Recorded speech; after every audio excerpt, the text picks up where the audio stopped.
what an interesting morning and a good, I would say, uh, I think Dr. Renuka, over the course of the last 6 days, uh,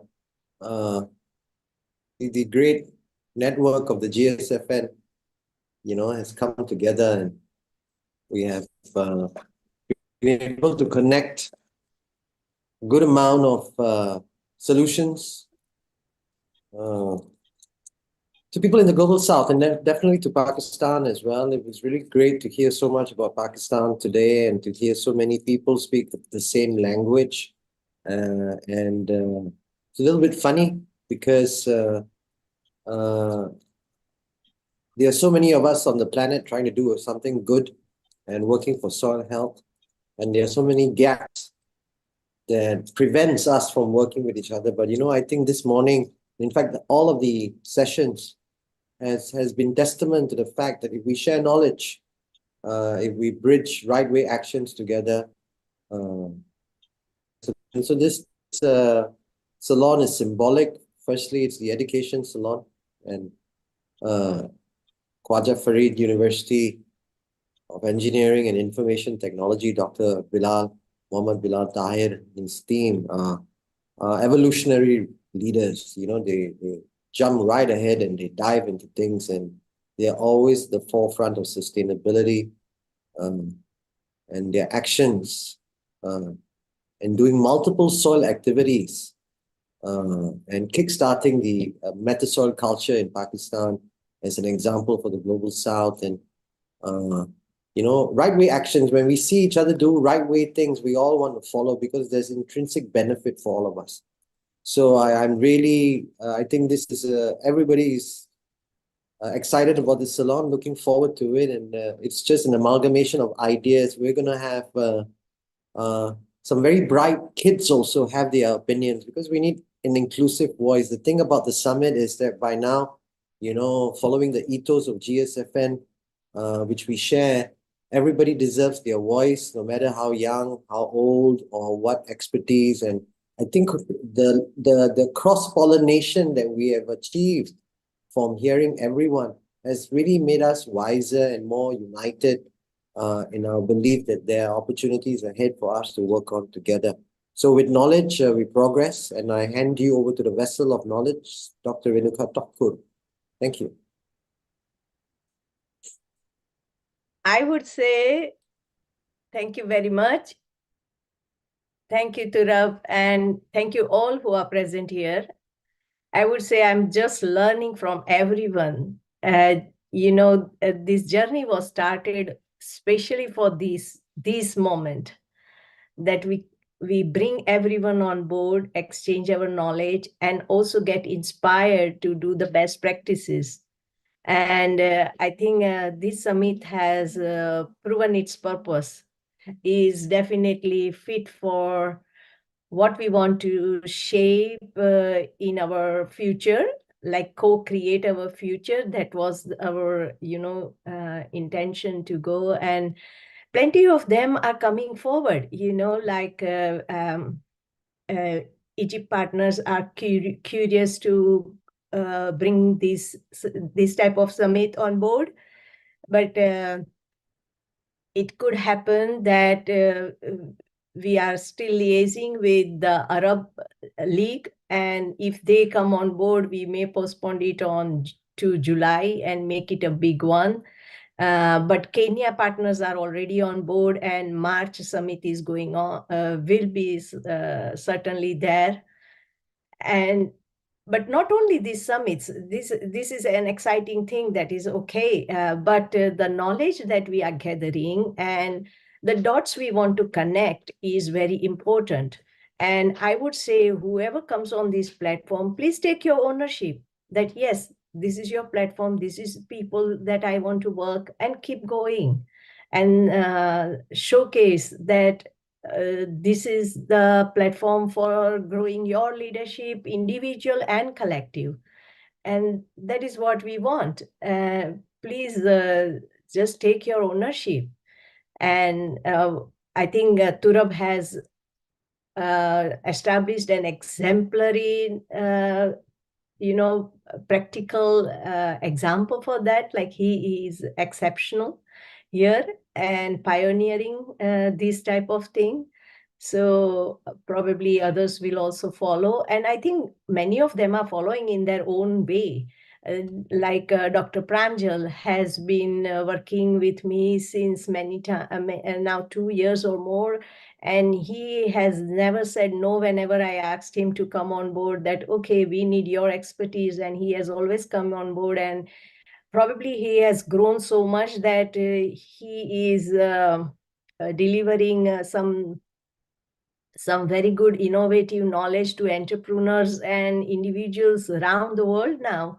At one afternoon he is in Bangladesh, the other afternoon he is in India, and other afternoon he's somewhere else. So it is such an amazing thing to see.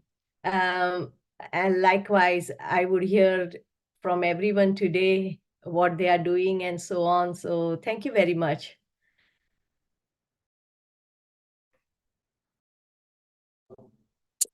It is that, and I feel a lot energized, because sometimes it is always good when you are able to work at your 100%, when you are able to give great clarity. Sometimes, it's difficult to explain everything. Although I can simplify all of my strategy in one page. I've done that too. But the consciousness of it, and the fact that everything that we've tried to do really points to an ecosystem. And so for me, the education platform is something. And yes, Dr. Renuka is right. If this is taken on by the Arab League, it's very good.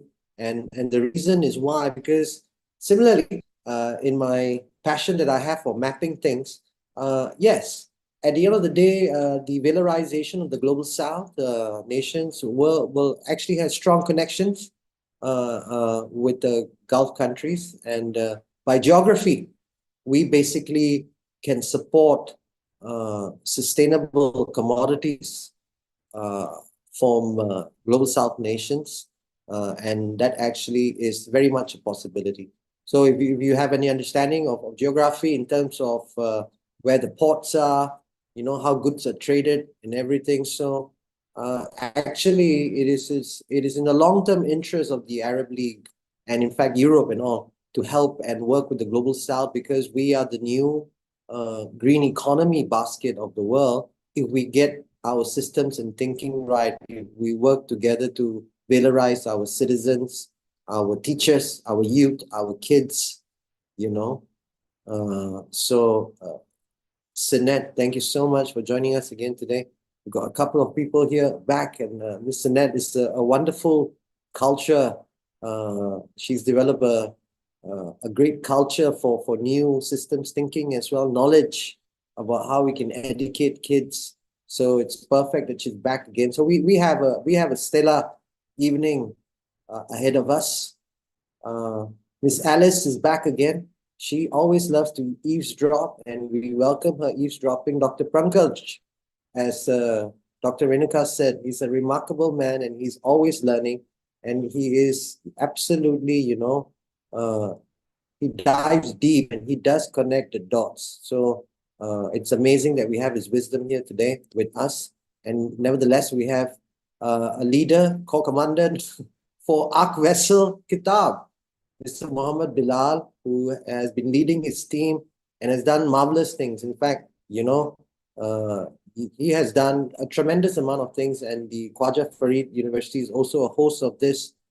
They've hosted many events as well. Mohammed Bilal, Dr. Mohammed Bilal, would you like to say a few things as we wait for everyone to gather? I think everyone's popping in. Okay, he's not at his desk yet. Walaikum salam. Hi, Alina. Yeah. Dr. Alina Naqvi is also part of the team. And yes, please. Thank you. Yes, on behalf of Director QEC for the Free University of Engineering and Information Technology, Dr. Muhammad Bilal Tahir. Alina, can you be a bit loud, please? Yeah, sure. Yeah, sure. Good afternoon, and I am Engineer Alina Nasir from Khwaja Farid University of Engineering and Information Technology. As we are here to address a pivotal challenge facing nationwide, the reduction of the knowledge gap in agriculture and the empowerment of our youth to become the new leaders in farming and sustainability. So in next few minutes, we will delve into the critical role of education in nurturing a new generation of farmers, the valorization of teachers and youth in this journey, and how together we can create a brighter and more sustainable future for our planet. So let's start by acknowledging the undeniable importance of agriculture in our lives. And it's not just about producing food, it's about ensuring food security, mitigating climate change, and fostering rural development. And however, despite its significance, agriculture often faces a knowledge gap, especially among youth. So our first step in addressing this gap is through education. And education is the cornerstone of progress. And in the context of agriculture, it plays a pivotal role in shaping attitude, skills, and knowledge. So we must reimagine our educational systems to play a stronger emphasis on agriculture from primary school to universities. And for children, we need engaging and interactive curricula that instill a love for nature and an understanding of where our food comes from. Imagine school gardens where kids learn to plant seeds, nurture crops, and appreciate the miracles of growth firsthand. So these experiences not only teach valuable lessons, but also spark curiosity and passion for agriculture.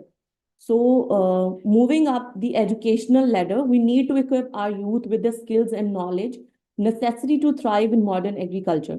This includes not only traditional farming techniques, but also cutting edge technologies like precision agriculture and vertical farming and many more. By embracing innovation, we can enhance productivity, reduce environmental impact, and attract a new generation of tech-savvy farmers. So how at Khwaja Farid University, we are achieving all these goals. I would like to share my screen. So hope so it is visible to all. Okay, I would like to share some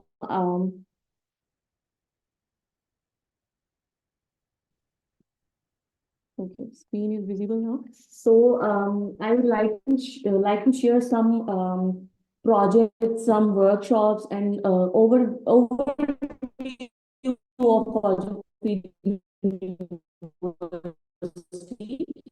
For our point of view, what we are doing for bridging this gap, and not only recently, but we are doing it previously from some projects as our students from agriculture department, physics and chemical and chemistry departments have participated in Punjab Education Expo at November 21st, 2023, and they have achieved major positions in these expos, and they have been receiving various projects.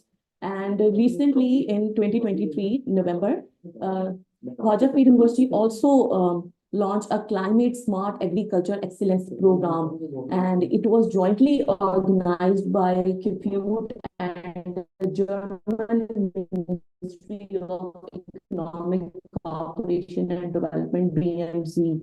And this event brought together representatives from organizations collaborating with the German government, experts in agriculture, agriculture and professionals from the agriculture sector, as well as students and faculty members from different agriculture universities. And then there was also workshop on how we can use a solar system for the irrigation in Punjab.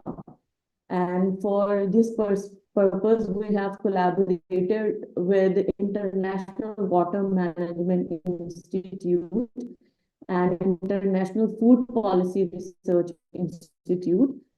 And similarly, some capacity building training and seminars and workshops are also organized at KFUEIT.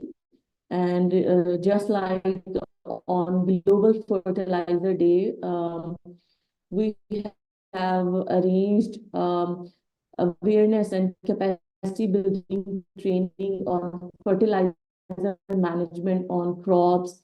And we have done it with the collaboration of FFC, which is a major South Punjab. So many students from KFUT and other universities, similarly, the gap between India and collaborated with different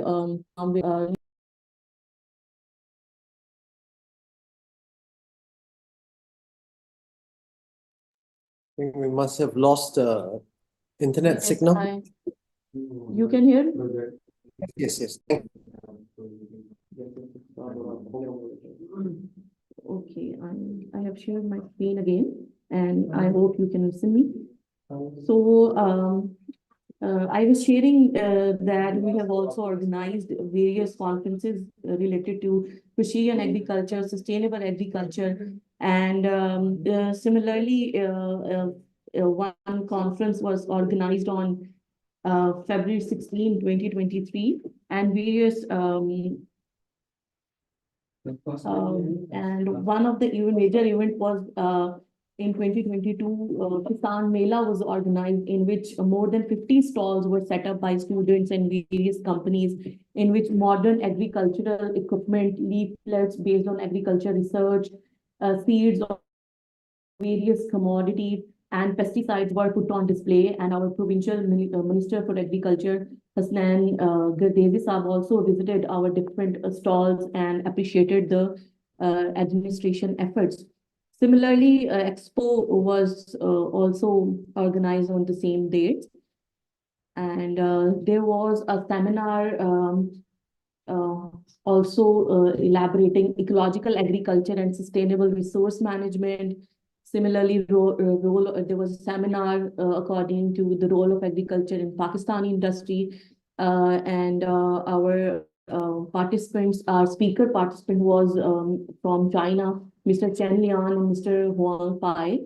They elaborated with the students that how CPAC is going to increase the investors in Pakistan, how they are coming to Pakistan for the investing purposes.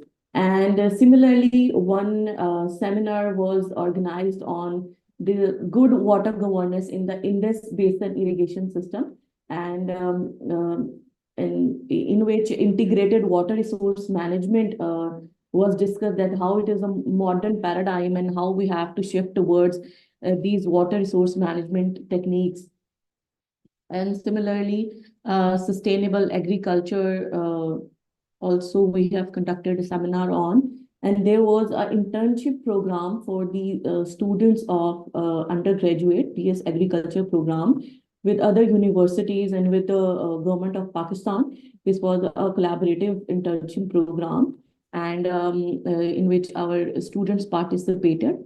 And there were several study tours of our students for just like one is mentioned here, in which students visited Al Mukhtar flour mills, and they see the whole setup in their system. Also, there was a hands-on training regarding the application of SolidWorks 3D scanner used in reverse engineering and vegetable nursery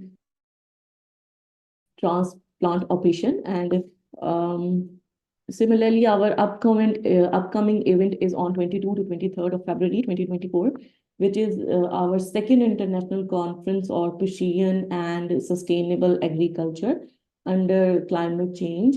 So these are some efforts of our university in bridging the gap between agriculture and students and our youth, so that we can this is basically a roadmap for other universities in Pakistan, in South Punjab. They can lead the path further. Thank you so much. Over to you, Farafin.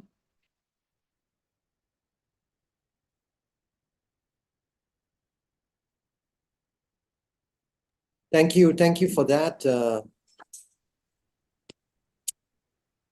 For me, I think, obviously we've got a long way to go, and it is true that we need to valorize education, but for me, I'd like to think a little bit more from how we can, I'd like us to also consider and open our minds to the possibility of how we can change our consciousness from farm to table, which we actually don't really have in Pakistan, but it's a good thing that we don't have that, because it's an opportunity now to perhaps, go back a little bit and talk about from soil to table.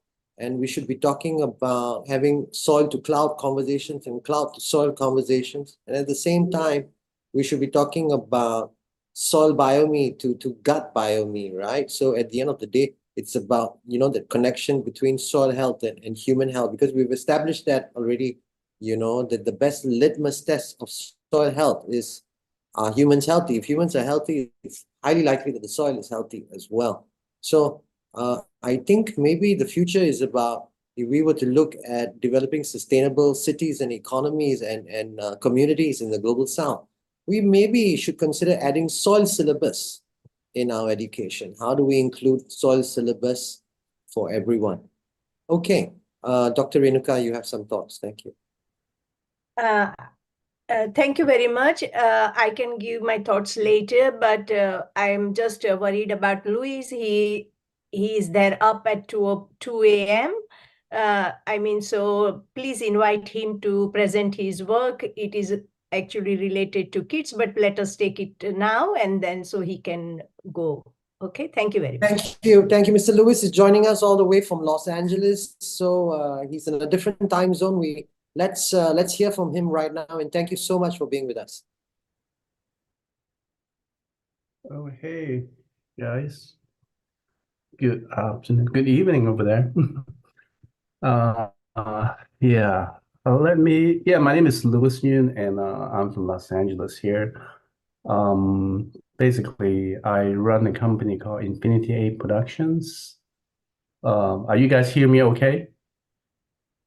Yes, All good. we hear you, see you. Please carry on. Loud and clear. Thank you. Yeah. Okay. Okay, so yeah, I'm gonna dive right in here real quick for you guys. So I recently created a project called Novella Environmental Education. The main focus on the project focusing on age group 5 years old and up. And the program really comprehensive throughout about climate change issue, and all our materials supported by United Nations and the university, various around the world. So let me show you some slideshow here real quick. Give me a second.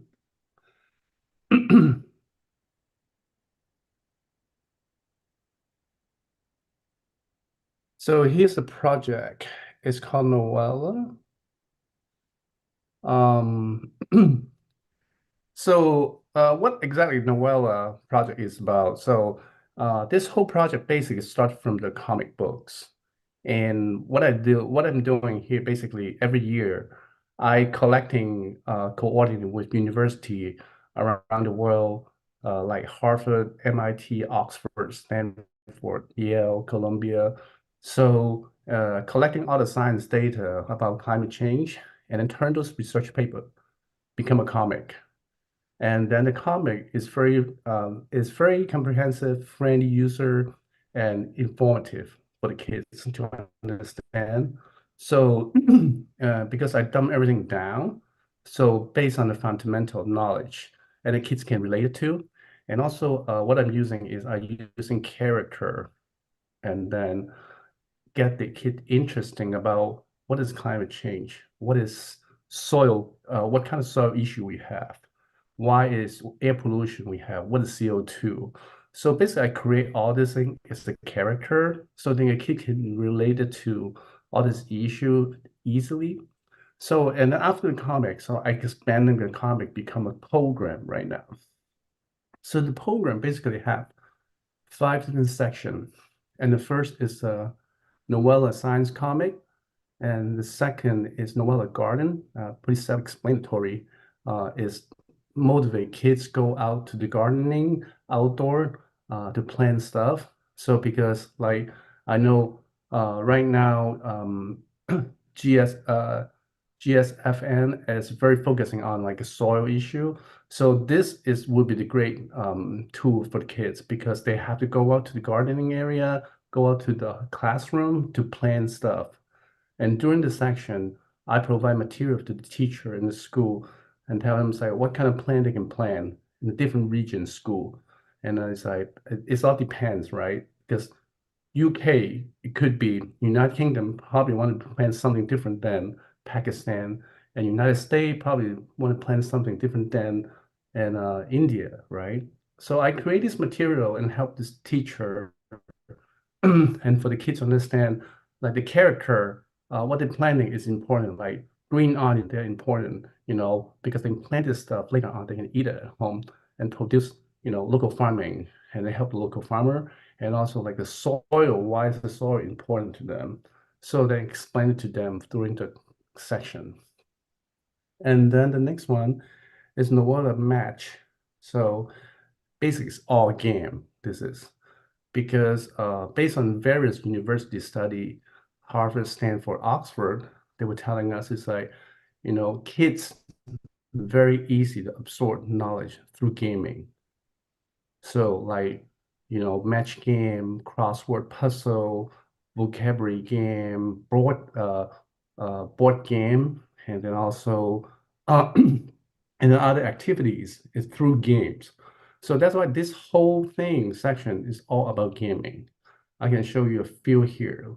And then the next one is Novella Network. Basically, we encourage the teacher taking the student outside the class and collecting recycled material or waste.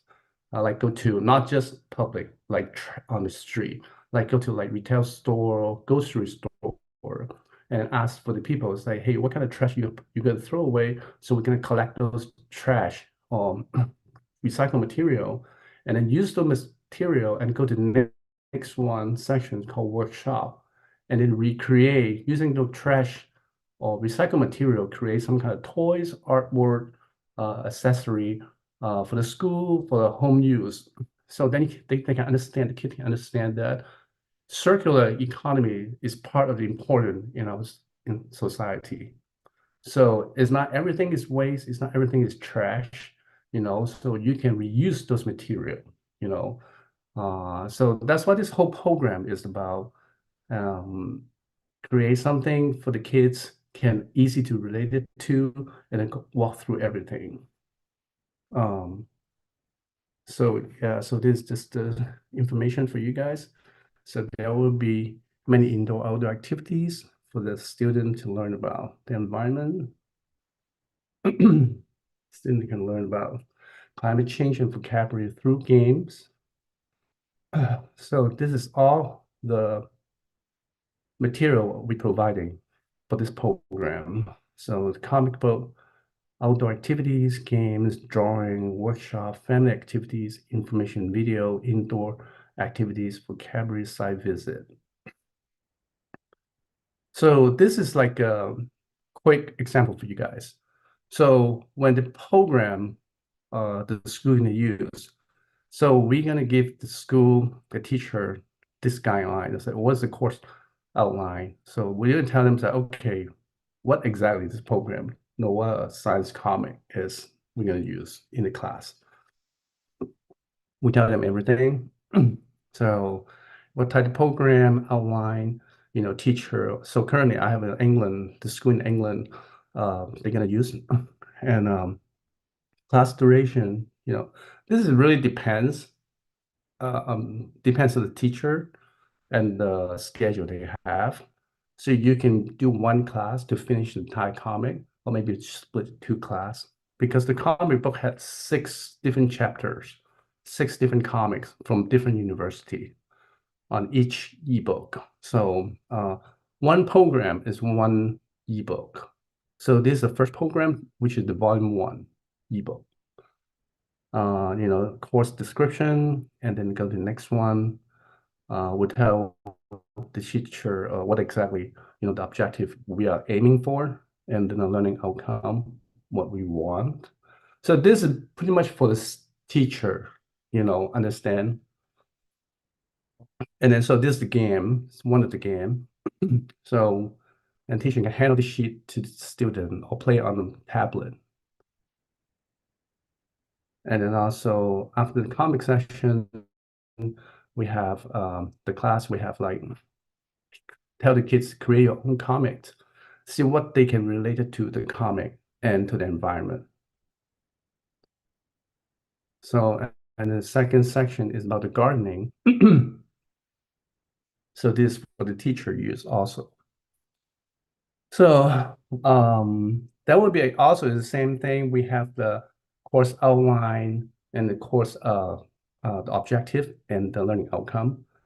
Each section will be the same. The teacher always have the learning outcome and the objective and the course outline. And this is after the section. So, and this is material we're gonna give the teacher. So because in England right now, they're gonna grow green onion. So I gotta create a character, green onion. So you can tell the kids, hand out to the kids and say, okay, today you're gonna plant green onion. So how do you plant it and what is important to you guys? So I'm gonna give a really quick description about what is green onion, what is carrot. So how you gonna grow this thing before they go out to grow this, this plants. And then also the next one is the Noella match. It's a game. So same thing. Each section you will have the course outline, learning outcome, and objective sheets for the teacher. They know exactly what they require. And after that, you will have this match game. So what this game is basically hand out the sheet to the student. The student say, you tell the student, say, okay, this is microplastic. Oh yeah, a lot of characters here, some of the character here, student might not understand what it is unless they read the comic books, because the comic book will tell you who are this character. So like this one here is a microplastic, because we create everything as a character. So then kids can understand what this character do and what is it related to them in their life. So then we would tell them, okay, you're gonna use this character using the word connecting to the other different character to complete the sentence. So you say microplastic from, this is products, and products bad for Earth.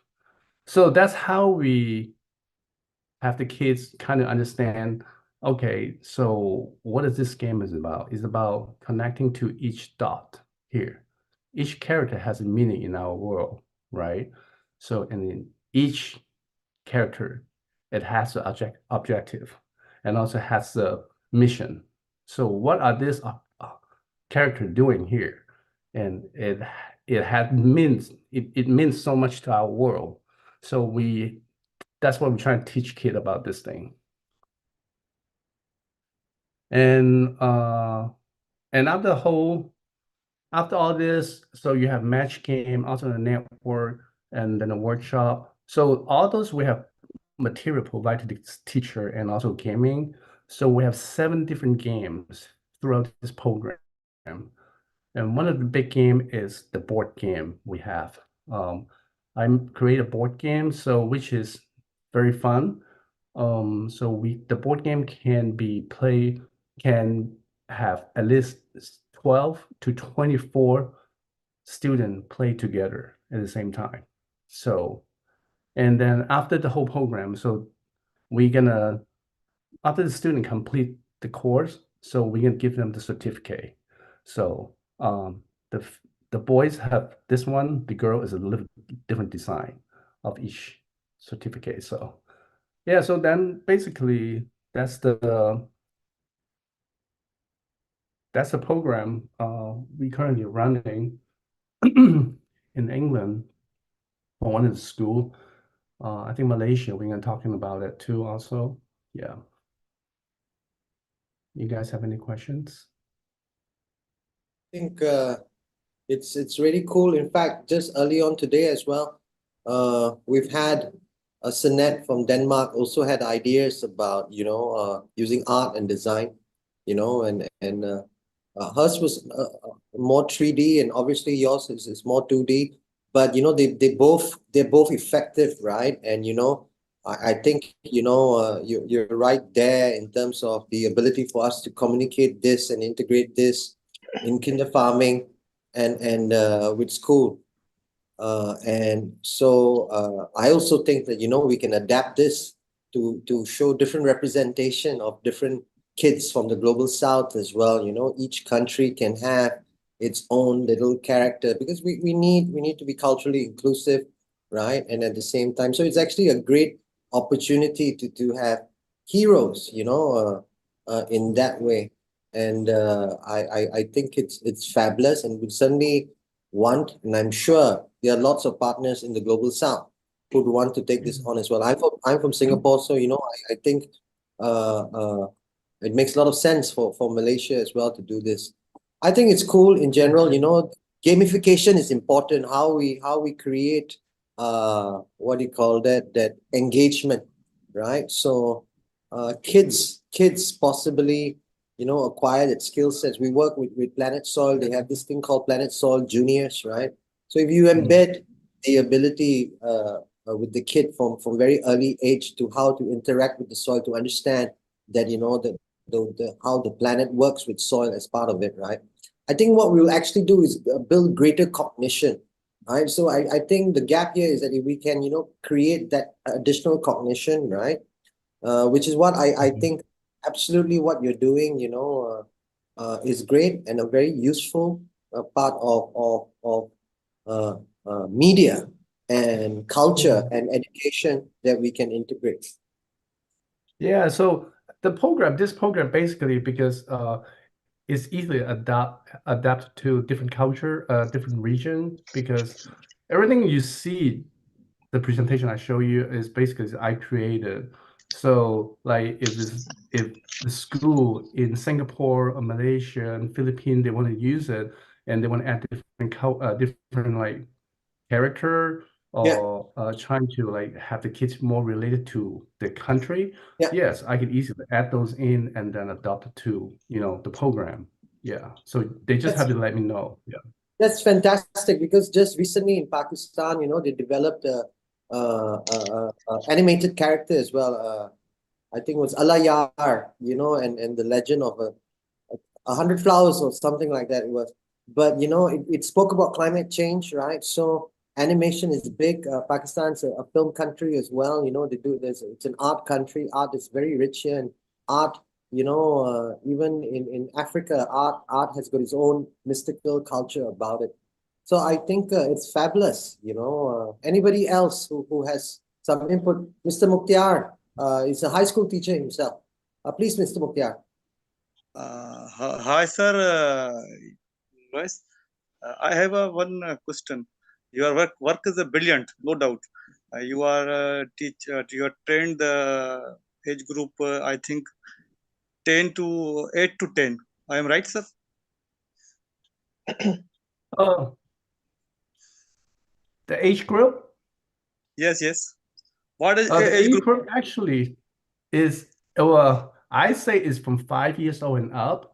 So, but the material actually is very heavy. Some of the wording is very heavy. In England, actually took it in. They use it for 4 years old. So I kind of surprised. So, but I think it's easily able to adapt for 5 years old and up to 10. Yeah. Okay. In Asia, teacher must be trained. Teacher must be know what is the effect of the climate. So Right. you are working with climate group. So you must be arrange the online training for teachers. It's better. This is my suggestion. Yeah, the ebook, the most important part for the program is the ebook, because the ebook, it has all the comic and the character. And then also there's the QR code on each comic at the end of the comic.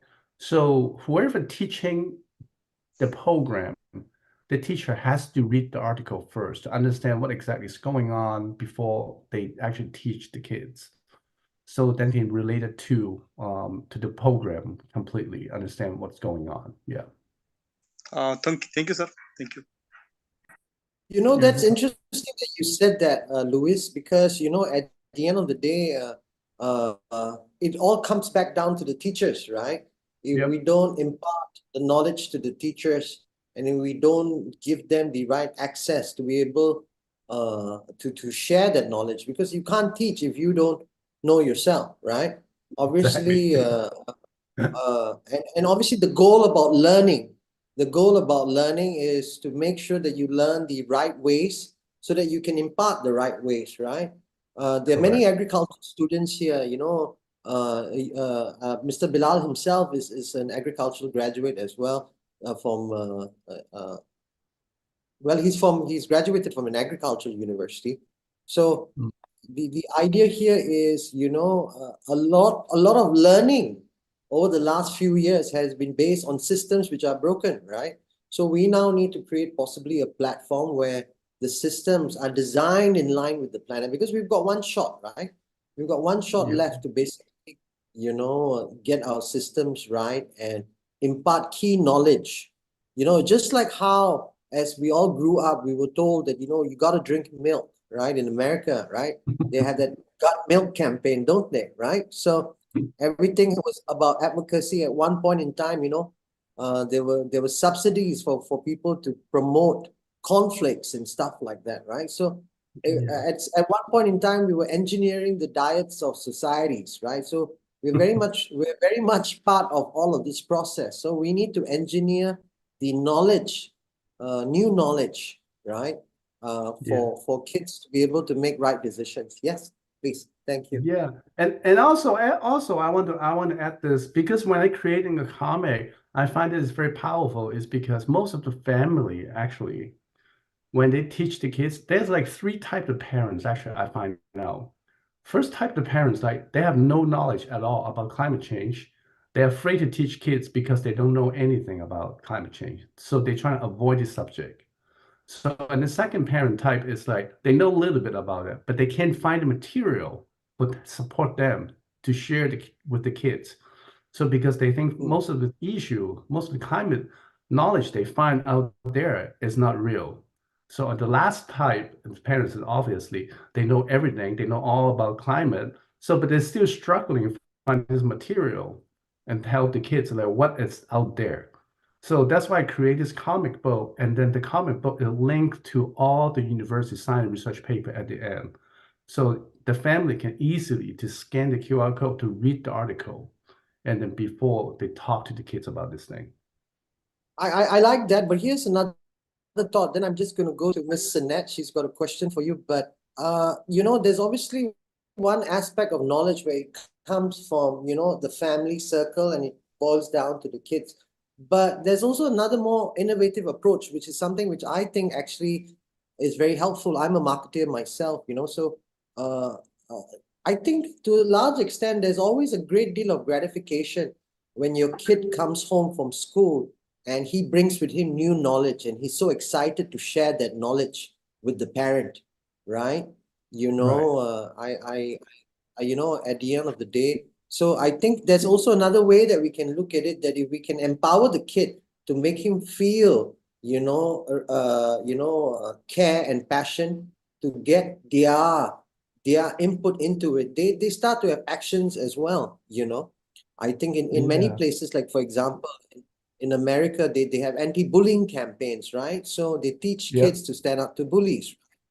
So similarly, we educate kids as well. The parents are too busy sometimes, right? For them to be able to understand this. A lot of parents also don't really believe in, well, maybe they are not knowledgeable themselves. So overall, we have a knowledge gap at different points. So Miss Sinette has a question. Thank you. Okay. Sanat, you are mute. You have to unmute yourself. Thank you for the great presentation, and I really like your joy approach, which lead me to the question, because I have worked a lot on how to also, beside being an environmental scientist, I've been working on training kids for joy and reclaim their joy and stuff like that. So how have you looked into how the brain and body works in a, as part of developing your material, or what is your thoughts on this kind of thing? Actually, my material, that's my main focus on creative material basically is children behavior changes and attitude changes. So, and this is my primarily focus when I started this project, because when I'm talking to Harvard and Stanford and MIT, and then professors they say it's not about climate change. You know what? It's about children. Is a human behavior changing and attitude changing. The professor keep telling me, they say, if you can make this happen to the kids start at an early age, this climate change will change, because it's all about human behavior and attitude changes about kids when they grow up. So I said, this is 100% true, because when I was young, I don't know anything better. So it's not my parents, because my parents didn't educate properly. So I can't blame them. Yeah. Oh, that's cool. Thank you. Honestly, Sanette presented this morning as well, and just it's great because honestly, both of you, right, Lewis and Sanette, I think the combination of both of your ideas are fabulous in terms of helping us bridge the knowledge gap. I would actually, I would request if Sanette can actually just go through a very quick round of her work, because we've got new guests and new teachers with us as well, because it's a direct match with Lewis, and both of you are actually speaking the same language, and I feel that and both of you actually cover the age spectrum very well. I think if you see Miss Sanette's work, you'll be able to see why I'm connecting the dots here. Okay, so you want me to share my screen? I try to do it then from a educational point of view.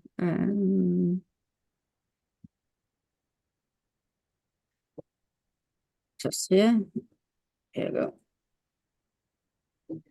Basically, can you see it? Yeah, right? Yes, we can see it. Okay. Basically, we have been working on in Nature Plus on how to do a paradigm shift, where we really look at how to do plentifulness for nature and people, using a soil-based target. And I just updated a little bit the slides on the brain-body combination for the educational part. So what is very interesting is when we perceive something intellectual, we also have you have chemicals where we then experience it, that then sends signals to our autonomic nervous system. So, for example, happiness here is really lightening up, where depression and fear and envy really has I would call it heavy energy in our body. My experience is that people know the language of light energy and heavy energy when they have to express something. Here, when we're looking at the paradigm shifts, I will say the existing paradigm is Simon Ignoramus, which is really this guy who works with uniformity, have a dominated view on that. He believes in the short-term business model, but doesn't see the whole biodiversity and soil health. And it's profit and productivity that really runs him. So his view of innovation is chemicals, and controlled environments in how he do his imprint in things. I will not go so much into what it creates, but this paradigm of Simon Ignoramus is really creating a lot of issues all over the world, and this is just one of the examples just in Denmark. We are continuing to see this really strong paradigm coming on with the seed control and also exploiting the climate concern to really have the food going into factories, so we don't have this health for our society and people. So it's really right now a fear-mongering storytelling, and that means our alarm system is fired up. A lot of young people has fear around climate change, and it's really destroy learning, it destroy action, because when you are in a survival system, it's really difficult to have a positive action. So one way of really thinking of it is how to make a model that makes things more attractive so people go over there. And there is really a thing is that you cannot hide joy. Joy is the thing where if it's joyful, people will go there. That's why I really liked your presentation, Louis. Then they really open up and are calm about it and want to learn more. So I think that is a key thing for the storytelling and everything. So when we are learning, how I have learned how to do learning is really to look at the brain and say we have the analytic brain, and then we have the middle parts where we train with the body, and we also have this joyful atmosphere. We created a safe, joyful atmosphere, so we have the emotion attached to it, and then the repetition. So it's really going in and make strong connection in the brain, and the body is understanding it as well. And just to have these 3 points here around it. So what we are doing is we have this vision about really create scale up regenerative farmer and make farmers the heroes. And we know that healthy, craveable food with a taste of joy, that is really the one thing for consumers to do. So then we have been looking at how we can channel that money and making that for it. But I will go a little bit further in that. One of the things that we have been working with is really to look at how to reframe things. So here is a book I'm writing on right now called DGM Dialogues, where I'm really going back to the linguistic origin to really say that we are earth, we are part humans, Homo sapiens, and humus, which is also soil, is part of one integrated system. And the idea of that is really I having these chats with the Earth, doing notification on my phone, and then we have these great conversations. So it's a fun way of telling things. Then I'm like you also working with some of the principles, like if we can really also for kids and also young people and older saying what is the main principles, because then it's easier for people to use some existing knowledge and then do a creative stuff and do new innovation. And that's why, for example, I have free speech for nature as a saying to say, really, let us allow nature to unfold itself. So I use an existing language and put it into a new context as part of the learning. And also making the role models, making the earth, instead of saying farmer, they're really the earth stewards. And you can also put different roles on it and talk about why they are the cool guys. Also doing a revised Hans Christian Andersen, where we actually use, they use humans to tell the human story, they use animals, but we can actually use people and characters, cartoon, to tell the ecosystem role here. The microorganism is an example on, and make these guys really cool and fun. We're also doing a hero campaign where we have a lot of fun saying and words saying believe in the boss, the cows, rebuilders of earth, the worms are really doing something, the fungies and stuff like that. So you're really making the ecosystem and nature storytelling fun, and they are really getting the heroes because everybody wants to have a relation with a hero. And also engaging in creating these avatars where people also can have their own role. I mean, I want to be the Earth steward, I want to be a guardian of Earth, architect, a cleaner of Earth, you know, so you can really put these badges on yourself, which is, and then do your stuff of action as well as also being in your room and have fun about it. We're also using art as a part of engaging. These are AI, but I have original artists here, which people actually like the most. So this having original artists coming in and really showing what they can is and have interpretation of the system is really cool, and is something that works. So we are really basically trying to do a lot of different things to engage the storytelling and talking about how we can improve that in a joyful world. And we are using actually data as well. So the stories of birds singing in the morning open up the photosynthesis for the plants, so the plants is having a better life. The story of this microorganism in the soil helping as a bartender to get the plants what they want and stuff like that. There's so many cool stories in nature that you can actually make small mini stories out of. And that is, so we're doing this small really short video, short micro learning where we just tell a small part of it, and then we are having a lot of small stories we are then pushing out to help the farmer brand their storytelling, and also show the data around it. And that's what we're doing with the farmer cards. So we have a whole collection of farmer cards, being water, climate, health, soil, and so on. So that is the way we try to combine these things.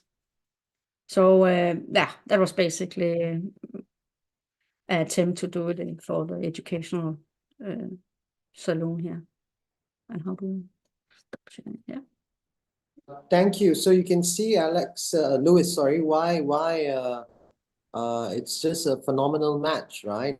At the end of the day, the ability for us to add ideas together and scale it up, you know, and there are lots of engagement, and I think moving from 2D to 3D, both are required, right? I'm a media student myself, former head of creative, worked for multimedia and things, so I understand, how we need to design. It all comes back to design of how we encode the message that we want the kids to decode, right? And then the action that we want them to embrace as a follow-up. I think also when we look at Niels Bohr, the astrophysics who really invented with the atom and stuff like that, he was actually educated in a school where everything was built up with 3D models. So everything time they were learning, they were doing 3D models. So that enabled him to see a new world and to see a new way of life. So really looking at how you can integrate the body in the learning. So for example, I have these cards just because when you grab a card and you do stuff and read about it and do exercise, you get the body as part of it. But really, you can imagine you have a physical cube, for example, and say, what do we put into the cube? What is the sensation of that cube? How to build it? That is really cool when you do that. I do a lot of 3D workshops, also for adults. I think one thing that is important is that there's one feature of your idea which is actually very unique and very relevant to the global South, and the conditions are such here that you want to make the farmer the hero, which is brilliant, right? Because actually we all need to be heroes, and more specifically, as part of soil literacy, soil syllabus, we need to basically identify, the significance of the farmer, because in Global South, right, there's a phenomenon where well, at least in Pakistan, that's for sure. Samuel's here. Samuel will have his insights on this, right? He's a unique farmer whose kids also want to be farmers. But in general, you'll be very hard pressed to find any farmer who wants his kid to be a farmer, because the farming profession is not respected. It's, the livelihoods are not secure. So I would imagine that if there would be a game that actually makes farmers heroes, I think it would significantly encourage that kid to know that, what, they made a game to celebrate the work that my father does. And I think that would help a lot of kids also want to be farmers. So it actually, it all, it creates that circular joy. Circular joy. Thank you. Exactly. That's my point of.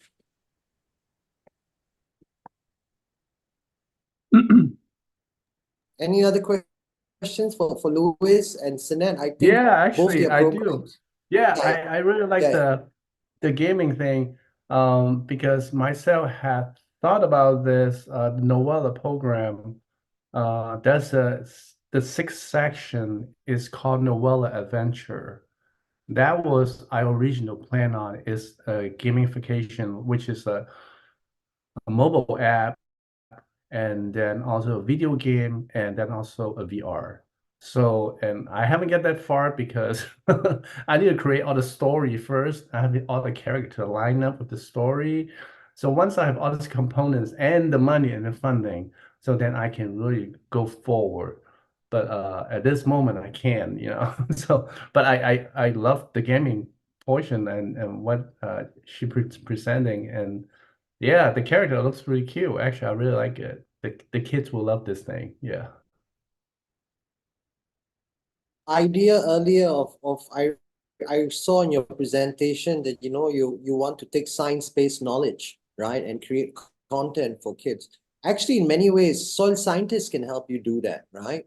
So we're working with lots of soil departments as well. We can get students on board. At the end of the day, I understand content as well. It's about, going through the content and then creating stories from the content, and simplifying it, because obviously the language of the soil needs to be simplified. Like, for example, in Europe, they're using the words such as soil animals, right, to simplify the language, right? So I guess it boils down to communication and creating a culture. So you're absolutely right. Gamification, language, all of this will matter. And I think we have something that we can use and we can help, right? And we can work together. So both of your presentations are going to be up online. We're going to develop links for you. We've shared your email addresses as well. I believe a lot of people are excited. They want to reach out to you. So let's also keep talking and talk about the ways that we can collaborate further, because I think suddenly both of your ideas are very good for Pakistan, in my opinion. And, and I think we'll put these ideas across in the GSFN as well. Dr. Renuka, your inputs, please. Thank you. Thank you. Hello, I'm here. I'm listening to all the conversation, but I was busy in another thing, so I'm very sorry. Yeah, I think Louise has presented a really nice case of how we can attract children to learn about this. And he has an innovative way, like it has a e-book and other things as well for the parents and teachers to learn. And that is also, again, very interesting by giving some supportive tools for anyone to adopt and then pass it on to kids. So I think I welcome his work, and certainly. So thank you very much for that. You're welcome. Okay, I gotta go. Thank you for having me today. You guys have a good evening there.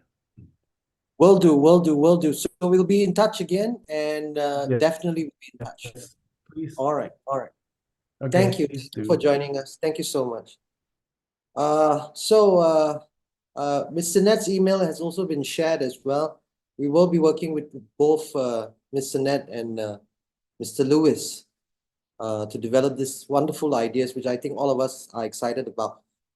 Who's next? I'll just say you're also welcome to use the character freely. No, we will be working with you to develop characters. Yeah, We'll be but working. if some of the hero characters, I'm out for sharing. So Look, I really appreciate it. You know, I love your work. I love Lewis's work as well. I feel from my experience, you know, yeah, I think we must localize, right? In fact, we should create, I think, more so in your presentation, right? You're trying to bring energy sources together. So energy sources perhaps is best represented by having diversity in our storytelling so that every nation feels represented. I believe we have a question from Dr. Jacob Parnell. And let's hear from Dr. Jacob Parnell. Then we will move to Dr. Mohammed Bilal Wali, who is the chair for Ark Vessel Kitab. Dr. Jacob Parnell, please. Thank you.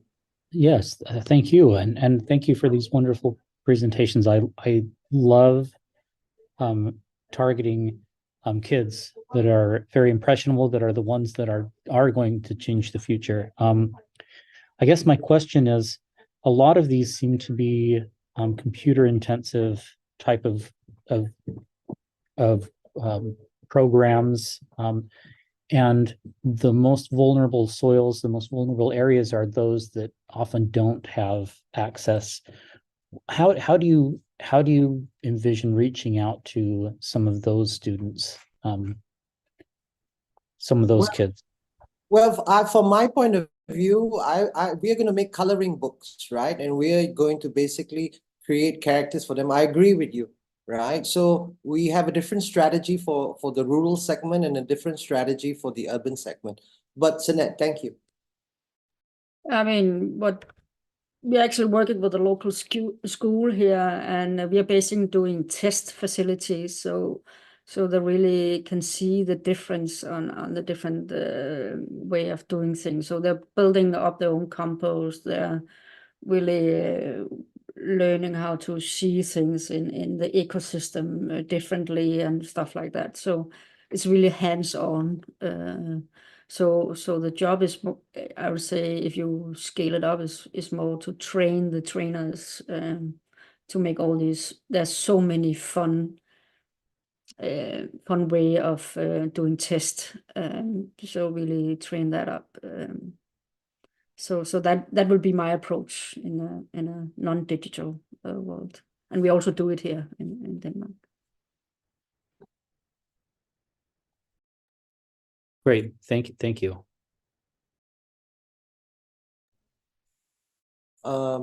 It is a valid point, I think, and that's great insight from Dr. Jacob. It works greatly with soil biodiversity. It's quite an inspiration. And the truth is this, and I think all of us in the Global South will also understand this, that, right, you know, a lot of our communities don't have access to internet. In fact, some universities, you know, we had many breakdowns as well across Pakistan during the last 7 days. So there's an internet issue and you know, infrastructure issue in the Global South. So grassroots, how to reach grassroots is part of, you know, problems and challenges that we must solve together, in my opinion. Who do we have next? Yes, Dr. Mohammed Bilal Wali, right? Thank you so much, from Khwaja Farid Institute, the University of Engineering and Information Technology. Hello, Assalamu alaikum, and good evening to all of you. A warm welcome to all the esteemed speakers and the participants.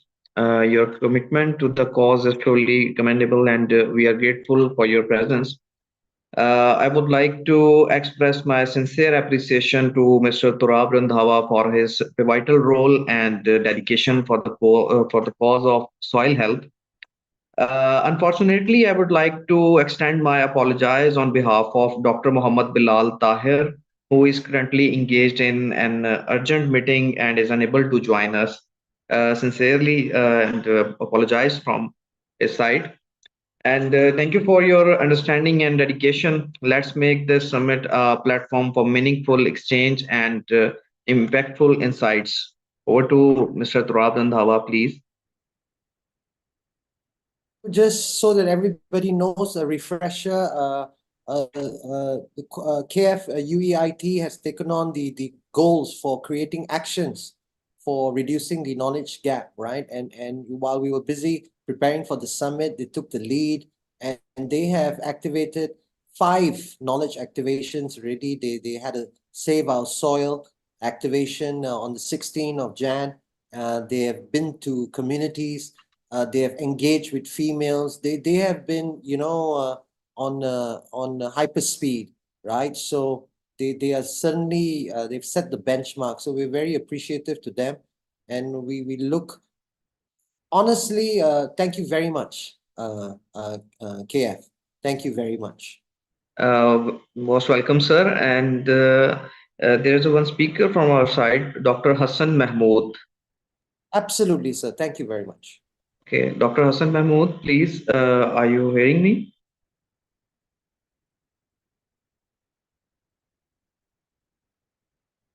Actually, there is some internet connectivity issues since last 2 days in Pakistan, and severe issues in our community here, like Rahimir Khan.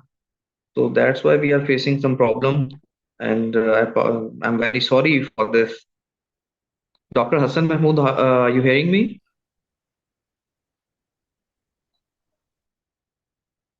No problem, Dr. Bilal. Meanwhile, you can check with Dr. Hassan. Meanwhile, we can try to move our next speaker if it's okay with you. Yes, you may. Yes, you may, please. Yes, you may, please. We'll come back to Dr. Hassan. Thank you so course. much, Mohammad Bilal Wali. Thank you so much, sir. Most welcome, sir. Okay. Next, Dr. Pranjal Kumar. Sir, are you with us? Would you like to take the floor? Yes, I'm here, and once again, I'm very much thankful to first of all Mr. Turab Randhawa and also Dr.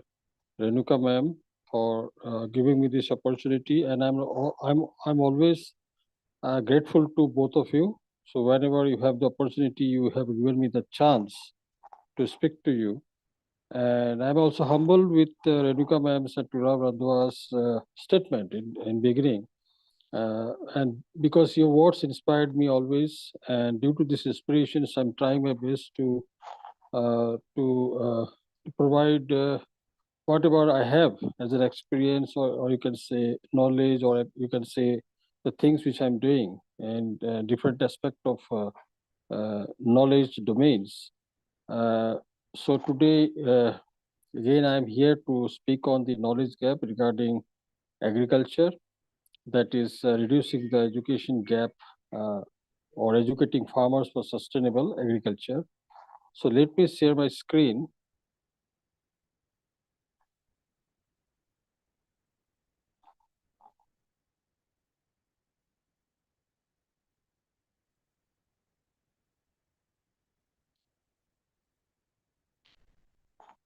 Is the screen is visible to all of you?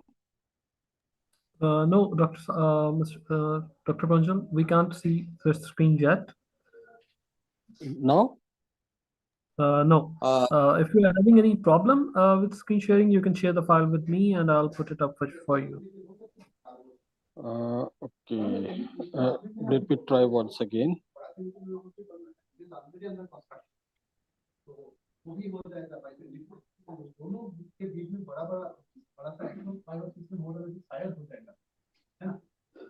How's the green button? Let me share once again. Screen.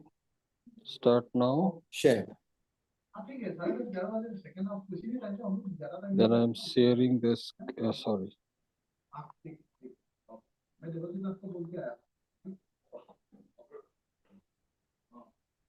Is it visible? Not yet. Why don't we have this sent to Bilal? Okay, let me send it to Mr. Bilal. 1 minute. Yeah, no problem. No problem.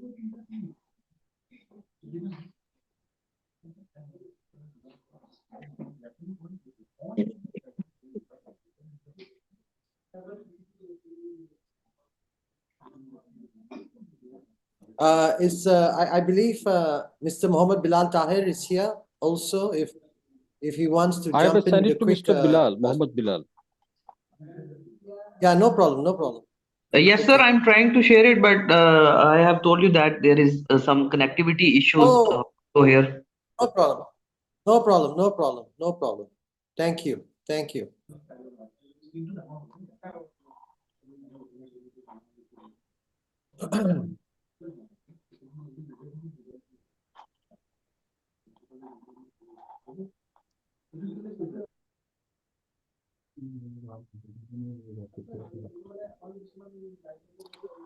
I'll be speaking in the slide basically about like what are the options available globally through which we can educate our farmers so that they can have access to data, instruments, resources, wherein they can understand Sounds the interesting. importance. Yes, I think that is right on point. I'll just email it to Bilal, and I'm sure he'll get it in a moment. I have sent on WhatsApp also to Mr. Bilal. Whatever is convenient at the earliest.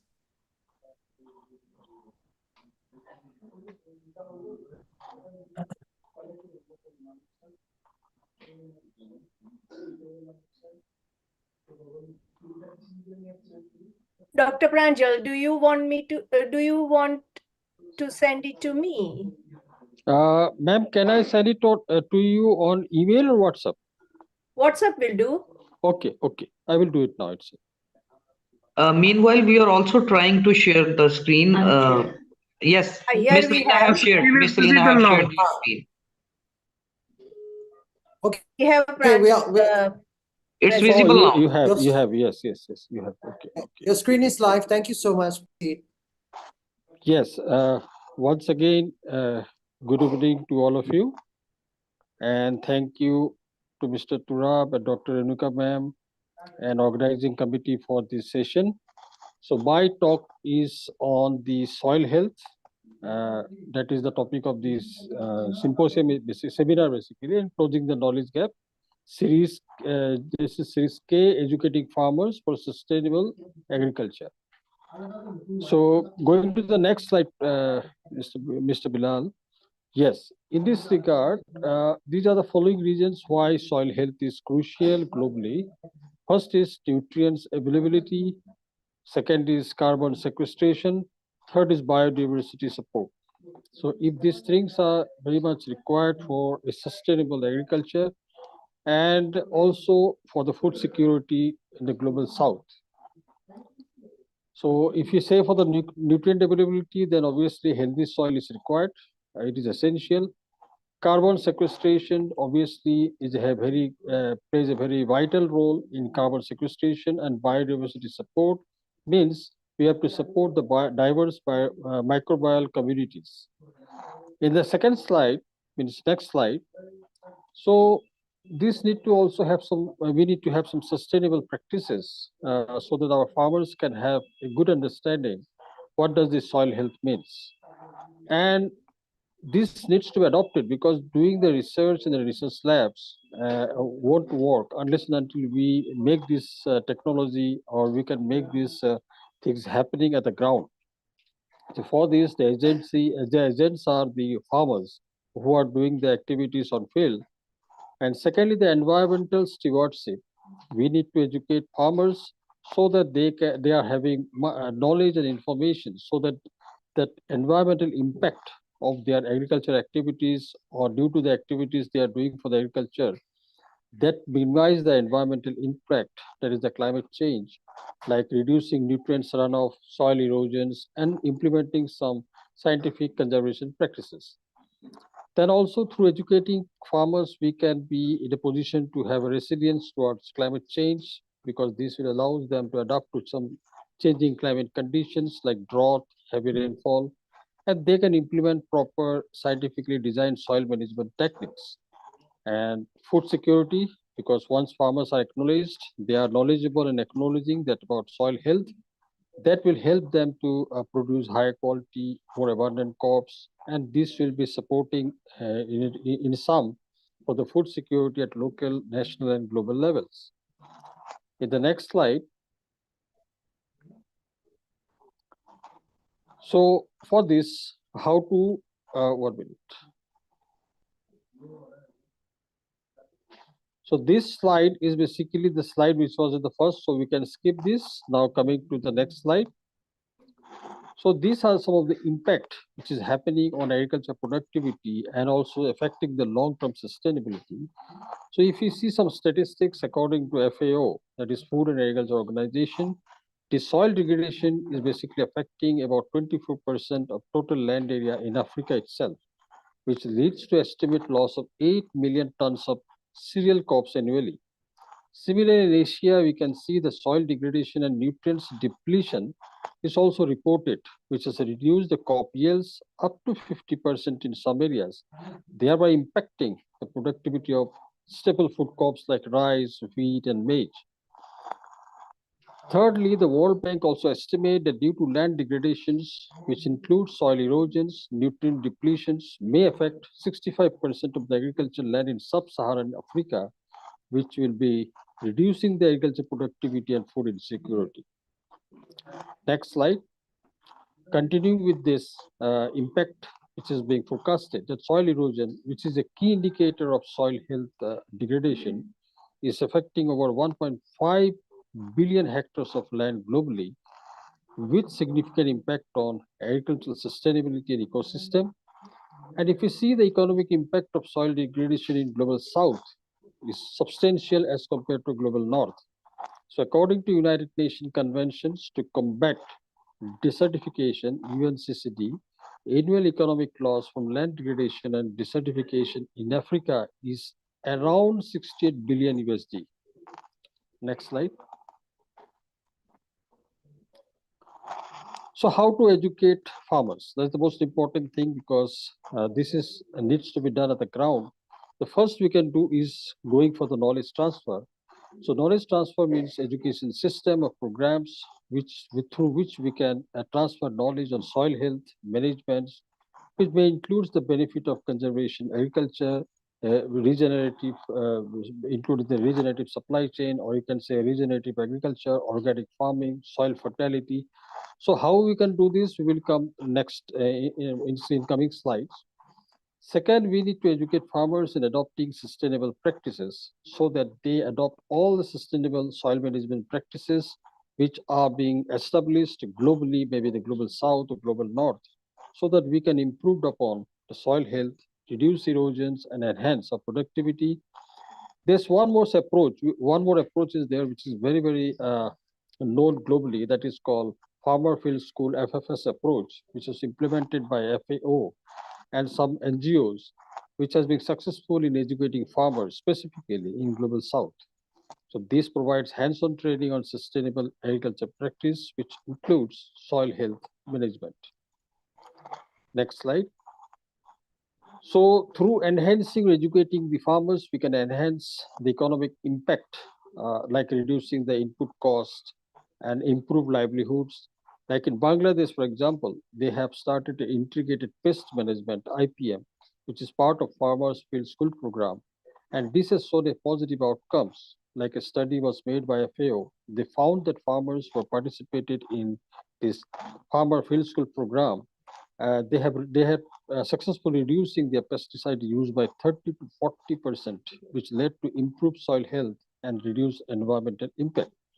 Similarly, in India, we have soil health card scheme, which provides farmers with information on the nutrient status of the soil and recommendations on appropriate time for appropriate soil management practices. And this has reached millions of farmers as on date. So according to Indian Ministry of Agriculture, this initiative has contributed a lot in improving soil fertility and crop productivity. Next slide. So there may be some other initiatives like farmer training programs, extension services, agriculture workshops made by the government, non-government organizations, hand to hand. For example, as I given one example called Farmer Field School approach, which is implemented by FAO. So this has already resulted into enhancing farmers' understanding of what does this soil health means, and thereby they are also helpful to the country, to the nation, towards sustainable agriculture practices. Now, in this digital era, so digital platforms and mobile technologies are very much required, which should be leveraged to provide farmers with access to information on soil health, weather patterns, best agriculture practices using artificial intelligence enabled tools like handheld tools. Next slide. Similarly, if you go for the results, we have found that such initiatives which are using mobile-based agriculture advisory services in many countries, including the countries in the global south, have been successful in reaching farmers in remotest area, and providing them with timely information. So government and international organizations should support initiatives aimed at closing this knowledge gap. Like results, as I said, in India, they are providing valuable information on soil fertility and appropriate management practices using AI-enabled tools, which are very much easy to access by the farmers or the low-income farmers at remotest area. Next slide. So how this training and extension program should be framed? First of all, it should be focusing on the knowledge transfer so that the knowledge on sustainable practices, crop diversification, pest management, climate resilient agriculture to farmers can be provided. Initiatives should be made in such a way that the capacity building of farmers should happen with the enhancement of their skills and expertise, which are required to support implementation of sustainable agriculture practices. And farmers needs to be trained to use or adopt this technology so that they can use these innovative technologies, tools, and practices, and thereby they can enhance the soil health and also support conservation agriculture, organic farming, agroforestry. Next slide, please. So these should also include the behavioral change among the farmers through education so that they are encouraged, so that they can adopt new behaviors according to the new normal, and to adopt the practices so that they can successfully promote soil conservation and also minimize the use of harmful chemicals. Like soil health improvement, one study was made which shows that the farmers who are participated in extension programs made by the government or non-government organization in Global South, they are helped in implementing soil conservation measures. Like for example, as I said, FFS approach, which provides hands-on training and participatory learning. They are also successful in promoting the knowledge related to the sustainable agriculture practices in Global South to farmers, all type of farmers. And these services actually provide farmers the access to information on a real-time basis on their soil health and best practices which they can adopt for the resilient and sustainable agriculture. Now, next slide, that is basically on what are the sustainable soil management techniques and what is the value of organic matter. So in this regard, some pointers like conservation agriculture, where practices like minimal soil disturbance, crop residue retentions, crop rotations, this needs to be educated to farmers so that they can conserve their soil structure, reduce erosion, and enhance soil health. Second pointer is agroforestry. So here we need to integrate trees and shrubs with crops, which can improve soil fertility, increase organic matter contents, and also provide additional source of income for farmers all the year. Then we need to have integrated soil fertility management whereby we have to balance the use of organic and inorganic fertilizers. And we need to adopt some applications, soil amendment applications to maintain soil fertility and minimize nutrient depletion. We have to increase crop yields, otherwise farmers won't be accepting these techniques. So for this need to be associated with improved crop yields as per the research which are being made by the agriculture universities, agriculture institutions, so that they can help maintain the soil fertility and also reduce impact of soil degradation.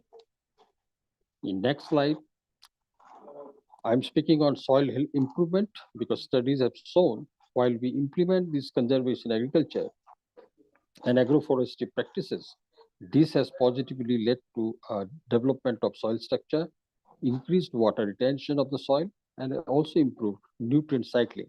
thereby contributing to overall soil health of the location. Now we have to improve soil structure. So how can improve? We have to promote better aeration, water filtrations, root development, the techniques which are supporting these things, because these are essential for healthy plant growth. Regarding climate resilience, the soil rich in organic matters, they always have the greater capacity to sequester carbon, contributing to climate change mitigation efforts, and thereby enhances the resilience of agricultural systems. Now, in Global South nation, basically the adoption of sustainable soil management techniques, soil testing techniques, and also incorporating some organic matters have shown positive results in improving agricultural sustainability, enhancing soil health, and also increases the resilience of farming system. In next slide, continuing with the sustainable techniques, it is weather information is very important. We have to provide, we need to have the system using AI tools to provide farmers from the remotest areas also with accurate and timely weather forecast, climate data, because this helps them to prepare with informed decisions about when to plant, how to irrigate, and how to manage the crop. And this basically reduces the risk of crop losses. Market information is also required to be provided to them through nowadays we have so much of facilities provided by AI tools so that they can access market prices, demand trends, market intelligence, which provides farmers to make some strategic decisions about crop selection, which crops to select, what should be the timing of sales, and what are the potential income generations. And that way we can help them to contribute to economic sustainability. Coming to the next slides. Now the question is, we have to provide farmers with access to which type of property and data, instrument, and resources. The first type is farming tools and equipments. So they need to know that which are the appropriate tools, machineries, equipments like irrigation systems, seeders, crop storage facilities, which can enhance the efficiency that needs to be provided to them on proper basis. Then second is credit and financing, because they need money. So where to get the access to credit, from which microfinance institutions, and what are the financial services which are made available by the government or non-government organizations or any other external organizations where farmers can invest in inputs, technology, infrastructure. Then only they can improve the capacity to adopt whatever modern agri practices we are preaching upon. Third is risk management. So financial support, insurance program needs to be there so the farmers can manage their risks associated with the crop failure or market volatility or any natural disaster happening, because this will provide them a greater stability and support and security in continuing with the agricultural livelihoods. Next slides. So for this, we need to create training manuals and guides with the help of our experience, with the help of the experience of the renowned or you can say sustained sustainable practices globally, so that we can provide the user-friendly training manuals, guides, handbooks on soil management practices, conservations, agriculture, and sustainable techniques. We need to provide them instructional videos, infographics, visual contents which are easy to understand by them on their devices. Secondly, we need to help them in assessing the well-designed instruction materials so that we can support in building capacity of farmers, extension workers, agricultural stakeholders, which can lead to increased adoption of sustainable soil management practices. Government and non-government organizations should provide the online portals, knowledge hubs, by educating the farmers so that they can use these websites, online platforms. Thereby, they can have the comprehensive information in you can say in tablet forms, resources, interactive tools, so that they can interact with the resource people, which may include soil testing guidelines, nutrients management advices, and what are the sustainable practices as per the latest development. In next slides, how we can engage, how we can have this type of facilities for engaging the farmers, networking with the farmers, so that we can facilitate farmer networking, knowledge sharing, peer-to-peer learning, creating virtual communities which are focused on soil health and sustainable farming. We also need to make online platforms for community building, whereby we can have knowledge exchange, community engagement, creating opportunity for farmers to grow, to learn from each other, share their best practices, and collectively address the soil management challenges which we are facing and what are the solutions. Similarly, that our community buildings should also foster upon the collaborations so that they can learn and share and address the changes. In the next slide, now the main important thing is precision agriculture. Because the precision comes into picture when science, because we are using technology. Now we can think of using this word precision, because now we are having enabled apps which now can help and also has helping farmers to adopt precision agriculture practices on real-time basis, by which they can have targeted and efficient soil management. They have time-to-time interventions, which leads to improved resource use efficiency, and thereby collectively we are reducing global impact, environmental impact on globe. So in global South nations, so creation of instruction materials, websites, mobile apps for soil management advice have already started yielding positive results, which includes enhanced knowledge dissemination, improved access to information, and also increased adoption of sustainable soil management practices. Now, the most important thing is what are the importance of research and innovation, which needs at this point of time and at this hour for the educating farmers, reducing the knowledge gap. Because we know the research and innovations is very much important, crucial, because this only through this research and innovation we can have a very cost-effective system which can be locally adapted and which will always enhance smallholders, farmers, or you can say poor farmers, their productivity, their income, their economic resilience, their security, their risk management. And this will obviously is going to contribute towards poverty reduction and rural development. Research-based knowledge is very much important, but how to impart it? Without the use of technology, it is difficult to reach each and everyone at each and every corner of the country or the globe. So these are basically the innovative tools which are required for transferring the best practices, technical know-how, and other expertise or you can say the other which the other farmers have succeeded. They can share the best practices to all the extension workers, marginal farmers, and other in Global South. And these innovative extension methods like digital agriculture advisory service, participatory research approach, and basically the adoption of sustainable practices can happen at the grassroots level with the help of adoption of latest technologies which are artificial intelligence enabled. So the continuing with this importance of research and innovations, so access to innovative soil management technologies, improved crop varieties, sustainable farming practices, obviously is empowering farmers to diversify the income sources nowadays. Now they can sustain their livelihoods through varieties of crops or choice of crops according to the season, weather. And these innovative approaches includes agroforestry, soil carbon sequestration, and water efficient irrigation technologies are also helping a lot to farmers to contribute towards climate adaptation, soil moisture retentions. So in Global South nation, basically this research innovation is happening at a very fast pace, is very vital and crucial for addressing these challenges which are related to soil health, and this already is helping in sustaining agriculture development and building resilience. So now the question is, I have put in the slide, next slide, basically regarding the enacting laws and policies which should be farmer friendly.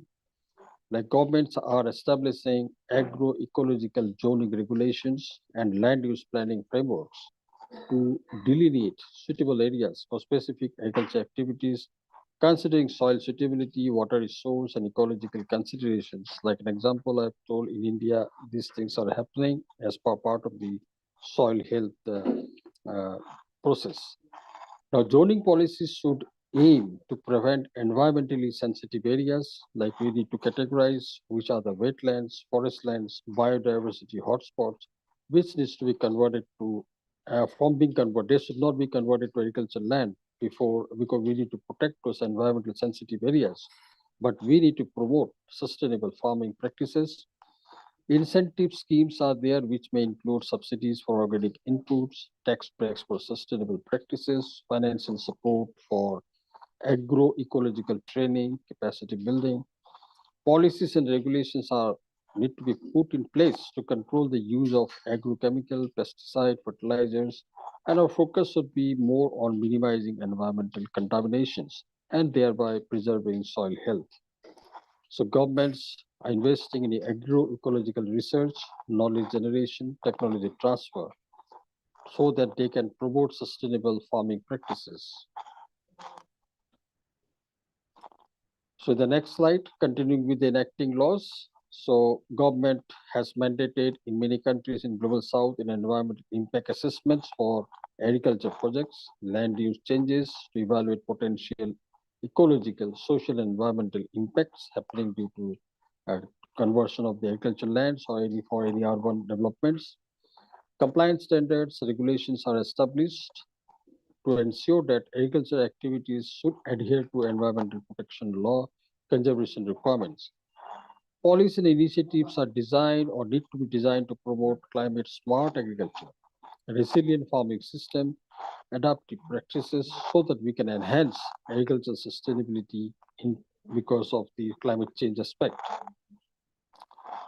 Next slide. So governments are supporting adoption of climate resilient crop varieties, water saving irrigation technologies, agroforestry system, soil conservation measures. They need to provide the formation of farmer cooperatives, sustainable supply chains, market linkages, as I said, providing the market information on real-time basis. And policies need to be focused on improving smallholder access is very, very important in countries which are in the Global South, so that they can have access to market and they can promote sustainable agriculture, agribusiness models. Next slide. Now coming to farmers' IQ, because the topic also continues with the farmers' IQ creation. So how to create farmers' IQ or boost upon farmers' IQ for understanding soil health. So for this, we need to organize training programs, workshops, which I already told, and field demonstrations by the people who are from the research institutes or from the practicing institutions. They need to provide it on hands-on training, how to do the soil testing, how to make the soil nutrient management system, what are the composting and organic farming techniques. Establishing extension services, farmer schools also will provide knowledge sharing, peer-to-peer learning, participatory research. We need to leverage upon digital technologies like mobile applications, ICT based platforms, so that we can deliver this aspect to the farmers for their personal soil health informations, weather forecast, and agronomic recommendations. In next slides, we need to provide access to online resources to them so that they can have the e-learning modules resources. They can have interactive tools. They need to be encouraged to participate in research approach that involve farmers in designing, implementing, evaluating their soil health interventions from themselves. We need to facilitate knowledge co-creation process where we can integrate indigenous knowledge, local practices, scientific insights, so that a comprehensive context can be developed towards specific soil management solutions. We need to promote farmer-to-farmer knowledge exchange networks, community-based organizations, learning alliances, so that farmers can be enabled to share their experiences, innovation, and successful soil management strategies. So these are all continuing seats. In next seats, like facilitating study tools, we can have exchange visits, we can have knowledge sharing events, like these seminars also of similar thing. We can ensure farmers to have access to their soil health information, educational materials, and also decision support tools so in local language so that informative so that they can use this effectively. We need to provide soil testing services, some diagnostic tools through AI-enabled tools, visual aids where farmers can access their soil conditions by themselves without any other's intervention. They can have informed decisions and they can also implement appropriate soil management practices as per the requirements. We need to integrate soil health education awareness campaign into some agriculture extension sub-programs, farmer cooperatives, community-based organizations, and we need to recognize and reward farmers who demonstrates this exemplary soil stewardship, conservation efforts, and sustainable land management practices.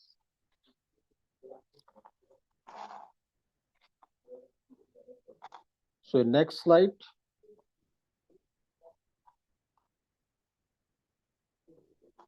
Conclusion.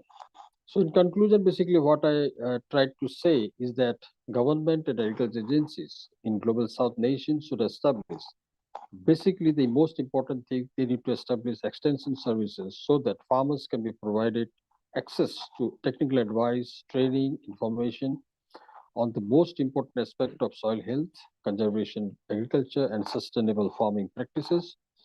Secondly, extension officers and agronomists should offer on-site demonstrations, workshops, capacity building programs so that we can educate farmers, all type of farmers, about soil testing, nutrient management, erosion control, and how to use organic amendments.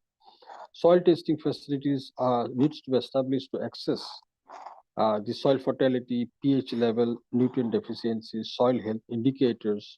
That way we can enable farmers to, so that they can have informed decisions about their fertilizer applications, lime amendments, soil conditioning practices.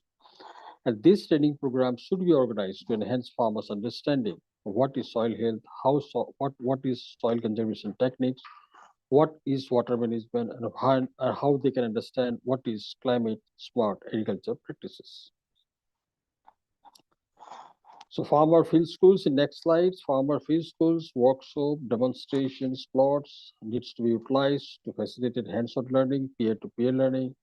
Government should invest in agricultural research and innovations through public-private partnership, including private institutions to develop these soil management techniques, farming practices. Research institutions globally should collaborate with farmers to conduct participatory research, field trials, adaptive experiments so that we can enhance soil health, biodiversity conservation, and ecosystem services. The next slide, that is the last slide, we need to provide access to information to all the farmers and the farm stakeholders, agriculture stakeholders through digital platforms, mobile applications, farmer-friendly resources. Policy frameworks should be developed to promote soil conservation, agri-environmental schemes, and sustainable land use planning, where we can integrate soil health considerations in our agriculture policies and regulations. Similarly, for the farmer networks, cooperatives, community-based organizations are required to be supported so that it can facilitate knowledge exchange between them, learning alliances, and collaborative initiatives. So platforms for farmer-to-farmer knowledge sharing, experience sharing, peer learning needs to be established. That way we can help in promoting the adoption of best practices and innovative soil health solutions. So these are my say to the August members who are present here. And based on that, basically I'm trying to put out that these are some of the standard things which needs to be made in Global South nations so that our first option should be that we need to educate farmers. The farmers, if they are educated, if they are made to know that you are the primary stakeholders in soil management system, then obviously we can achieve a lot through our research, through our experience, through our knowledge, and their wisdom should also be known to us. So it should be a two-way communication from both the sides. And we should take into consideration their wisdom, their old wisdom, the wisdom of the old traditions, their past experiences, their past techniques, which needs to be integrated in the latest development which is happening in terms of conservation of soil health. So now I'm open for any questions from your end, so that I will try to answer. Thank you. We can stop the screen share, and thank you once again. It's I think the solutions are all there, but we've been seeing over the last few sessions as well consistent stories and consistent identification that a lot of the ideas of connecting AI and everything cannot really be done in isolation without using the opportunity to valorize and to create sustainable communities, right? So, and because the global south is developed largely where the internet concentration is largely towards urban areas, that too, is also sometimes not great. It seems that one common factor which we have to go to the farmers, right? You see, because we've also heard from several people the difficulties of bringing new things to offshore places, right? Dr. Shagufta Javeen, she works in rural areas. Songul Jamal works in rural areas, right? So they all have different experiences which show that there's always great hesitancy. In fact, a lot of agriculture in Pakistan as well, rural farmers don't even want to do soil tests, right? Because they just don't trust, right? So I think one of the clear reasons here is that over time, I think the farmer themselves has seen, that, there's lots of empty promises. The farmers are also seeing their land is being gone. The farmers are not seeing their villages improve, So at the end of the day, it is a stage right now where seeing is believing. So for me, it seems that in order for all of this to work, we have to go to these communities, and then we have to bring the internet with us as well. And then we have to develop those communities, right? Because you see, knowledge only works if we create a network of knowledge, right? So either we need zonal educational camps, and we need regional educational camps, but the personal touch, I believe, and the combination of digital, you see, because I think a lot of us, have first world ideas as well, but we have to see how first world ideas are applicable in non-first world. For example, you mentioned earlier that farmers in India have access to AI testing, which you mentioned that, right? Now, Yeah. is that provided by the government? Yes, this is provided by the central government. Yeah, okay. So in your opinion, or in your knowledge, or if you have some access to data about this, what percentage of Indian farmers are connected to systems which are modulated by AI? Yes, actually, see, the same thing is happening here also as happening in Pakistan. Some of the areas of India's farmers of those areas also are resistant to accept this technology, okay, adoption of technology. And what I'm saying is the farmers who are connected to this AI enabled are basically the rich states, okay, because we also have poor states and rich states. So rich states are quite means accepting these technology changes or these enabled tools, but poor states are still in dilemma because the situation here is also the same. Like they have small land, okay, they don't have access to proper infrastructure like roads and all this. If I go and tell them that this is the enabled tools, you can access everything about the market, but first thing they ask, how can we move our crops without damaging, without perishing to the market, or how we can get the proper prices, okay. So obviously there are many challenges, but what I have felt here that it is actually the soil testing happens only 3 to 4 years back in India, okay. With soil testing with services provided to farmers through mobile handsets is provided only 3 to 4 years back, okay, started. So the one thing is good in this case is that once this is being done, the requirement was that all the agriculture extension services run by the state governments, okay, they have their own KRAs now, key performance indicators or key reporting means indicators. Now they have to provide data to the government on time-to-time basis that last month we moved these places, that places, and these are the data available, which are again scrutinized by third party, whether they are providing false data or correct data. So once they put the things like farmers' details in the mobile app, these are provided by the application. So now they can track that farmer, whether the farmer is genuine or it is a fake farmer. So that way it slowly penetrated, and now the case is like around 60 to 70% of the scheme is successful. Means if 100 farmers are targeted, 60 farmers are really getting the data or informations regarding crops, regarding the soil, regarding the market, regarding the rates, and they are also connected to some like central market system which are made available in district headquarters. Okay. So what I'm saying is this scheme's implementation took time. There are a lot of challenges because of digital divide due to their old traditional practices. There are some superstitions, many other things are happening here also.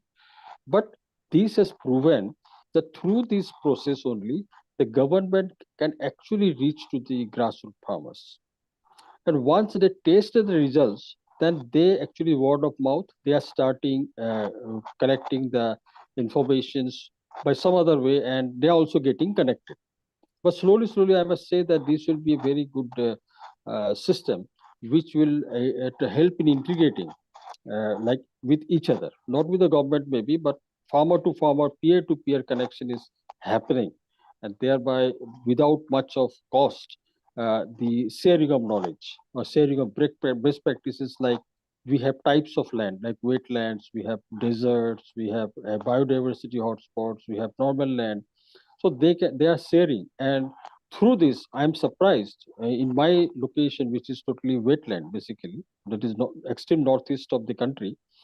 Now they are practicing the crops which are being grown in the warm, means during warm climate. Okay, so they are actually trying to implement those crops which they have never grown in the areas, because they have got the confidence from the peer-to-peer sharing of knowledge that they are also getting good prices. So why not we try here? Maybe the yield may be less because of the soil condition and all, but types of crops coming up in areas which were never being cropped is happening. You know, you mentioned a key word again, prices. Early on, we had in the earlier salon, we had Sanakawan talk about the economics of it. You know, we need to make soil health and a commodity and index, right? You see, because I would be very interested to actually know what are the parameters of the data provided in that AI, because, you know, in general, a lot of soil tests has always been designed towards just a few key elements in the periodic table, right? But soils a lot more elements, right? And sometimes in general, reports and soil tests are designed for you to purchase more ag inputs, right? Because those basically tells you that, you know, so for me, I feel that we must put a value to soil health as well, right? And make that conversation, because it seems that all of this, the conversation about food and public health seems to be less important than prices and economics. But and somehow we all seem to be lost in that trap that it's okay, the food is not safe for us, but okay, let's talk about the price, which is very strange, you know. So, you know, so which is why I think that, you know, we should need to basically have public health indexes, and we need to have soil health indexes, which is why I'm convinced that at some point in time, we need a global soil syllabus, right? You see, because it is a global subject, right? And it needs to be administered within primary schools and all of that. It needs to be part. Let's put it this way. Certainly, educational systems need one syllabus that talks about how you save your planet. So a soil syllabus, right, in the age of climate change, that would be what it is. So we also need to ensure that the information that is gone on this type of syllabus, you know, is the truth, because we've also seen a lot of historical texts where they've eliminated certain parts of truth, right, just so that it fits the culture. Anyway, sir, thank you so much for your input today. We have more speakers to come, but we have a gentleman. I don't know, Bilal, what the schedule is, but we have Mr. Samuel with us, who's been joining us for 3-4 days in a row. In fact, almost every day, and he's ready to speak. Mr. Samuel, would you like to jump in? We have a long list today, and I think after that, Professor Dr. Bean has a point of view to put across very strong, and so does Mr. Khalid. Both of them are global chairs for today. In fact, should we start with them? Samuel, can you wait a bit? Can we start with them, Samuel? All right, that's fine. I just think I have a question to Dr. Punja. Sure. Yes, Right, sir. Doctor, that's a very wonderful presentation. Thank you very much. Quick question. Thank you, sir. I just want to ask, you already have a model, because I know something about most of these, the knowledge gap, mechanism of the thing is actually location-based, is according to what is being made available, and the reaction, your people better than anyone else that is coming in. So Yeah. I want to ask for knowledge sharing, do you have a mechanism? Because right in Nigeria here, there are some training that have been done, but it's not being implemented. I want to ask, you have a kind of follow-up mechanism that has been practiced with your just recently developed model, and that is one. Then two, who bears the costs? Who bears the cost? Is it coming at the cost the farmers, or it's free? No. And who bears the cost? Also, I want to ask, if it's not coming at a cost, what is the return on investment? Someone is actually investing, the government is investing. So what is actually the return on the investment for the government? Thank you. Yes, thank you. See, it is no cost to farmers, and how you are saying that who will be investing and what is the return on investment. Basically, it is run by the state-owned, means government agencies, but investment is done by the industries as part of the corporate social responsibilities program, CSR program. Means in India, it is being mandated by a government to all the industries who are listed on Sensex that they need to give 3% of their annual profit to the government-led agencies which are working on social improvement practices or social improvement programs. So this is part of the social improvement program. So the industries are giving money to the government as part of CSR program, and this money is government is investing on farmers for the education and other development activities.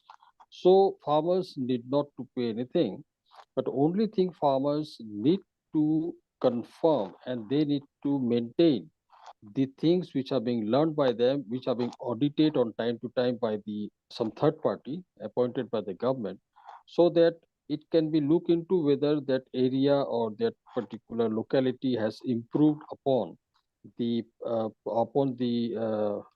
scheme as per the target. If not, then again they will be providing informations, or they may be doing these activities once again for them with an option that if you don't improve, then it may be coming under the scheme of the land maintained by the government. So that way, big lands are, if not improving, then government takes ownership of those land. Okay, on a combined basis, which is called Farmers Producers Organization. We create one organization called FPO, where those farmers are involved, but the governing body will be the government for the time till that area does not get improved upon this agricultural productivity, or you can say some other thing which are being assigned. So normally it is maintained by the government, funded by the industries under CSR scheme, and so it is no cost to farmers. Okay, thank you. What about the follow-up mechanism? A model that you've adopted and it's tested and it works. Agriculture Ministry will follow ups through extension offices at the state level. Okay, not at the local level. No, local level. Local level, state level means a state has many districts. So at district level, which is now we have three tier of legislation. One is called parliamentary, then we have state legislation, third is Gram Panchayat. Okay, the village panchayats or village bodies. The village bodies looks into this. I wanted to throw in, you said that I think firstly it's a fabulous idea. In fact, I personally also believe that corporations in Pakistan, I used to design marketing budgets, strategic budgets as well. I do believe organizations need to design, a sort of an ESG budget, which they can basically use to push towards the development of infrastructure. A very good idea. Appropriately, sir. Appropriately, yes. ESG is very much required now. Yeah, so here's the question. So when you say that it's a CSR fund and the government manages it, do the people who contribute to the fund, do they have are they part of the policy making, or the policy is strictly based on what the government wants to achieve? Yes. Or No, is they cannot participate. They only government policies they have to fund compulsorily. I find that wonderful. Thank you very much. Any other questions? Okay, Mr. Khalid, would you like to say a few things today? You're our distinguished guest and honored chair from as well. No, thank you. Sir? Yes, thank you. Thank you, Dr. Pranjal. Thank you, sir. Samuel, for your question. And you'll be presenting today. Looking forward to that as well. We have Mr. Alahia for you with us. Mr. Rathore, are you with us? Would you like to present? Yes, absolutely. I've been waiting for a very long time now. I would love to represent because I have a lot to say and Yeah, a we lot had a to long represent. list of speakers, but the floor is yours now. Thank you so much. So, can you guys see me? Yes. All good. All right. Thank you so much. First of all, I would like to thank everybody for Dr. Renuka and the Good Meta team for bringing out this wonderful event for us, where we can sit together and put our ideas out here and connect with everybody. And most importantly, we can learn a lot. And secondly, I have a very bad throat, so if I'm just start coughing or mute myself, I'm really sorry for that. Before I hop on to my presentation, I would like to introduce myself. My name is Aleha Rathore.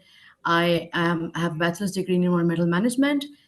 I have a certification from University of Stanford in human rights, and another certification from Harvard University in environmental in education and family engagement. I have also a certification from Duke University, and from there I'm learning about renewable resources. I have another certification from Dartmouth, from where I've done environmental sciences, and with that I have a scholarship based another learning opportunity from UNSSC, and that's it. With that, I'm going to hop onto my presentation. If I can share my screen.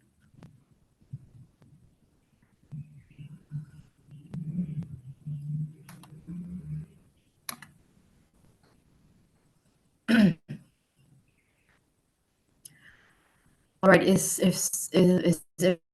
everyone to see my screen? Yes, we can see. Yes, thank you. All right, thank you. All right, so I'm representing myself from a country that has been through a lot. Okay, we're one of those people who have the least carbon footprint, but our people have suffered immensely, and they've lost their lands. They have been through a lot. They've lost their lands. They're actually right now. I have a very bad throat, and this is because of the problem that we have right now in Pakistan, this excessive environmental pollution, air pollution. So I represent that country. So I'm going to represent all my work from very personal experience, and I would love to tell everybody that what can be and cannot be done, and how we can help each other make better decisions for people who don't have access to education, because Pakistan is based on people who don't have access to education at all. So I'm going to start my presentation. I have a huge passion for environment, and I think environmental education is the need of our right now.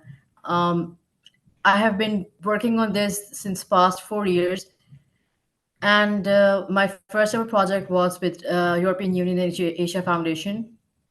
Now let's start with the very basics, that why do we need environmental education in Pakistan? I mean, it's quite obvious that awareness of environmental issues, that's really old. Sorry, we should have been doing this like 10 years ago, but we still are trying to get there, and we haven't gotten there, and we're still working on that. So promotion of environmental stewardship, biodiversity conservation, sustainable practices are all like very important. We're still trying to get there, but I am working on more important issues. That is, now environmental education is important because that's a part of our health and well-being. It's also part of our economic consideration, and most importantly, the future of this country, the kids of this country, this nation needs to know, and they should be well prepared of what's coming ahead of them. So I'm not going to take a lot of time. I have a lot of stuff to talk and address. So I'm going to really just go quickly through my presentation. Environmental education. Now, when we talk about Pakistan, we talk about children who can't even go to school like every day. You're talking about people who live below poverty line, and they're suffering the most. And they're suffering, but they're not actually the main cause of whatever this country is going through. They probably have the least, or maybe less than least um, effort in making this, this environmental problem and crisis that we're going through right now. So I believe that, I don't know about the entire curriculum and all the education sectors that we're talking about, but I especially and specifically think that environmental education should be the right of every child, regardless of their color, creed, caste, anything. And I also think that education, regardless of whatever form it is, like if it's a drawing, you're educating through drawings or reading books, whatever form that is, education never goes to waste. And there's a huge absence of education and knowledge in Pakistan that has been one of the reasons whatever we're going through and what we're going through. And especially for a nation who has a lot of love for nature, biodiversity, and a nation that has everything that is needed, except for there's nobody to give us a certain guidance, a certain direction of how to actually, protect all of that we have.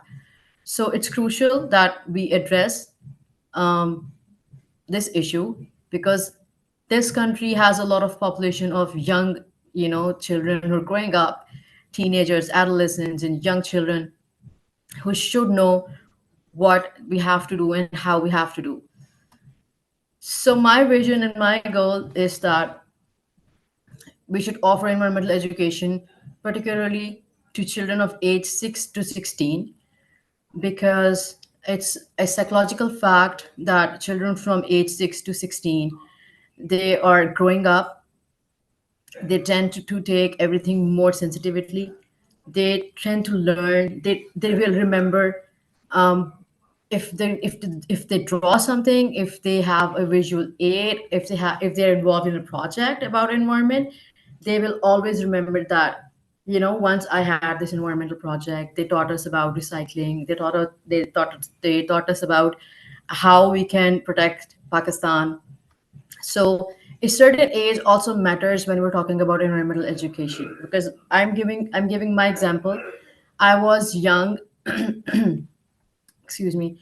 I was in class 1 or 2 when WWF Pakistan came to us, and they told us that, pandas are in a lot of danger and we need to conserve them and protect them and everything. And ever since that day, I always remember that. So you technically build a soft corner in a child for the greater change that we need in the future. So this is my vision, that age 16, 6 to 16 is it's a very important, crucial age to develop and implant this small seed of protection, care, and kindness through environmental education. Now let's talk about psychologically that what needs to be in, how what psychology says about early education and child development. Economics, and there are many approaches, and speaking from a very personal experience as well, I think that any learning opportunity that involves, especially for children, that involves drawing, painting, storytelling, maybe a movie. I'm sure we all are familiar to, especially the people of Pakistan, we all are familiar to that Safeguard movie that we used to watch as kids. And we learned from that that, you need to keep your hands clean, because either if you don't, then dirt will get you. So yeah, that's how we learn. That's how we grow. And that is at a certain age that has an impact on us. I mean, if you show if you take if a kid is going to take that knowledge about environmental education into their homes, they will tell their parents, they will tell that, I learned this thing, I drew, I had fun, I painted earth today. So yeah, this is the kind of things we need to move from children to parents, parents to children, depending on the class, depending on the sort of people we are connecting with, because Pakistan is diverse. We have all sorts of classes, all sorts of people coming from different ideologies, religion, nationalities. So my mission is better life, fostering and development of greater mind and sense of responsibility. Sense of responsibility is very important, and environmental education just does not focus on, you know, we need to stop, we need to start recycling, we need to stop plastic and everything. It's a sense of responsibility. If you can feed a child with a certain sense of responsibility, I think you've gone a long way. All right. Personally, I believe that, given my experience with children so far. So, sense of responsibility is what we need to give them at a certain young age. We need to install kindness in them and develop their minds for a future that is doesn't seem easy, especially for people in Pakistan. We need to teach them about all of the issues that we have, all of the solutions that we will have, and how they can cope with if there's a flood.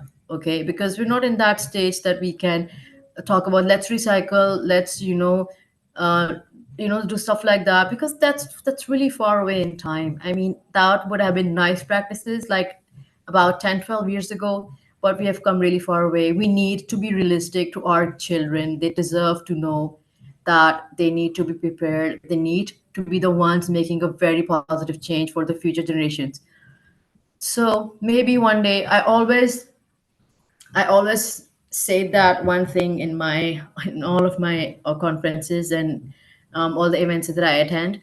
I always say that, the Wright brothers were people who were nothing, and they had an idea, and they created the airplane way, way, way before when an actual airplane was created.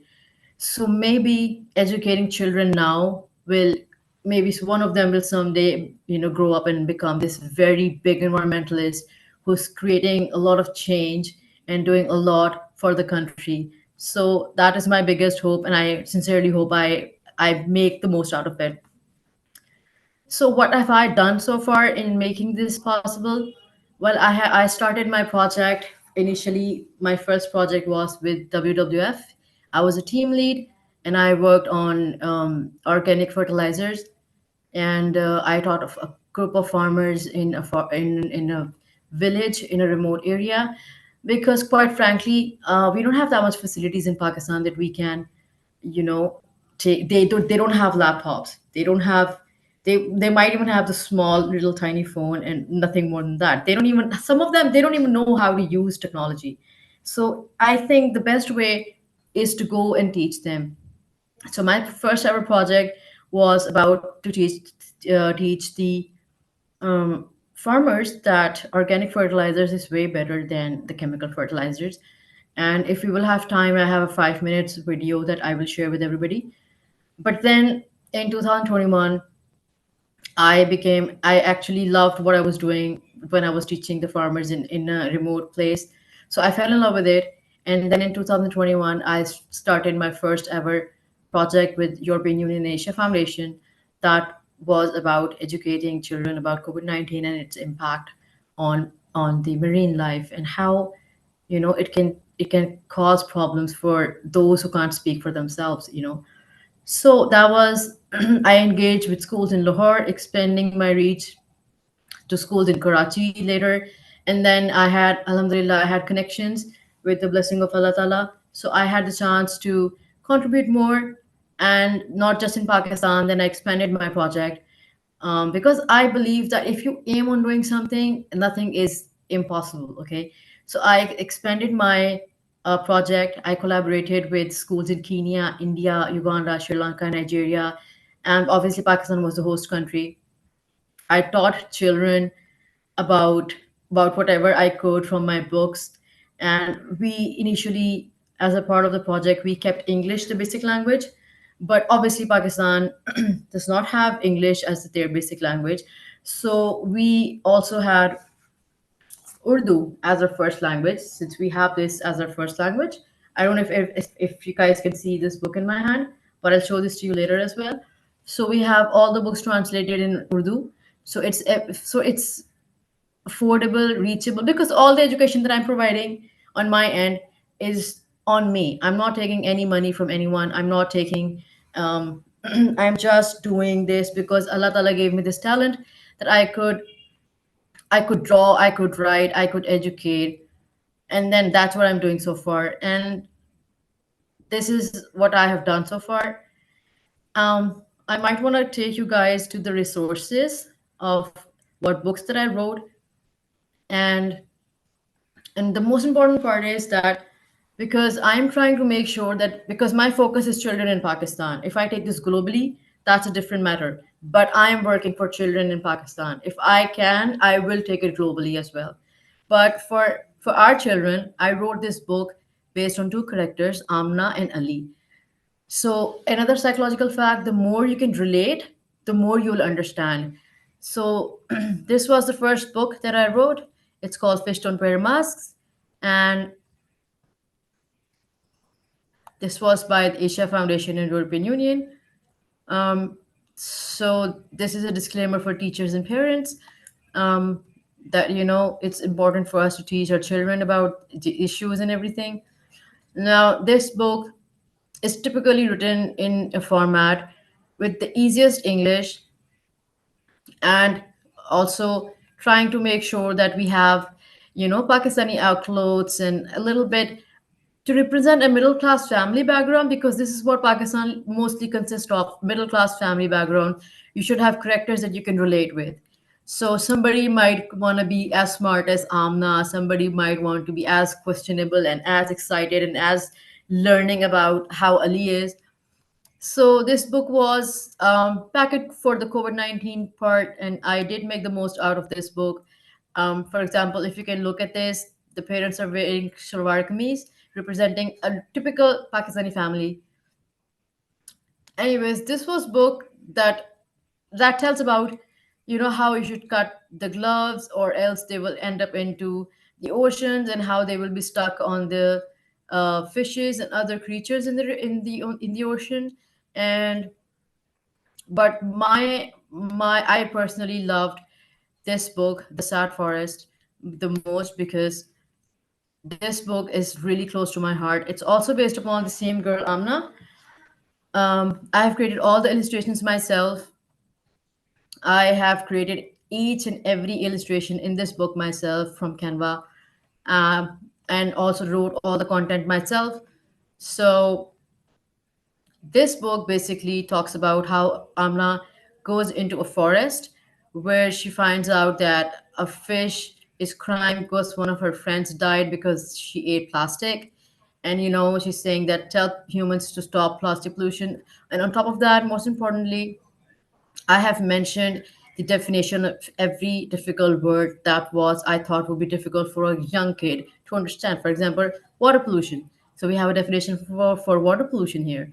So Amna goes next, and she finds out deforestation, and the trees are crying and they're requesting that we give you food, water, and shelter, and yet you cut us. So Amna talks about deforestation.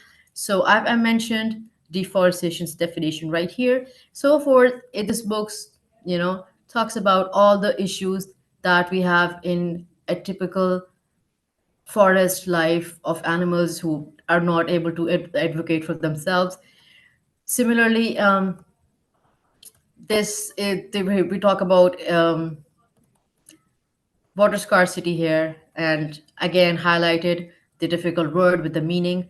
So yeah, and also most importantly, the stories have a learning ending. For example, Amna goes to the tree of wisdom. The tree of wisdom talks about that, the tree of wisdom talks that climate change is not just in this forest, it's everywhere, and you need to go and educate children. And grown-ups don't understand, but we need to make the little children understand that environmental change and climate change will make difference. And how Amna saw the wisdom in advice and smile, little things like that, that every Pakistani kid would relate with and understand. So this is me working globally, locally, and also I started my journey with this school. And then I had, by the way, all of these coloring facilities, the crayon, pencil, color sharpener, even juices, working material, worksheets, and everything I have been providing the children myself. So because the point is that they don't feel like it's um, another boring subject they don't want to be interested in, and stuff like that. So I would read them from the books, and then I would give them these worksheets. They would color, they would understand. I have seen such talent. I have seen so much talent, so much great artists during my time in really remote places, in really remote small schools and charitable foundations. And I was shocked that this country has so much talent, and yet there's no better platform for them to go and represent. And so much talent being wasted, in a way. So what has been achieved so far, what has done is a different concept of what have we achieved so far.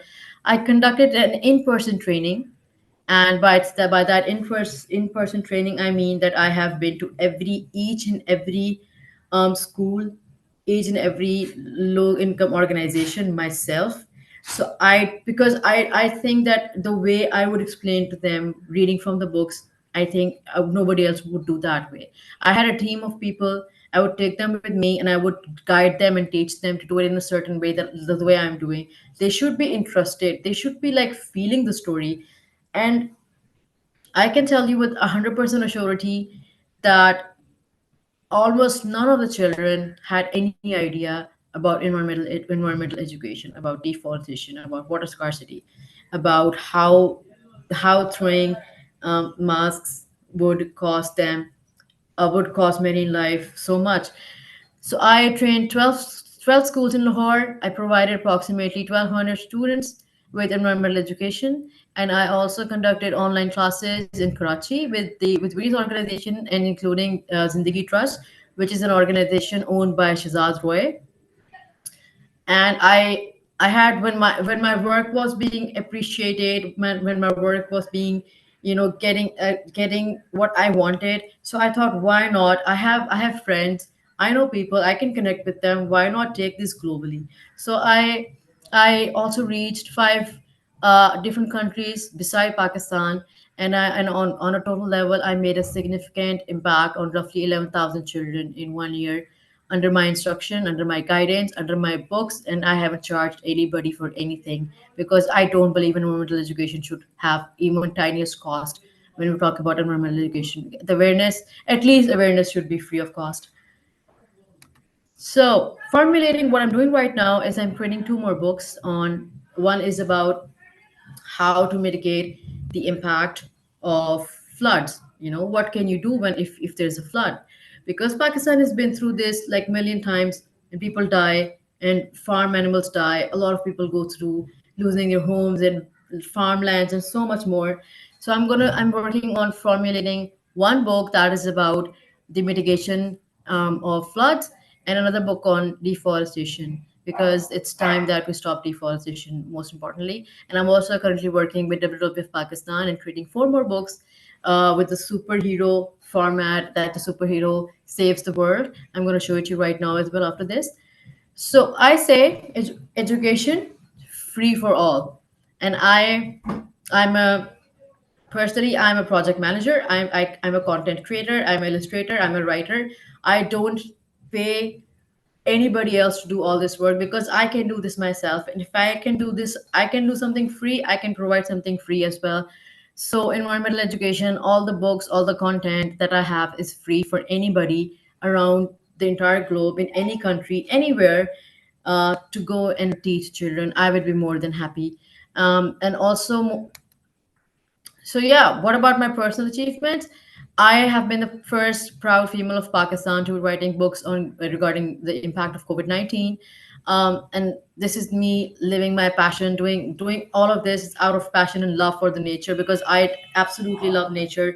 I also think that the people of Pakistan love nature more than anything. The only problem is that they don't know if they're doing any good or bad. If they're doing bad, they don't know. They don't do it. Most of the people don't do it on purpose. They don't have enough guidance for it. So I'm living my dream of educating people about environmental issues, whether that be locally or globally. It doesn't matter. Children are children everywhere. So, and I have collaborated with several international organizations so far, and I've been awarded with scholarships and recognitions from numerous, organizations. This as one of the example of it. Sorry, I had a free. I was given a free scholarship by UNSSC, and they also posted my project as one of the best projects so far, and among the 10 best projects actually. So this is my contact information. If anybody needs to reach or connect, or if you need books or anything, I'm here. I'm here to help the world. I'm here to help the environmentalists. I'm here to educate children. So this is me and my presentation. Thank you so much. Would you like to show your film?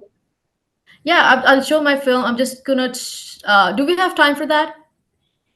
I've been showing my films. I'm also a designer and a writer, and yes, Actually, I'm it's very not really a film. It's just a small project that we worked on, and that we created it like a little film for the final presentation at WWF. So I'm just gonna share it with you guys. It's gonna take 5 minutes. If we don't have time, that's also fine with me. Please proceed. All right. Just before we get to the film part, this is the book that we're working on with WWF Pakistan. It has a character called Captain Terry, and Captain Terry is always helped to save the world, and he has friends called Ali and Amna again. Um, so they are always calling Captain Terry. They have a green gang, and they're always trying to save children. These children are always trying to save animals and places from environmental degradation. So I'm gonna move to the movie here with that. Can you guys see my screen, right? Yes, we can. Yes. All right. All right, I'm gonna start here and let's.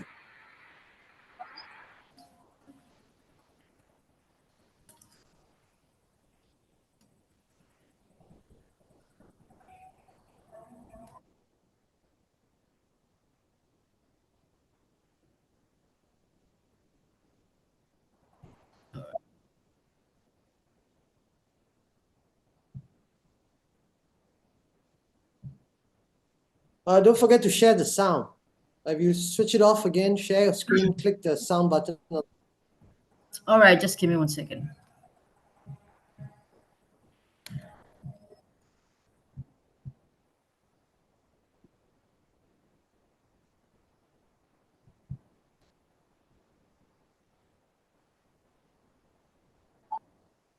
You guys heard this now? Yes. All right. Okay.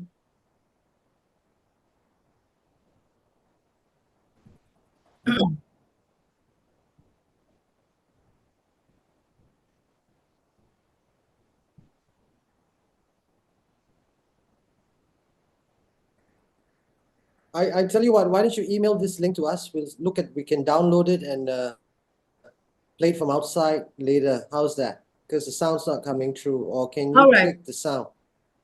Yeah? Is that fine? Let me check again. Let me just Sure, try please. this one last time, and then I will share it with you guys, and you'll use it.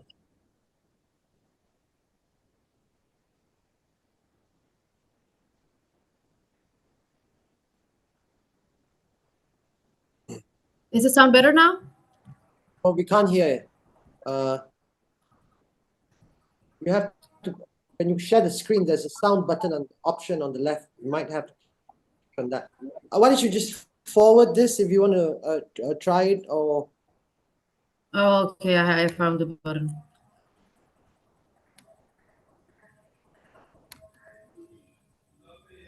All right. The WWF head office. We are the Marco team. We are interns at WWF. I hope you all are familiar with WWF. You guys are? Okay.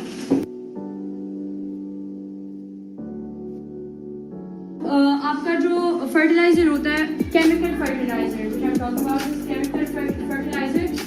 अगर वो काफी ज़्यादा आपके पानी में मिल जाए irrigation water में, it will cause water pollution. वो आपको हम further बताएंगे.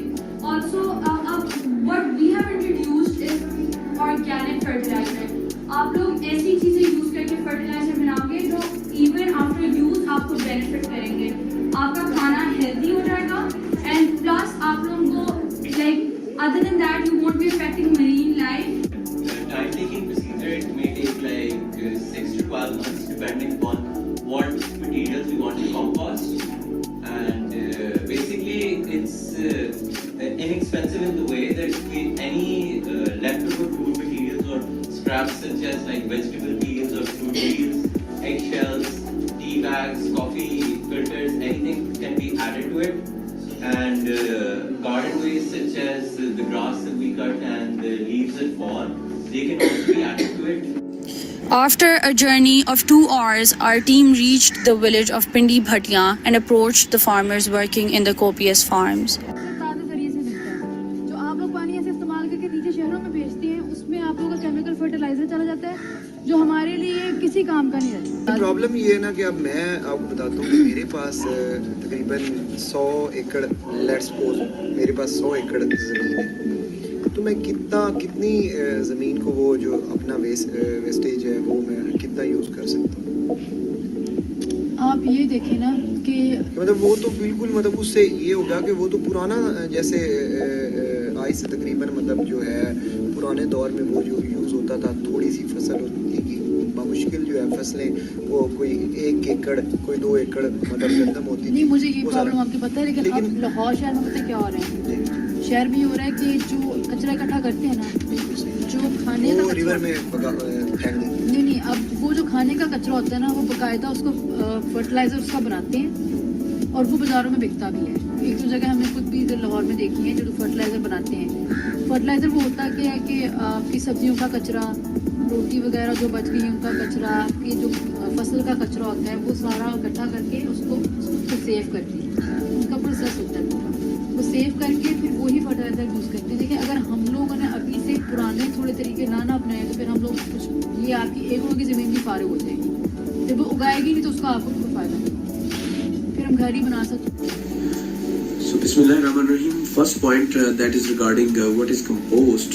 Compost is basically a process product coming through the process of composting, and composting is basically comprising of a process in which organic matter, particularly in the form of the waste, particularly those are under consideration for this purpose, are being underwent through certain fermentation, and this fermentation may be microbial or sort of without microbes in abiotic conditions, and through that will be just achieving some totally fermented, or you can say processed material, which will be simple in its form, to be called as simple organic matter, and then we'll add this simple organic matter, which is also named as compost, into our soil to get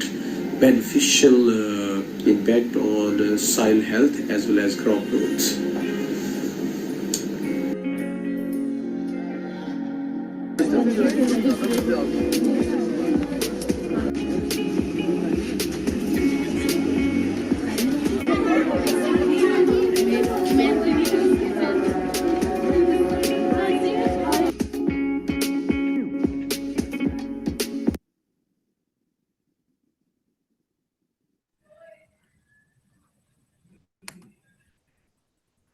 All right.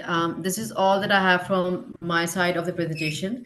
Um, thank you all for listening. Thank you all for taking part, and thank you all for understanding that Pakistan really needs what we're doing right now. And I hope that, inshallah, if nothing else, I will always strive and work very hard to make this possible, that every child gets education in Pakistan when it comes to environment, and they deserve it. Everybody deserves to know what they're going to go through in the future. Thank you very much. Thank you. Over to you guys. I'm done. Thank you very much for your presentation and everything. I like that, I was speaking earlier about culture, about good cultural references, and you need to tell the story in local languages. So I agree with you on that. What is your take on soil health? What is your position on soil health? In what sense? As in, do you include it? Well, you see, at the end of the day, soil health, no doubt, right? The loss of soil fertility, loss of soil organic matter is it's one thing to say only 1.5% emitted, right? But if you look at current cultural practices, and nearly all of Pakistan's cities rank up as amongst the worst AQI indexes in the world. If you look at the environmental reports, you can see that pollution is predominantly, the take, make, and waste system, which is, really is the linear economy, and 80 million people working in the linear economy, right? So at the end of the day, yes, we need to tell kids about floods. Obviously, I mean, they didn't understand about that. And but at the same time, how do you reverse the situation? Because what we need right now, all of us, is we need to speak about the environment, but we also need to connect soil health to the environment, right? Because without soil health, without soil biodiversity, right, you're not really going to be able to have. We don't have anything. I mean, Pakistan is based upon on agricultural land. I mean, we live, we thrive, we are sucking on the agricultural part of this country, right?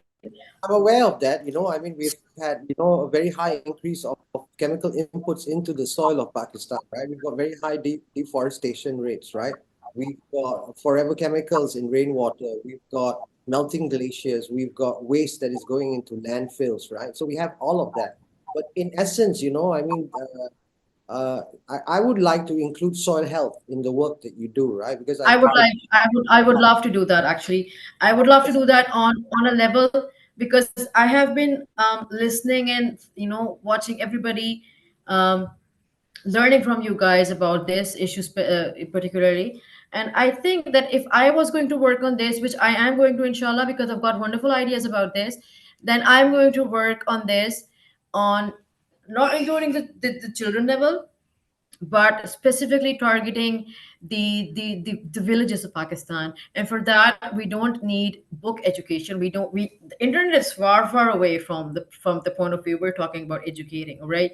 So I have certain friends who have their own companies. They make compost, organic fertilizers. I can take help from them. We can take a couple of bags or something like that, and go and educate people that whatever you're doing right now, maybe this is going to help you for 2-3 more years, but then you're going to suffer. This is the solution, and we're providing you with this facility. Maybe we can divert them, we can educate them in person, because honestly, it doesn't matter. We already living in Pakistan. We see all of those advertisements on TV that Kasan Dijan Pakistan and everything, but there's really nothing happening. We need to go in person. We need to tell them. We need to teach them in person. And inshallah, I am doing that. This is a program that we will have. You know, we do want to support kinder farmers. We will work with Planet Soil Juniors, and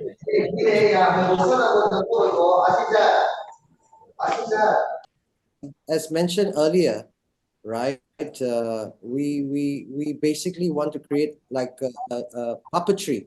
We want to work. We're hoping to work with Mr. Peter Payton from Australia, right?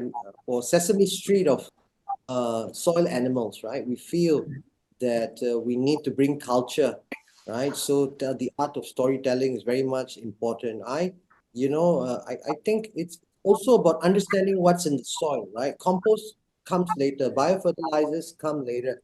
Again, we're talking strictly from a soil health perspective, understanding what happens, understanding why are earthworms important, understanding what's actually really happening in the soil, right? And when you understand and when you have a connection between knowing that there are living organisms in the soil and they're sentient organisms that contribute, are part of formation of soil, then you tend to respect it a bit more, right? Absolutely. Kids become kinder with animals when they have their own pets, right? Absolutely. We always get that adorable story during Eid where a kid is angry and he cries when somebody tries to sacrifice his goat. Yeah, we've seen those YouTube videos and stuff like that, but the young kid is holding on to the animal just before it's sacrificed. So I think kids have great empathy. Kids have, and you're right, this is the right time for them to develop empathy with the soil. Because again, soil to table, soil to cloud, cloud to soil. Soil to cloud to soil is the way for the green economy, right? And at the same time, so I believe, from my perspective, right, that soil health needs to be the first point of everything, right? So from soil health, we can go to environment. Soil health, we can go to public health, which is basically what we're doing right now. So anyway, I think it's fabulous. I think it's great. Does anybody else have any input? Thank you.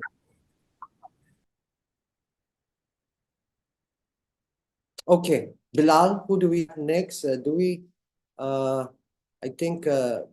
I think Shagufta. Ms. Shagufta is ready to present. She did to present at 5:30, but we had brilliant people. Ms. Shagufta, are you around? I think the salon will be extended. We have a long people here. But anyway, let's do our best. I think Mr. Mohammed is also here. We have a young gentleman here with us today. All right, Dr. Shagufta, please. Thank you so much. Hello, good morning, good afternoon to everyone, and Assalamu alaikum. Here, let me just share my presentation. Actually, I'm outside, and here it's in capital, it's thundering so heavily and raining really cats and dogs. So I might have some connection related issue, but meanwhile, let me just first share my screen.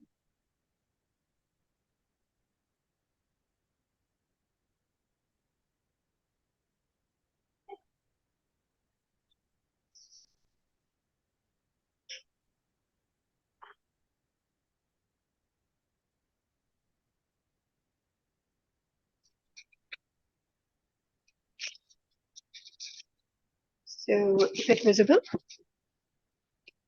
Yes, it's visible. Perfect. Great. So first of all, I must appreciate again Dr. Renuka and the whole GSFN team to hold this summit and to really give a due consideration to the women development, the youth development and youth leadership as one of the important area to be addressed here. So I was off and on just trying to get the most of the session, and the speaker before me, the young lady, it was a wonderful presentation, and I could really relate to lots of areas related to your presentation. My brief introduction is that I basically am an entrepreneur, a humanitarian, but at the same time I'm a learning and development consultant, and I have been linked with education, learning, and training, say in the field of education from playgroup to PhD, and that's why I can really see the cross-sectional ailments and the potential solutions to those. And I have very closely worked with the young people, professional as well as students of different ages. So when I was, I taught at University of Management Technology, Lahore, and I mean these were my MPhil and PhD students. And then I also taught the business communication to the BS students. And before that, I was training the teachers of different colleges, universities, and students and schools. So while interacting with these teachers and students, I came to realize that we really need to turn our youth into a dividend and not to allow them to turn into a debt. And today in Pakistan, that there are 64% of people are younger than 30 years of age, and there are 29% of that population, which is between the ages of 5 and 29 years.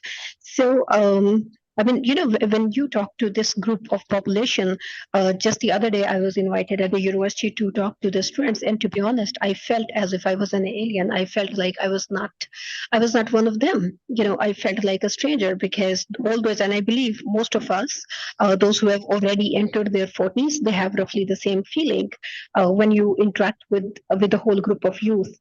So, you know, I realized that there had always been a disconnect between the youth and the adult population of Pakistan. During my young days, my school days, and then college and university days, I felt also like there was sometimes a big disconnect between what we are being taught and what actually life demands from us, whether it's the roles, whether it's the skills. So, right. So what happened that I then designed this program, which was Youth Engaged in Service Program. I'm going to share. This is about next. Okay. I hope the slide is visible. Yes, yes, it is. So the main drivers behind Youth Engaged in Service Program are, first of all, the Constitution of Pakistan, because, again, Constitution is not so commonly known among the citizens as compared to that in the USA. The second driver was, and then our Constitution has a lot to related to the young population of Pakistan, and there are lots of areas where we can, from the in the light of Constitution, we can involve students in different activities. Similarly, the second driver was Sustainable Development Goals. The third one, DEIs. And then we brought in the 21st century skills in it. And ultimately, the whole objective was to bring in individual and social responsibility among the young people of Pakistan. So this program, the initiative that I'm talking about, the background, like I said, the background was my personal realization that we needed to engage these students in the real life.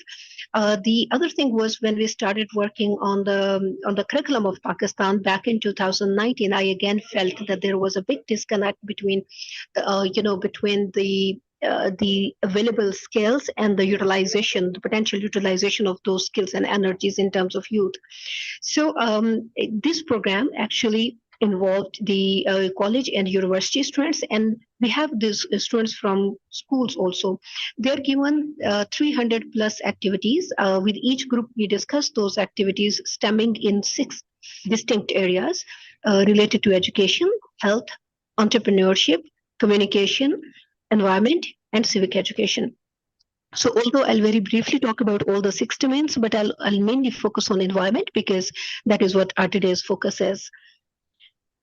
The activities basically form the whole curriculum, which is related to these 6 areas. With each group of students or volunteers, we discuss those activities, and we pick up the activities from those 300 activities related to the group, related to their aspirations, their interests, and they make their own curriculum out of that, out of the 300 plus activities.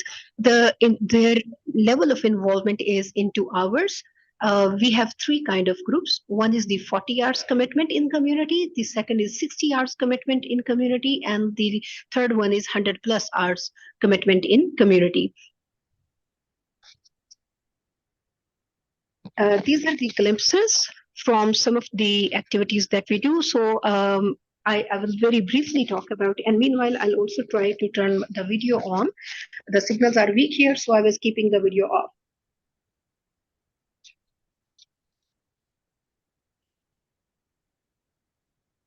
Okay, so in education, for example, these students go out to and they reach out to out of reach, out of school children facilities, and definitely these facilities do not offer quality education, especially the activity-based educations and game-based education. They also there is also less focus on the life skills. So when these young people go there as mentors,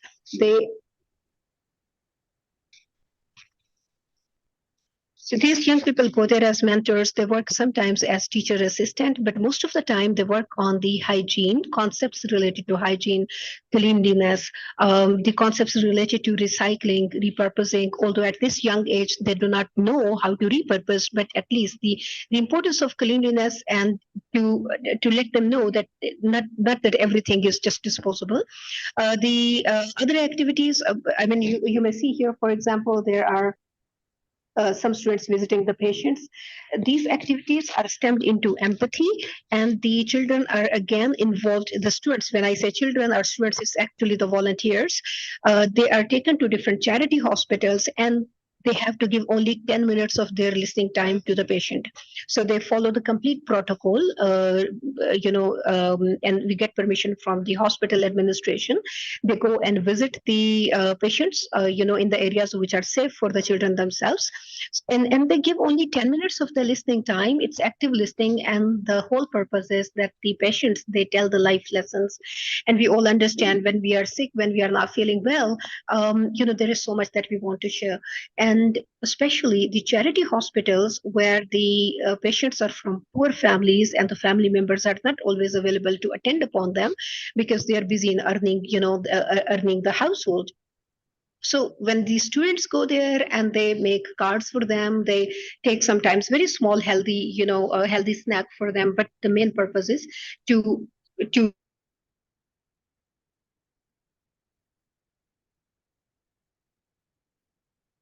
give them a feeling, instills among them the sense of empathy. Similarly, then the students, they are involved into communication and advocacy campaigns.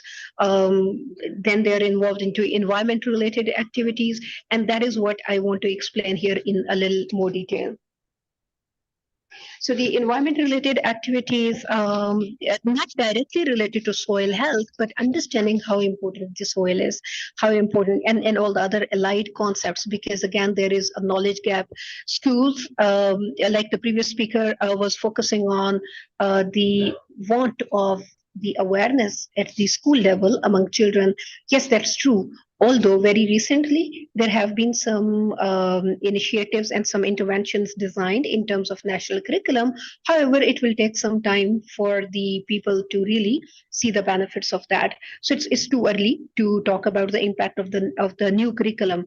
However, we bridge that gap by involving these students into understanding the importance of plantation, understanding the importance of the waste management, even if it is at domestic level, understanding the importance of clean air, and that's why the cleanliness.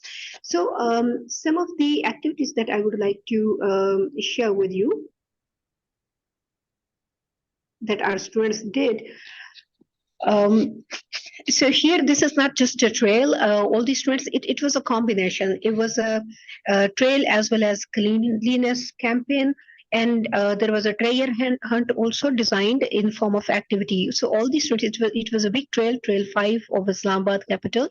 And it's very challenging trail. But the whole point was that through activities, for example, they had to find some insect, they had to find some leaf, they had to talk about it. I mean, different kind of activities were designed to make it fun activity, and they collected, the garbage from the trail. At the end, they were also, they were told about, how to manage that waste and how to dispose the waste of. Then here was another activity, which was actually an advocacy and awareness campaign in which our students, they designed the placards and at different places, on roadside paths and different places where they could, where there were people around, they displayed these messages. So it was very quiet activity, but very disciplined and well-structured activity where they stood at the side. And if you see the lady in the blue shirt who was a visitor, and she was like, oh wow, I also want to be part of this campaign. So this is how different people would ask questions, and this would give us a chance to talk about the environment and about our own personal responsibility to keep it clean. Here is another campaign. This was specifically done by the girls from a university. And it was very interesting. And this is, if you see, it's a mixed group, because it all depends on, which college, which university do we approach. And it's a very quiet activity, because we do not want here when the students, they are standing at some particular place and they are holding the placards, but they're fully prepared for the answers to be for the questions to be answered. So when the people, they come out to them and they reach out to them, they ask different questions, and that is where we do the advocacy for having a clean environment. I particularly loved this one. Let's save it for the next gen. And this actually became a theme for our conversation with the strangers as well as among ourselves, that what are the things that we need to save for the next gen? So all these students during these activities, they become our advocates, and they understand that natural resources are limited, and this is our responsibility to protect those resources, to use those wisely, and this is also our responsibility to keep those resources available in good form for the next generations.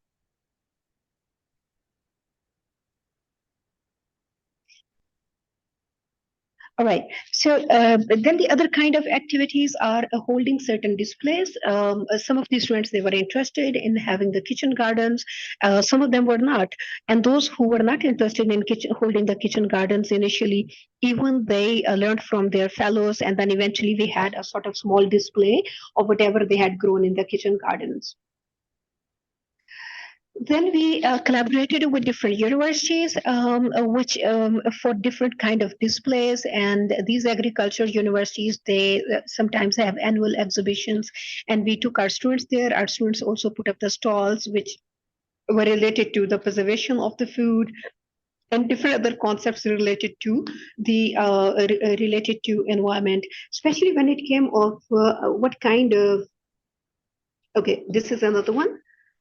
Here, this stall, this was by an organization, PODA, and they talked about the recycled paper, plastic, metal, cloth, handicraft. So, this was all about, all the 3 R's and the waste management thing that was focused. When it came of the kitchen gardening, that is where we had the questions related to the soil health and how to improve the soil health. And to be honest, we didn't follow a particular curriculum. It was more like, okay, find information, search for it, and then share the information among yourselves. So at least they started discussing the thing among themselves.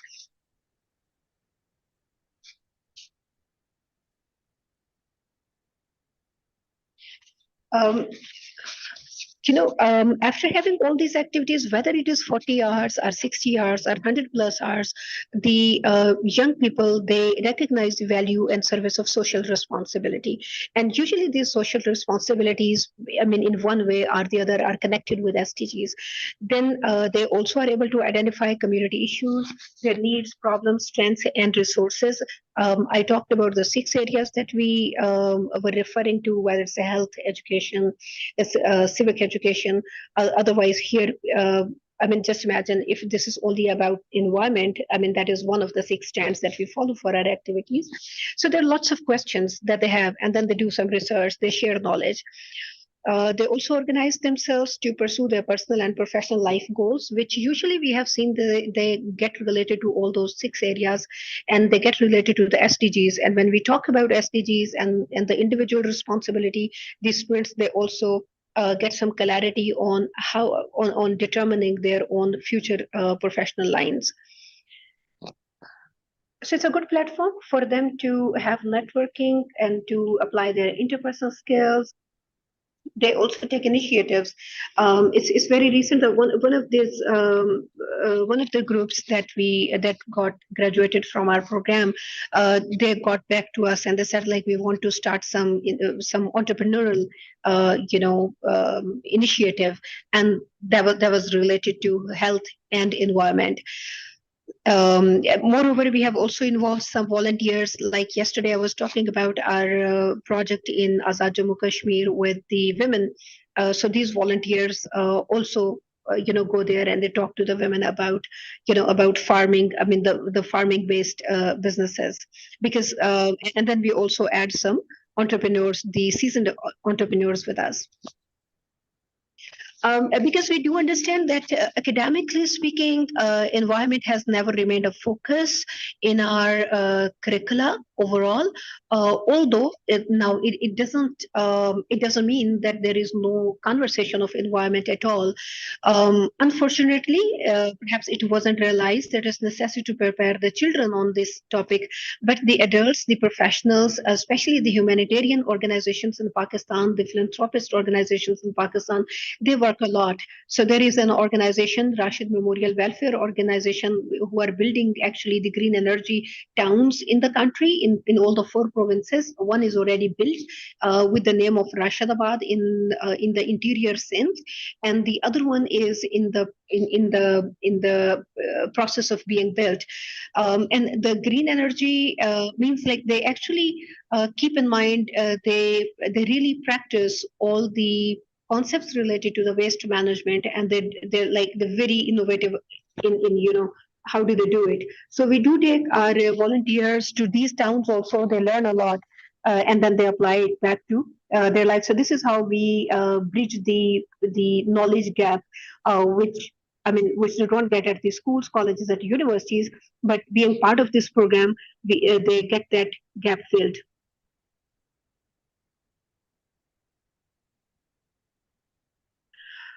All right, because the animation, all the animations are gone, by the way, from my presentation, because I'm now presenting it from my cell phone.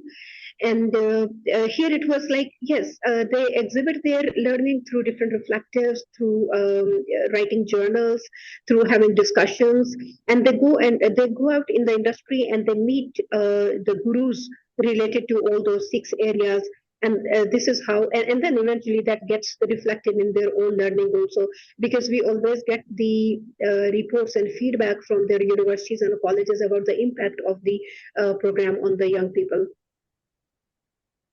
Especially through the environment-related activities, a few of those that I shared with you.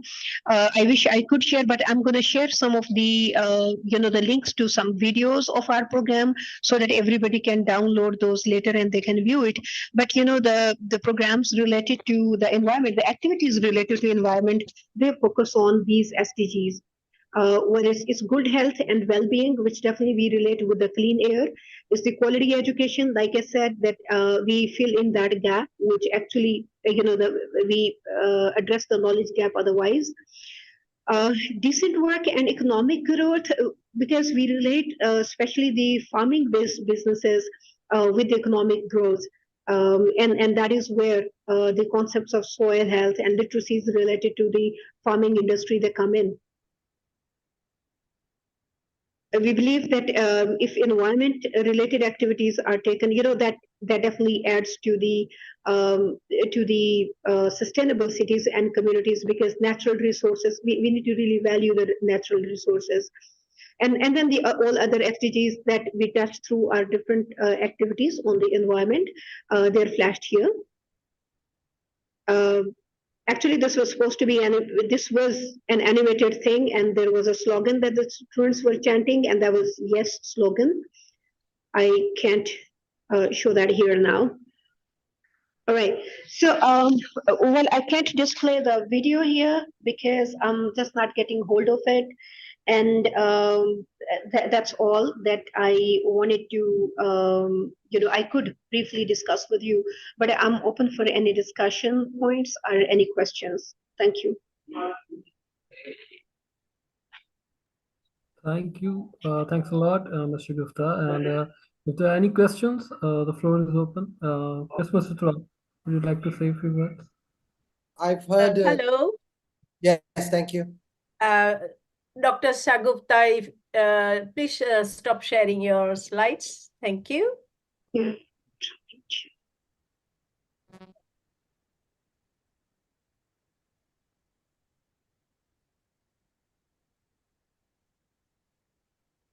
Yes. Oh, wonderful. We can see you as well. Yeah, since I have shared this interest of leading youth development and empowerment program with Dr. Shagupta, she has been excited, enthusiastic, and also involving many ideas and bringing everyone on board. Many of our GSFN, many of them are doing already such programs, but I felt that she has a very systematic way of delivering those programs to impact the community and the one who is doing as well as the community. And so I thought it was valuable to bring her leadership to our GSFN and bring people on board. So there are plenty of other people who have showed the interest in such program, and now we will be leading on this program to disseminate in various parts of the world with various agents of youth program leaders. So thank you very much for presenting an elaborated presentation. It was very clear and comprehensive, so thank you very much. I'm looking forward to working with you, with all these people. I don't know if anyone is on board, then they would like to speak how they felt about the program. Yeah, thank you very much, Dr. Renuka, and it's my pleasure and honor, and we together, I always believe in collective efforts, and I believe we will bring that change, inshallah. Thank you. I'm also eager to work more and develop that consciousness of soil within the work that Dr. Shagupta does as well. I certainly share the same thoughts with you, and I think Dr. Shagupta's work is something that we can model in many parts of the global south as well. Also, I wanted to just elaborate on this idea, while we are having these groups, and I have got presentation from many others, and I've been looking that they are working on some in some part of the community and impacting community as well. But now we have to look into, can we associate these activities with some sort of economic benefit as well to them? For example, this is my dream project, maybe there is let us take Turab's idea about his I think what is here, please remind me, it is about insect and what you always say. So it's a waste to circular, right? So what we're doing is starting from the point of last mile circular waste management, streaming the waste so that we can actually... Exactly. Okay. Now, with your project, for example, if that can be taken as, manufacturing unit as well as educational unit, then these students can be part of that project. While they are learning the skill, they can also be various types of roles there, that they would work as an ambassador, they would work as a tourist campus, like showing people what it is, learning themselves and giving tours, and also looking at how it can be sustainable, like looking at what type of new transport system can be induced, and that can be a research area also, like a project for them in different streams and so on. So I think that is what I always want. Yesterday, I was talking to one lady. Of course, she's from Pakistan, but I won't tell the name just now because she said I should keep quiet. But the idea was that how we can make any part of, rural or urban, which are becoming now a bit of less vibrant. For example, in UK, the streets have become really without any vibrancy. If you go to a street, it looks like you have come to a cemetery. Like you don't feel the liveliness of that street anymore. Even at some parts where there have been war or some conflict between the community and so on, I think we have ruined that place so much that their beauty is gone, their resources have gone, and how we can regenerate those parts. I think we must put our efforts over that part, because they were vibrant and people belong to that. They want that to come again back. And so there would be some interest from everyone. We can regenerate, bring back our handicrafts. We can bring back our products and services that were already there, but in a more sustainable way, and linking these all, synergies between one and another, that how it complements one and the other. Today what I see again in a broader sense, after this, in a broader sense, what I see, generally foreign investment wherever in the world, like in last 50 years, if you see, has come with their own interest. They have taken back something from this where they have invested, but not invest, like they have invested in that, but they have normally profited a lot rather than the local people. But here what I see today, everyone has come to give Pakistan at the moment. And therefore we must take advantage of this moment and try to build our own capacity, that how we can, close our differences between the local people, local activities, local services and products, and make it more comprehensive, our locality or our community. I will stop here. Thank you. Firstly, I agree with you, and actually this is already part of our systems thinking and design, right? So as mentioned, the council is something that we have created to help create the culture. Recently, we've also, looking to develop it as an incubator where we can impart all of these skills which is required and help startups or people move towards a more planet tech, and also work with multiple organizations that we are connected to here today, so that we can actually run projects here, pilot projects here, and scale those projects according to sustainable business standards to get funding. There are many, look, we have to understand, do we want grants? Do we want debt financing? Do we just think someone's going to write us a check? No, it's not, right? So you're right. We have to give, if we want something, we have to give something, right? So we have to create value, right?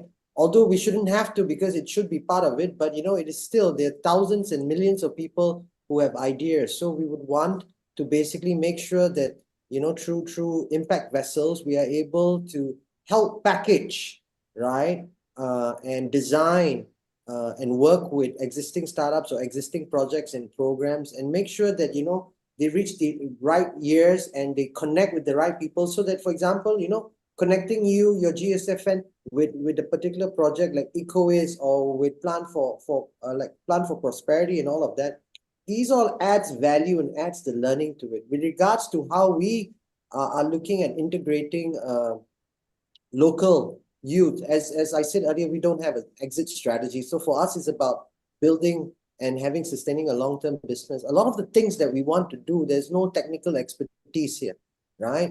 And they don't have the skill sets here. And that is why we've also done partnerships we're looking to develop partnerships, and we've already started now, where we want to basically get their university students involved in our research projects as well, because we know, right, that we need to train the next level of people. So in the beginning, we will be hiring and working with a lot of international team. But the goal here is to, if we hire one international senior person, we want to make sure that he's training a lot of local people, right, so that they can fill in positions. In the other token as well, we have our own sustainable model, and opposite our depot, we will basically be having validation farms. Why will we have validation farms? To let people know that, our system versus traditional systems, our products versus, unsafe products. So, but it's also a Kisan training center, right? Whereby we will be, developing our systems to partner with communities so that they can also run their own mini economy, right? They can take our knowledge and run, like I gave an example yesterday of how two girls, right? Women entrepreneurs can get together and start up aquaculture. So similarly, we will train people, on systems thinking for farming, like vermicompost, regenerative agriculture, using sustainable inputs, going regenerative, and at the same time, new ideas, right? Like how do we create hydroponics? Like we'll work with Xerox, right? So the idea here is, to scale up, because our long-term goal is Pakistan's protein marketplace, right? How do we reduce the protein health gap in Pakistan? And how do we optimize Pakistan so that it can start, becoming a food basket of the globe? First, you got to feed your own hungry citizens and make them secure as well. You got to provide them a good food. So I cannot do it alone, right? Because, this is too much, right? So I have my own sustainable model that I want, but at the same time, our model requires us to create a network of communities and farmers and people who are actually doing the same sort of values that we have, right? Nutrient density rich proteins, like what Xerox said today. So our goal is basically to connect a community and sustainable communities and basically derive commodities from that. So I would say that, it's already part of my plan. And that's why this thing is being done, because, I think, I've gone through quite a bit of an experience here as well. And I understand a few things. And I think, just like the lady said earlier, if we have talent, then we must help each other. And so that's what we're doing. I agree with you. Yes. Yeah. Okay. Yes, please. So I really see a lot of potential of collaboration, and actually I really welcome the opportunities to collaborate, because I believe there is a lot that can be dovetailed. So Tarab, the project that you're working on, I definitely would love to talk about it later after the summit, so that we exchange notes and see, how can we really dovetail the two projects to really ameliorate each side of it. Then related to, and I fully agree with Dr. Ranika, and she was very wise when she said so, that any kind of investor, whenever they invest in you as an individual, as a nation, definitely there is a lot that they take back.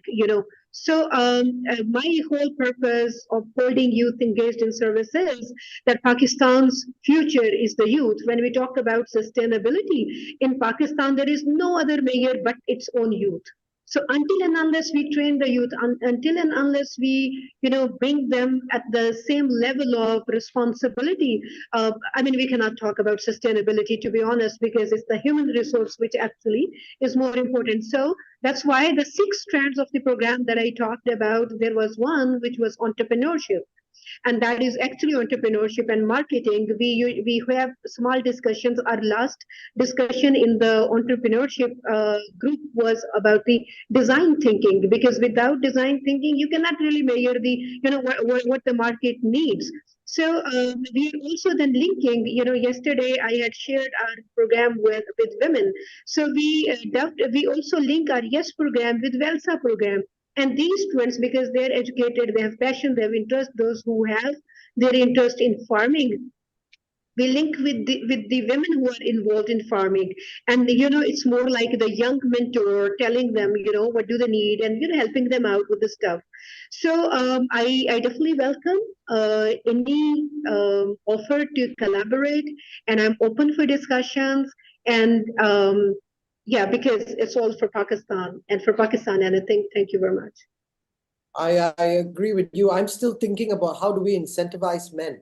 That seems to be a problem. So, because following from the discussion that we had yesterday, that in order to bring a lot of these females into entrepreneurship opportunities, right?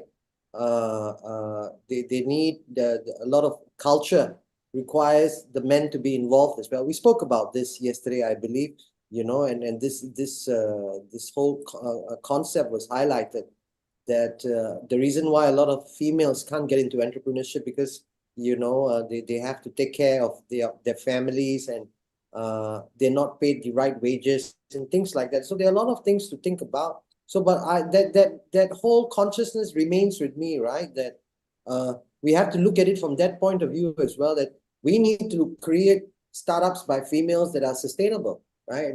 There needs to be a consciousness, right? That, okay, if you get into entrepreneurship, then it's entrepreneurship, right? I think we need to bridge the divides in the family as well, that you should be able to encourage your kids to be able to do that, right? Because otherwise, if they don't have their family support, and if they're not independent enough to be able to lead programs, right? Then you won't be able to get the goals acquired with it, right? So in many ways, we certainly want to work with females. We want to basically develop, because we have systems that are actually designed perfectly for females to actually adopt, right? And to develop equitable opportunities for them, right? You see, because I think if we introduce females to food tech, climate tech, and all of these things, right, which actually they can actually use their skill sets for, I think we will be able to create more dynamic startups than the ones that we have in Pakistan currently. Thank you. I will just end with saying that, just now all the activities that young people do, and like whatever I have seen, what is happening, activities are there, targets are there, goals are there, but the purpose is missing. They should understand why they are doing this. Of course, the target and other things are coming from outside, in the sense of, okay, some external environment is pressing, and so we need to do this. Something is happening, so we need to do this. So they are in the mode of fixing at the moment, but not at the mode of creating. The purpose will create the change. And I think that everyone should know that what is our purpose within, for ourselves as well, and for within our community, I mean within our family, and then neighborhood and the community. And if we understand that purpose, I think that will take you a long way. So thank you very much. I just have to say, I think India's example is really good. They're taking 3% as a CSR budget from corporations to create, right? So the creation comes from having that budget. And which is why I would recommend all corporations to actually have that values itself, that what if we took a certain percentage from our revenue to create better things. And that's how you will have longevity with projects. Having come from a corporate background, I can tell you that a lot of brand managers, a lot of strategies just designed annually, and sometimes some activities are done, okay, we need to sponsor this, we need to look good, it's for PR. But you need to think a bit more than that. How do you create sustainable projects so that 10 years from now, you can say that, look, we invested 10 years in this, it reduced our scope 3 emissions, generated all of this SDG. So it's systems thinking. All right, please, next person. Wonderful summit. Salon, plenty of people to come. Hello.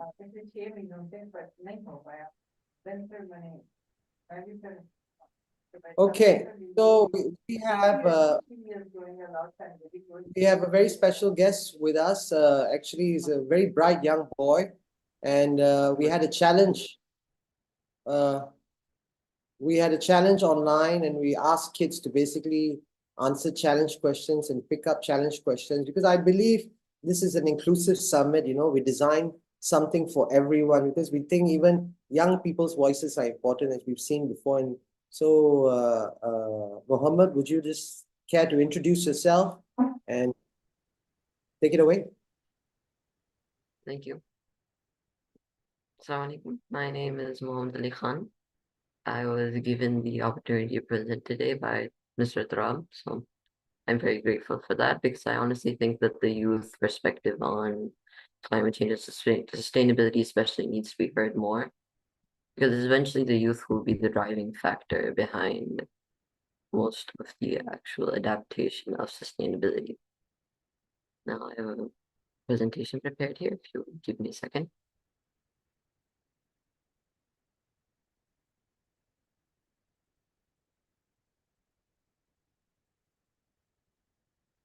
Here we are.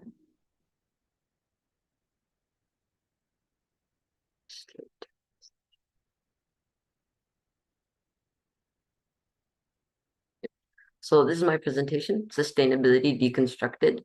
The challenge question that I chose to answer was my sustainable vision plan. So in here, I'll be giving a basic overview of what is required for sustainability. Now, first, we actually need to define sustainability in order to go through it. I think sustainability is the ability to maintain a process over time without depleting the Earth's finite resources. As the world continues to develop and progress, obviously, there will be a greater strain on the Earth's limited resources. Most natural resources are finite in nature, and with the current take, make, produce, take, make, waste economic model we have, then these natural resources will not be preserved for longer periods of time, and we will not be able to actually sustain human society on them for much longer. We have seen the devastating impacts that unsustainable processes that have fueled the world order so far have had. For example, climate change caused by fossil fuel consumption, which will eventually come to an end in the next few decades, I hope. So sustainability is usually, though obviously I did not need to lecture you on sustainability. So sustainability is defined in three main aspects. The first is sustainable societies. How do we build a sustainable society? One of the biggest problems with our society is the corruption basically of social norms. Extremism, racism, misogyny, most inequalities, they stem from these things being accepted in a person's society. Now, the real question is, how do we solve that? How do we change somebody's mindset? For Pakistan specifically, I think, in my view, the answer would be religion. This is obviously going to sound like a very out of the blue idea, but actually, it's not like we are changing what's there. This is actually mostly written in scripture. For example, Surah Baqarah, Ayah 187, Hunna libasul lahunna lakum wa antum libasul lahunna. You are comfort for them, and they are comfort for you. This is a pretty good argument against marital violence, for example. So by utilizing people's most unshakable and strongest beliefs, we can bring an end to all inequalities in Pakistani society. Corruption is one of the largest problems in Pakistan as a whole nowadays. Mostly the major cases that will come into media or in public discussion are the political corruption, political-based bribes, and usually anti-corruption laws. They're there, but they're not very effective. And why is this? We are unable to enforce them. And why do you think that we are unable to enforce these anti-corruption laws? Anti-corruption laws are dependent solely on the will of the law enforcers. Now, we need to prevent it, therefore being an incentive for law enforcers to actually engage in these corruption and aid and abet it. At higher levels, usually it's in the form of a few isolated incidents. So usually curbing the influence of certain dynasties or business magnates will help reduce it. But on lower levels, corruption is systemic, and you are not able to solve it simply by addressing a certain few cases. So how do we solve corruption on a lower level? Corruption bribes specifically stem from a person is in an absolute state of desperation and another person takes advantage of that. So, and corruption will happen whenever there's a way. So we need to remove the will to actually pay the bribe. Who would pay a bribe to a person if they were not in an absolute state of desperation? So we need to remove the circumstances that actually happen, that actually allow corruption to fester in society, and this will happen organically as we move on with the remainder of the Sustainable Development Goals. Controlling crime. Crime, obviously, this is a major goal to be addressed. The majority of crimes are crimes of necessity. People are pushed to do them by external factors, the majority of crimes. Now, how do we control these crimes? Obviously, laws aren't enforcing harsher punishments aren't the answer. This will reduce a minority of crimes, but largely the crimes which people are forced to commit due to necessity, they will not be reduced by such circumstances. One really fascinating example I would like to give of how harsher crackdowns eventually had actually created a negative feedback loop for crime was during the American War on Drugs. So in the start, specifically the case of crystal meth.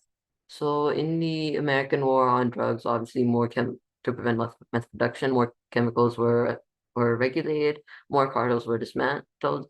But what happened in the aftermath? You would have thought that meth production would have dropped drastically.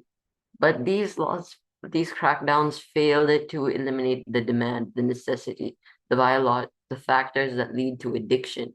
And so instead of causing production to stop, what happened was that more small-scale operations sprang up using chemicals that were not regulated. After further crackdowns on this, Mexican cartels came in, and they had even more sophisticated methods of smuggling. So this actually created a feedback loop where harsher crackdowns only led to the growth of crime.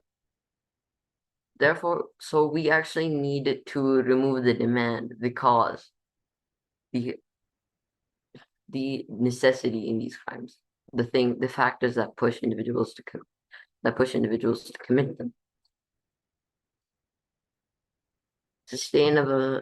So when we talk about sustainability, if you approach a random person on the street about sustainability, usually they will have one of 5 reactions. Either they will dismiss it because they do not know enough. They will dismiss it because the idea of sustainability threatens traditional values. They will dismiss it because of a general fear of, the kind of doomsday warning, the feeling that, oh, there's nothing to be done because we're already doomed. Then there's the actual fear of sustainability. You can say it's a fear of the concept itself, that this is something large, this is something beyond, this is something not for our comprehension. And so usually this is what causes conversations about sustainability to be isolated from the rest of the world. And from the people who these conversations will impact, the people whose voices need to be included in these. So in order to actually adopt sustainable goals and cause sustainable development, we need to educate people on sustainability and why these things will matter to them, especially the youth. The youth will be the drivers of change. They will be they will be the driving factor behind this. Pakistan's largest demographic is actually the youth. And we need to put a greater focus on listening to the youth's voice and youth advocacy, as stressed by Dr. Jameen before me. So we really need to educate people on sustainability and how they can make a difference. The second major part of sustainability is transitioning to a more sustainable economy. The current economic model that is adopted in countries nowadays is known as the linear economy, the take, make, waste cycle that's threatening to use up most of the world's very limited resources. And why do you think this is? This is because the reason that there's been very limited change in this aspect is because there is no interest for businessmen, to move away from a linear economy. Traditionally, the linear economy, instead of a more sustainable model, has been the one that has caused the greatest returns. And so most people seeking profit, people will choose to opt for a linear economic model. this is the main problem blocking the adoption of the circular economy. And the circular economy is one major aspect that we need to transition to. A circular economy is an economic model where waste from one process can become food for the next. One of my favorite examples of this is the cardboard to caviar project in the UK by Graham Wiles. In this project, a group of several people collected cardboard from waste dumps and sold it to horse bedding. Sold it as horse bedding to several stables. When the bedding was spoiled, they would collect it from these stables and then feed it to beluga sturgeon, producing caviar, which they sold it to restaurants. And this is a very unique example of how waste from one process can be adapted as a fuel for the next process. And this needs to be a major focus of how we transition to a more sustainable economy, choosing to better utilize the finite resources of the earth. Now, sustainability needs to be adopted on a mass scale. And obviously, the rapid transition that is required will have a major impact. And one of the biggest questions is how does sustainability come up? How do we adopt more sustainable practices? Now, two of the biggest factors that I think we need to consider when opting for more sustainable methods of production and consumption is biomimicry. Biomimicry is actually very effective in designing more sustainable methods of production and consumption in order to use resources better. And this isn't just some far-off technological concept. This has actually been demonstrated in several actual applications. Solar panels, for example, they are the prime example of biomimicry. But water harvesting methods have been developed in several nations that have been inspired from by the fog basking beetle. It has a black waxy carapace covered in hydrophobic compounds and covered with bumps that have hydrophilic compounds on them, which attract water. So the beetle, on every dawn, it basks in the fog, and water droplets form on its shell, and it positions its body in such a way that the water droplets fall into its mouth, and so it gets water from literally no.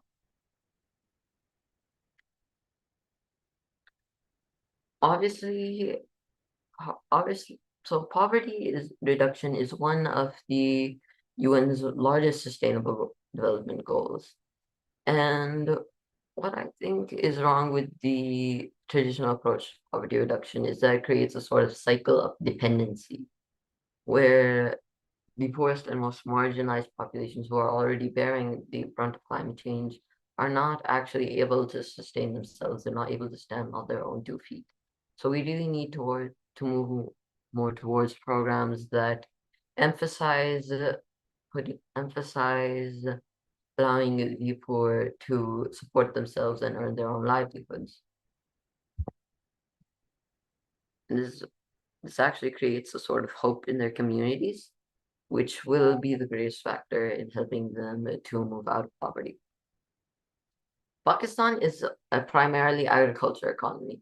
And when we think about moving towards a more sustainable economy, we need to think about agriculture specifically. This is one of the biggest industries of Pakistan. And I'm sure many presenters before me have discussed many methods of making agriculture more sustainable. And this is actually very important because agriculture is one of the biggest uses of land in the world, and is also one of the biggest contributors to climate change. Rice and beef production, for example, both emit methane, and that's without any processing naturally. So in order to transition to more sustainable production methods and ramp up production to improve the economy of Pakistan and also to state domestic demand, as Pakistan has a rapidly growing population, various innovations will need to be adopted. For example, hydroponics, they need to be leveraged, and farmers need to be taught and educated about them, and any preconceptions they might have about them, for example, about violating or changing their traditions, need to be broken down. And one of the most important points in my view is that we need to diversify the economy away from primarily an agricultural sector, because agriculture will bear the biggest brunt of climate change. And it has already happened, for example, the 2022 Pakistan floods. Such events will only become more common, and in order to develop actual climate resilience, we need to create both farming methods that are more resilient towards climate change, and also we need to diversify away from agriculture to prevent the biggest brunt coming on Pakistan's economy. Now, migration is one of the biggest issues in Pakistan. Why is migration an issue? Because most of Pakistan's youth are leaving Pakistan for job opportunities. And this is actually incentivized by Pakistani society. The thought that we'll have a better life, that they'll have a better life there, or they're encouraged to leave just so that they can send home remittances. But this means that the next workforce, the next generation of pioneers will develop the country and lead the country's adoption of sustainable practices will eventually disappear. We need to provide incentives for the youth to stay, and we need to educate them on the importance of helping their country develop, and we need to generally improve the job environments and education systems here, as well as addressing corruption in these lower levels in order to allow for a more meritocratic job environment in order to keep the youth in Pakistan. Sustainable ecosystems. This is one of the focuses of the summit. Cities are the biggest and most populated areas on Earth. It's estimated that out of the 11 billion people who will be living on Earth by 2050, 9 billion out of those people will be living in cities. So you can imagine the need to make the urban environment more sustainable. We need to reduce energy usage. One of the biggest uses of energy in cities is heating or cooling, and due to the heat island effect that is produced due to the sheer amount of asphalt in cities and transport. So we need to design cities that use energy in more efficient ways. For example, reducing that heat island effect that I mentioned before, while also producing more walkable cities in order to reduce the emissions produced by transport, as well as obviously adopting renewable energy in all sectors.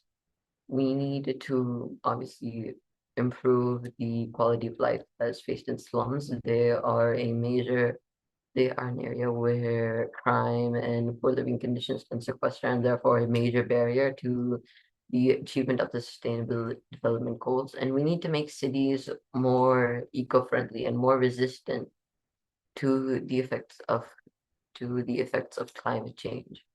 For example, by making them more resistant to extreme weather, by designing buildings to be more resistant to extreme weather events. And we need to design cities to be more eco-friendly. This sounds like the strangest idea that someone had ever had. I mean, because the whole idea of juxtaposing the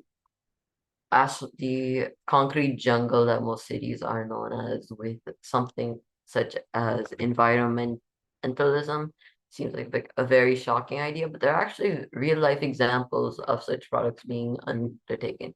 Singapore, for example, due to urban planning, is one of the world's most biodiverse places. Hong Kong, it has 1/3 of China's total bird species in an area that is less than 1/10,000th of the entire area of China. So you really need to take urban planning as a factor when we discuss sustainable development goals. The planetary boundaries. You might be wondering what this strange pie chart that I have placed before you is, but this is a visual representation of the damage done by humanity. The planetary boundaries devised by Johann Rockström are basically a quantified representation of the limits of the Earth system. Now, you can see that about 6 of the boundaries have been pushed into a zone of uncertainty. A zone where it is possible that humans have rendered irreparable damage to the environment, genetic diversity, the use of water, the introduction of novel entities,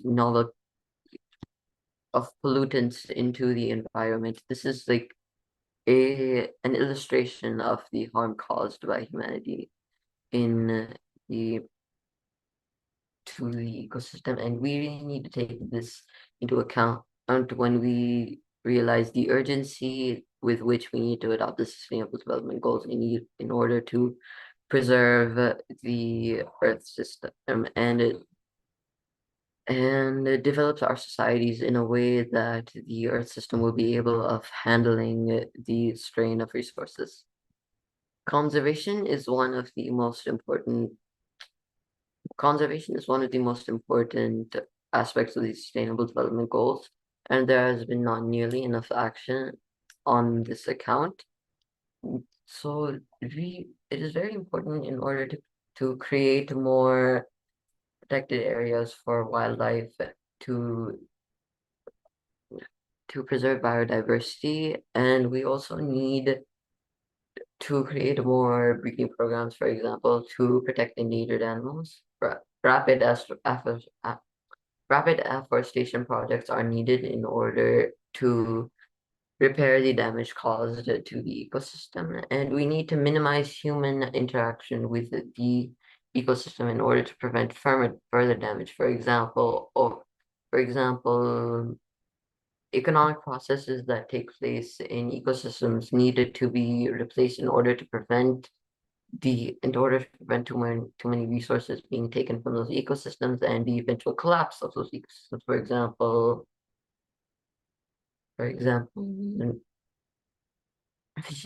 marine fishing and lake fishing can be replaced with aquaculture, which honestly needs to be developed on a larger scale and is not nearly talked about as much as agriculture. Sustainability is an idea. And what is the problem with all ideals? The problem is how you're actually able to enforce those ideals. The problem is that our government is politically paralyzed, you could say, and will not be able to implement most of these suggestions due to a lack of money for a very long time, unless rapid restructuring of the government happens. Therefore, most of these initiatives will need to be spearheaded by the people for the people. And this is where NGOs will play a major role. The majority of these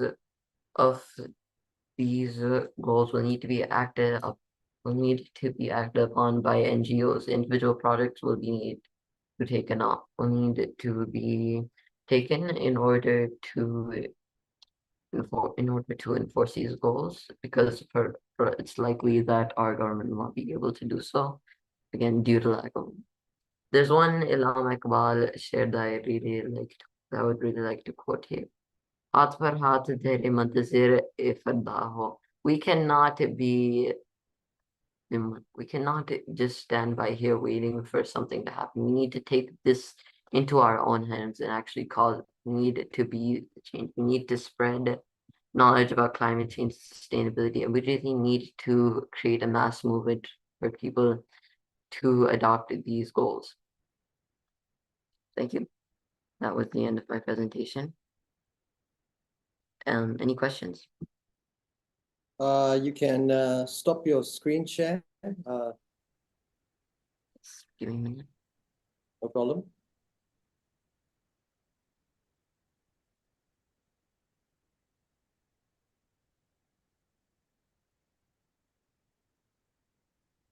So firstly, it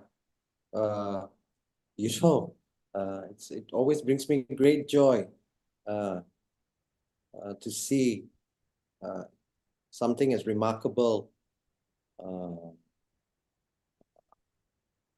and I'm very happy that I took this decision to get you involved, and you've not let me down at all. And I think everyone here, I think when we have preconceived notions that kids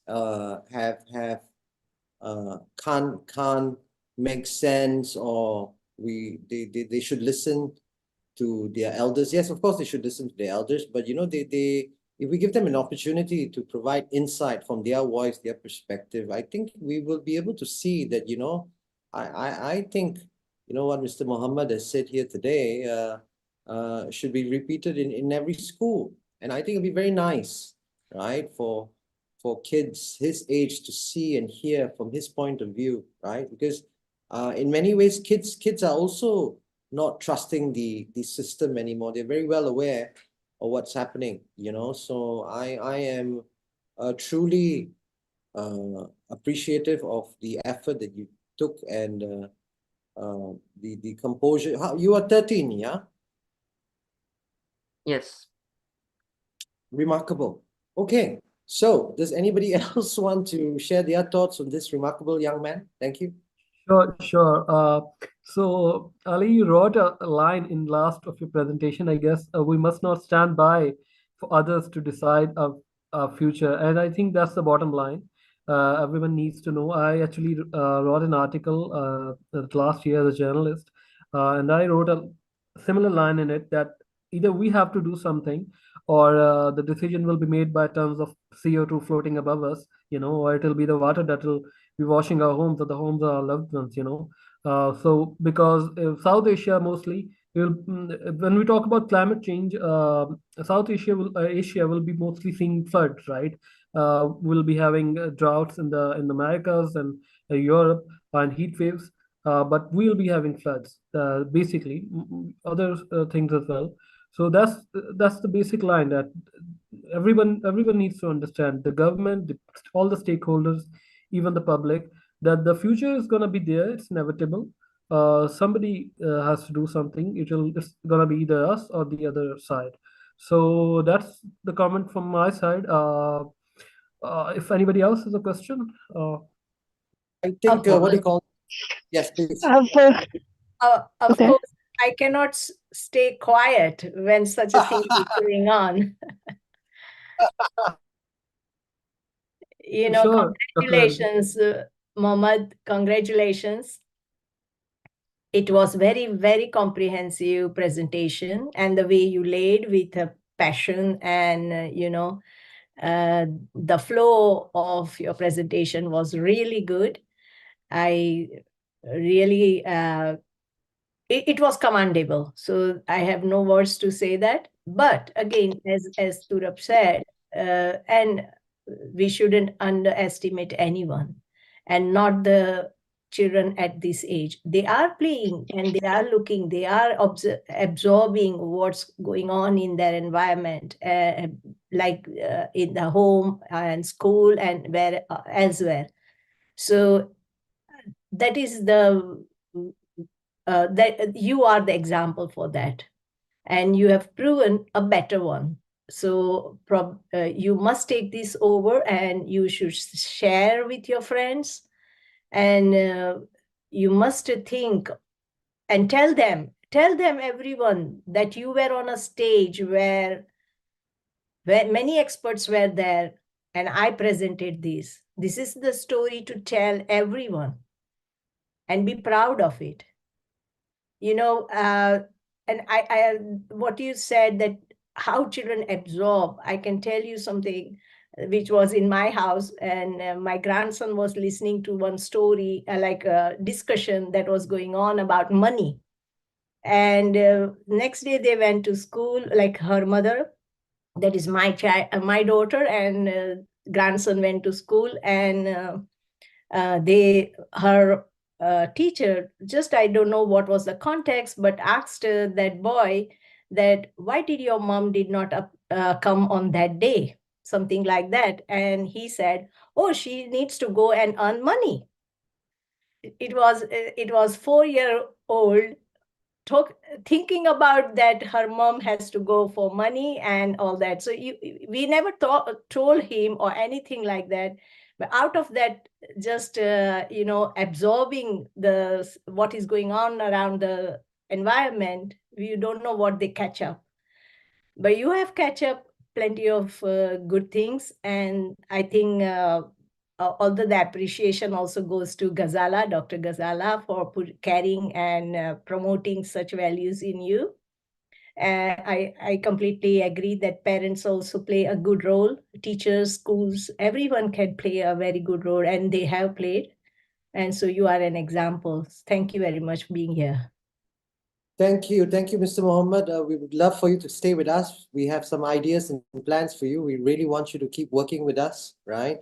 What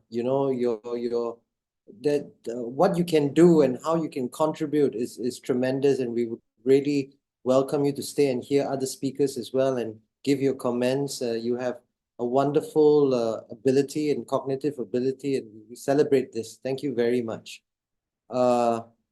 I believe Mr. Samuel has been waiting very patiently, and also we have Carlos is here, and we have Mr. Leonan Velante from Brazil, right? Dr. Jaffer is back. Samuel, can we give Samuel the opportunity? Bilal, is fine?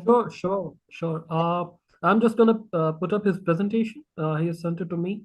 Samuel, are you good? Yes. Good. Thank you. Just give me a moment. Thanks. All right. That's fine. That's fine. Hello, can you hear me? Yes, we can. Yes, we can. Thank you. Okay, that's good. Thank you very much. My profound gratitude to Dr. Renuka, also to Mr. Turab, Mr. Bilal. Thank you for giving me the opportunity to present. I'm always happy to join this session. Every session I look forward to it every day. I've been able to learn a lot. I'm an engineer by profession, but an engineer become a farmer, and I'm happy to be a farmer. I do a lot in agriculture now. I'm the CEO of Complex Concept Farms. So we do a lot on anything that has to do with agriculture. Thank you, Mr. Bilal. Thank you.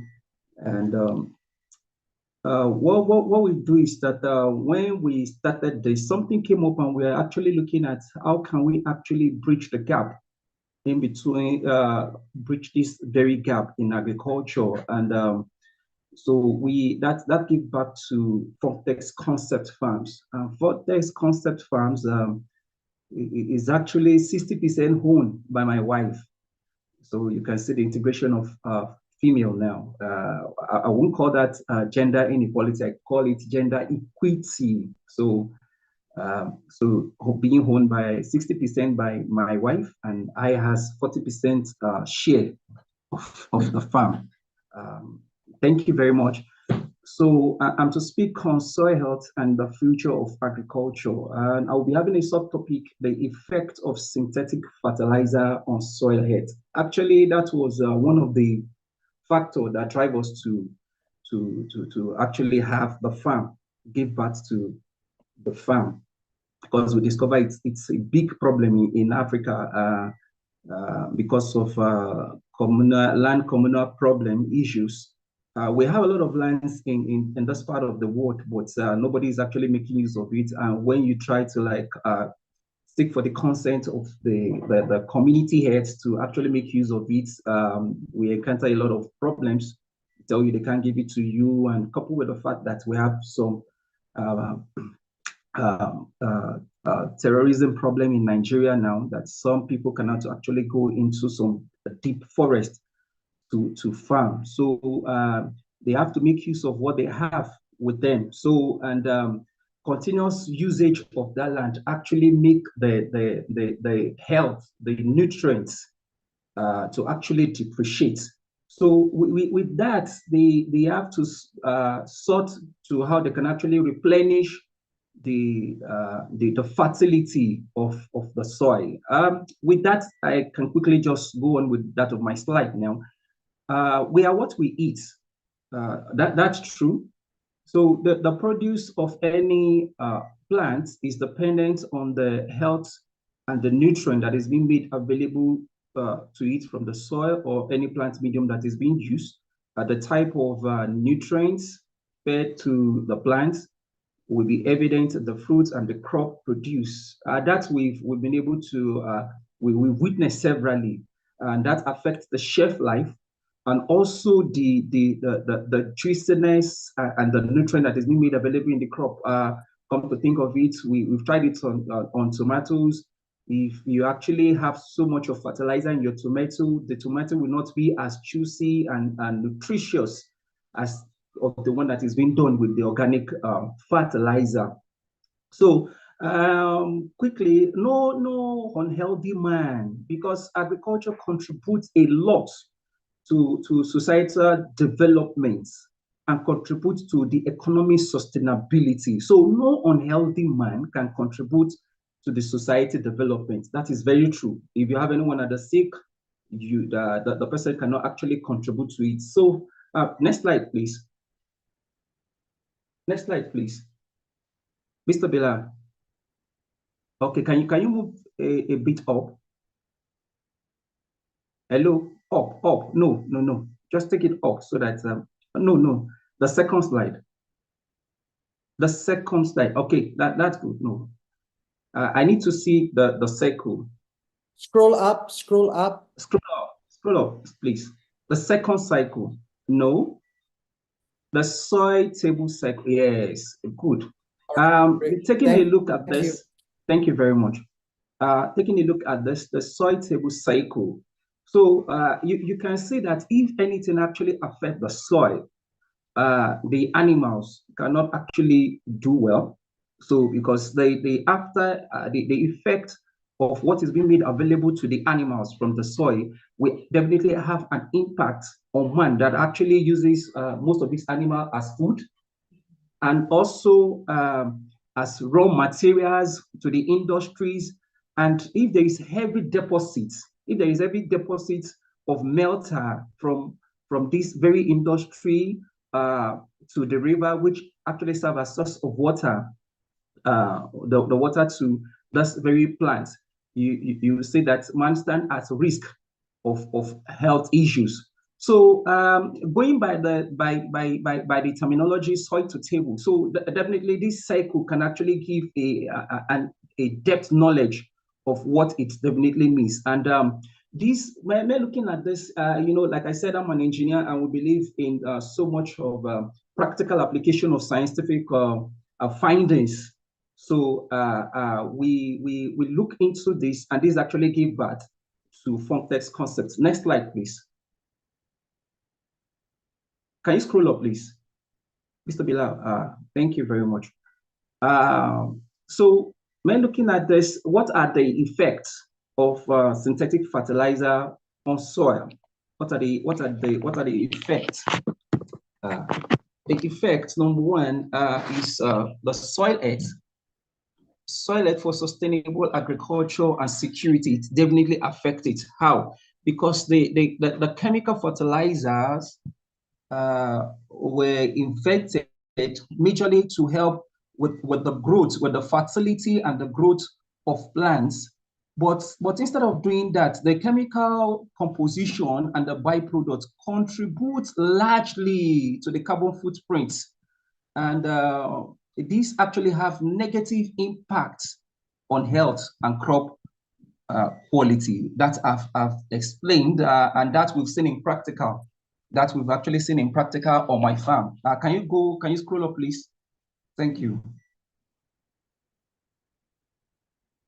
Mr. Bilal, can you scroll up? Thank you. So what are the effects? One, effect on soil, the environmental consequences, and the health implications. On soil, the synthetic fertilizer gradually reduce soil fertility because of the residue, the heavy metal deposits, reduce the soil fertility and crop quality, leading to long-term negative effects on the ecosystem. Because you see, the ground has the soil has a way of actually balancing the nutrient that is being made available to it. That is that of the organic, but if it is that of the inorganic, most of all these things are synthesized in the laboratory. So because of that, the microorganism that is available in the soil might not actually have the capacity, because the deposit of it can actually kill most of all this the microorganism that is being made available. Then what about the environmental consequences? The excessive use of synthetic fertilizer contribute a large carbon footprint, and scientifically it has been proven on data that 20% of global greenhouse gas emission and has negative effects on them. Has negative effect. Sorry. So has negative effect also on health because of the accumulation of heavy metal. So you can see from the diagram above that was given, anything that has to do, if there is any effect, if there is any problem with the soil, definitely it will affect all aspects or principal factors of that very cycle. Please, can you scroll up? Thank you.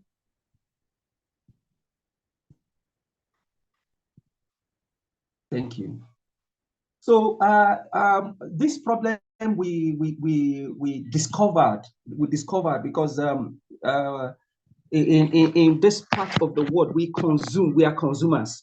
So we thought of how can we continue to be consumers. So we decided to take it upon ourselves, myself, my wife, and some of my team, and said, okay, let's migrate from being a consumer to producers.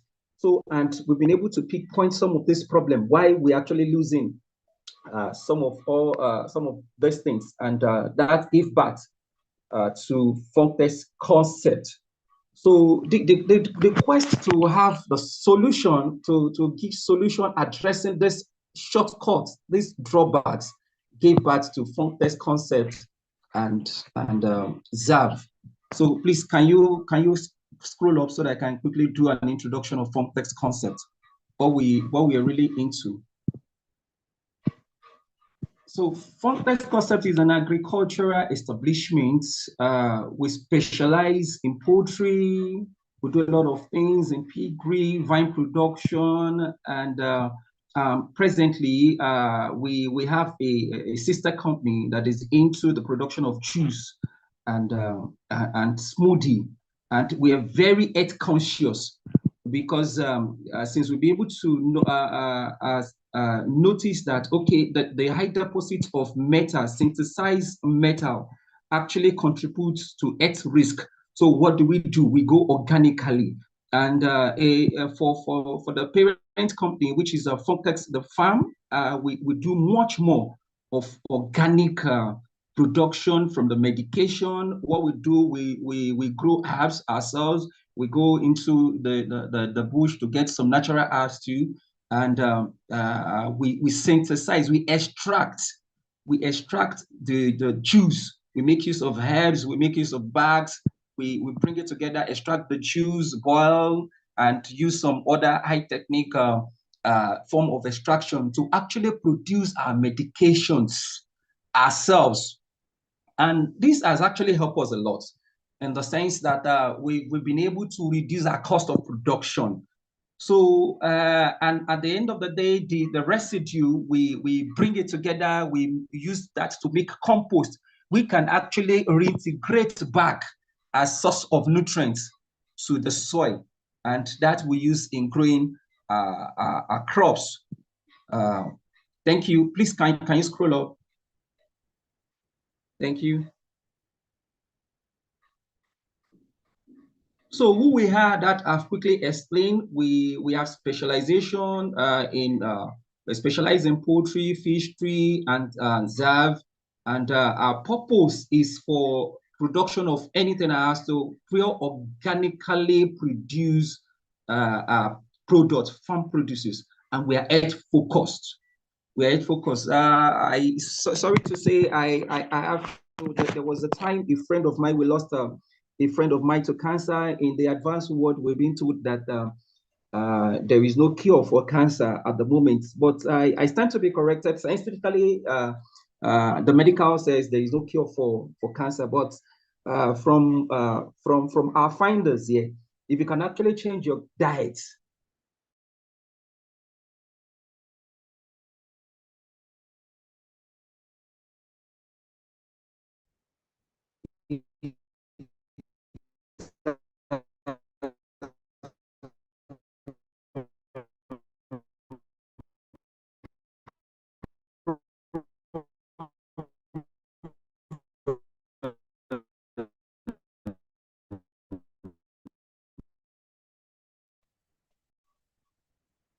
Mr. Bilal, please, can you scroll up?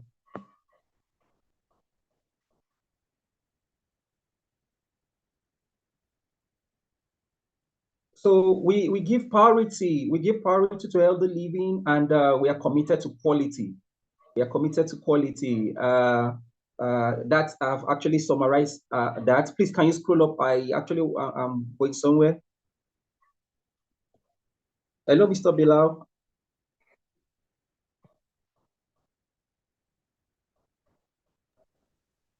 Hello. I think maybe, yeah. Okay. Bilal, let me see if I can actually share. I'm actually using my mobile. That's why I have to send it to Mr. Bilal. Let me see if I can actually share from my mobile here. I'll continue from here. Sorry about that, please. Yes, I'm back. Okay, Bilal is back. Yeah. Thank Sorry, you. I'm having a bad connection, so there's a lag. Okay. All right. Okay. Thank you. So we have passion for elder living. We have passion for elder living, and we're committed to quality. So we're so much dedicated to it because we have so much passion for sustainable agriculture. So sustainable agriculture has to with hello, can I continue, please?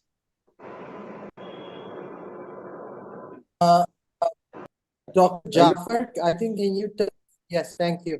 Okay, please proceed. Okay, thank you.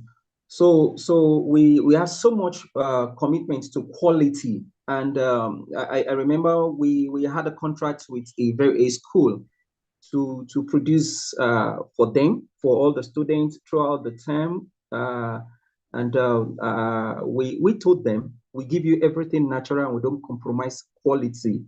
And they were like, okay, we hope you don't have industrial sugar in your drinks, you don't have this, you don't have that. We told them that is what we do. So we don't compromise quality. Can you please move to the next slide? Thank you. Can you scroll up? So these are some of produces. So all these produces were actually gotten from organic farming. So like the maize, we have maize plantation, we have fruit trees plantation, all these, there is no form of either synthetic fertilizer or synthetic medication, even for our livestock. Because we believe that whatever you give to the soil will give it back to you. And you have to be very, very conscious of the health of the soil so that you also can live healthily. So these are some of the products, some of the produces we've been able to get via what we give fed to our soil. Our fruits are organically produced. The extracts from the fruits are also organically produced. Our birds are organically fed, even on their medications. Thank you very much. Please, can you move in?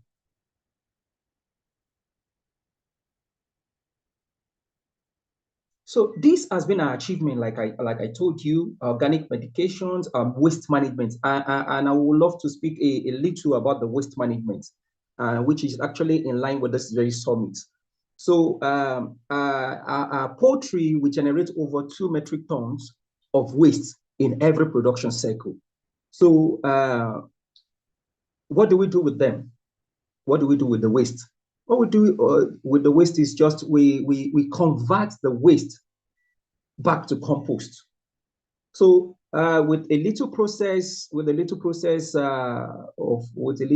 energy, a little process, we bring this back to compost and we feed it back to the soil.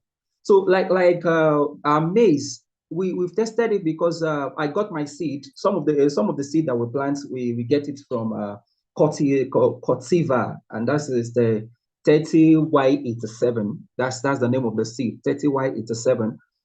Some farms have planted the same seed using heavy urea, that's synthetic urea, and fertilizer NPK 2010-10, 2020-15-15, 2020-10, 2015-15, a lot. So I was actually I'm for a farmer get together sometimes, and we try to like compare notes myself that I'm using compost and some of my waste on the farm. We compare, and I have a very better product.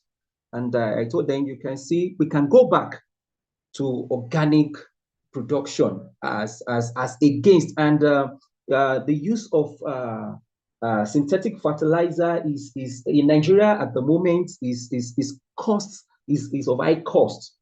Is on a very high side. The cost is very, very expensive. So which eventually we have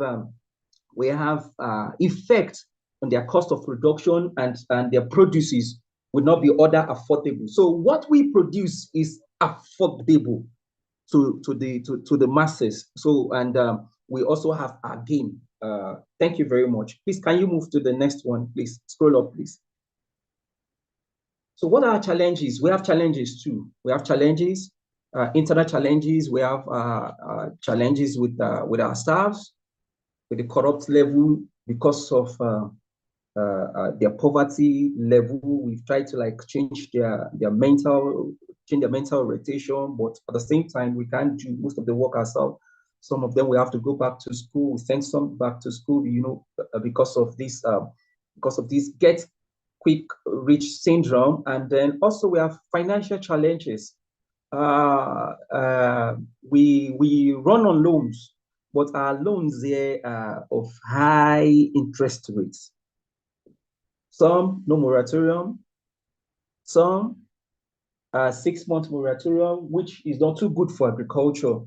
And also external challenges, government policies, bad roads, lack of storage facilities, insecurity, which has become the new trend now. But where we are located, we're better secured than some other parts of the country. Then we have some social problems too, land communal issues, the lack of machineries, because we will have gone into a very massive production, but we don't have the capacity. We don't have the capacity yet. We don't have the capacity. And why I appreciate this very session is that a lot of knowledge has already been impacted through this very summits. I've learned a lot, and for some of them on how to integrate some other personalities to help with this. That's part of the knowledge gap. We've been able to have a headway on that. So please, can you scroll up? Thank you.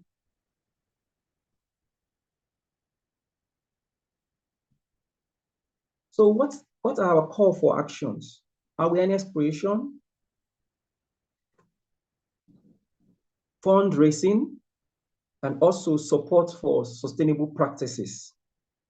We can't keep this to ourselves, because if we're the only one doing it, that means one of our objectives is to address food insecurity in the country. So we can't do that alone. We have to bring others on board. We have to go out, train some others too, maybe at very little cost if we don't have a support. So we have to show them a better way of doing things. So we create awareness. We tell them there are some drawbacks on this. There are some drawbacks of on the practices before. Why don't we welcome another form of practice which is better, and also to get better funds like donations, grants, or little interest loan, affordable ones. So these are some of our call for actions that we're actually looking to inform this concept. Please, can you scroll to the next one, please? So what is our conclusion? What is our conclusion? In conclusion, the detrimental impact of synthetic fertilizer on soil health and consequently the future of agriculture is evident. If we can give what the soil needs to the soil, we'll have a very good future for agriculture. We have a very good future for agriculture. The release of harmful compounds and destruction of natural biological activities in the soil pose significant threats. That is true. This not only compromise crop quality, but also contribute to a myriad of societal challenges, from environmental degradation to health risk, enhancing sustainable alternative. Exemplified by an initiative like Fontex Concept Farms is paramount. So if I can have 2 of myself, 3 of myself, 4 of myself, 5 of myself, going organically, producing organically, I think we'll have premium products. Some of my friends in the US told me that there are several chefs, there are different chefs, organically produced, genetically produced, and the normal farms. And for the premium, you have to pay the price because they believe gives better health benefits.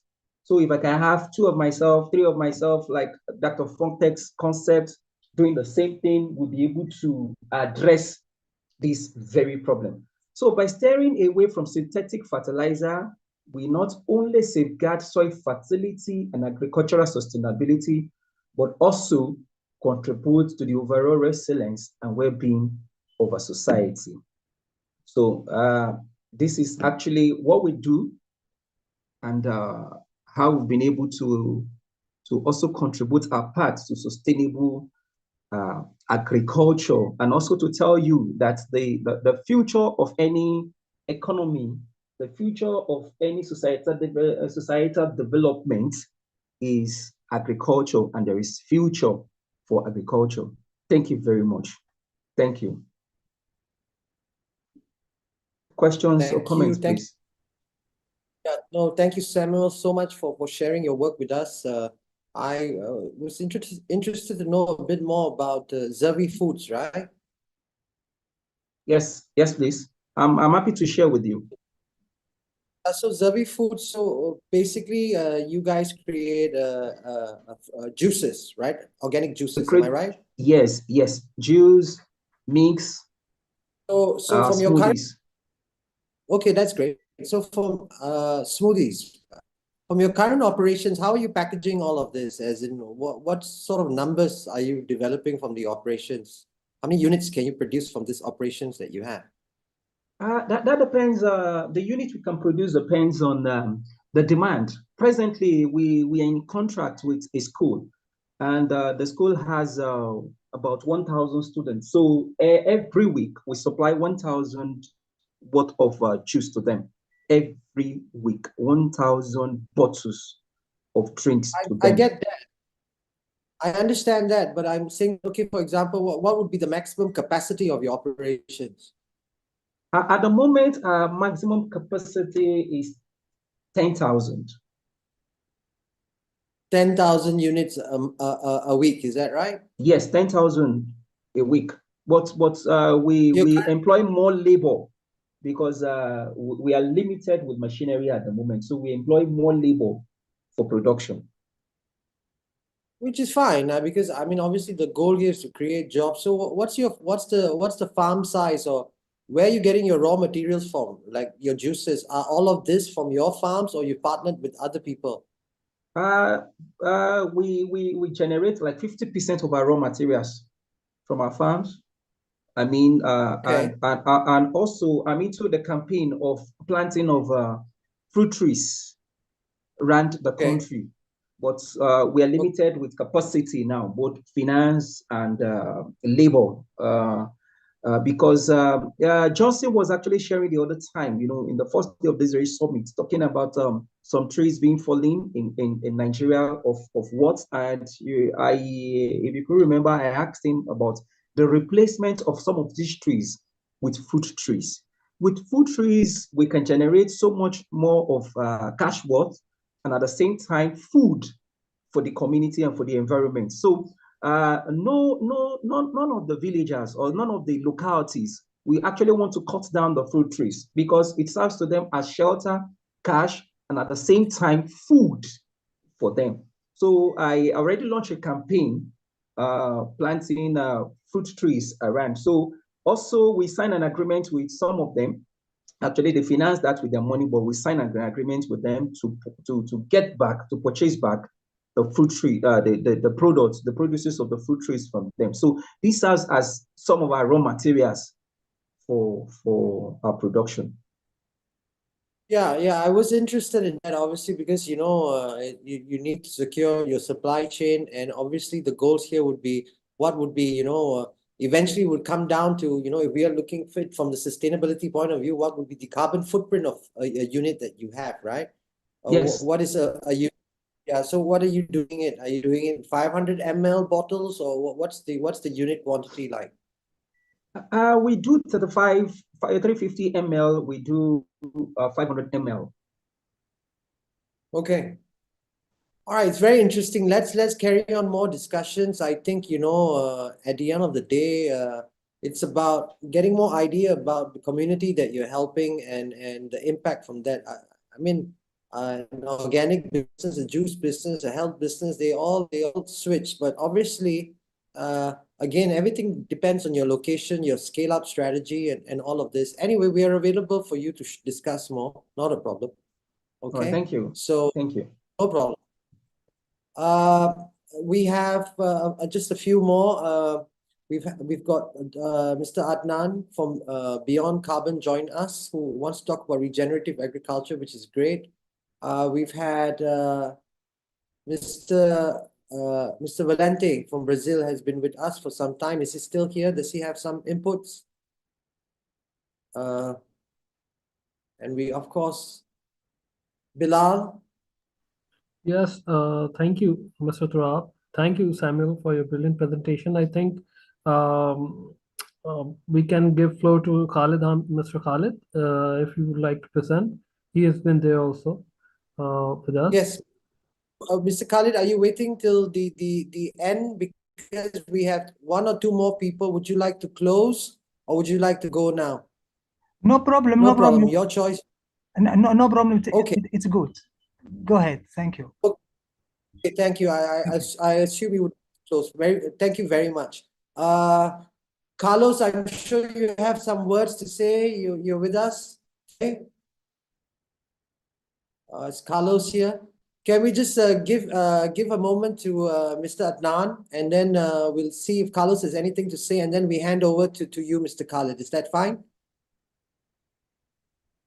Ok.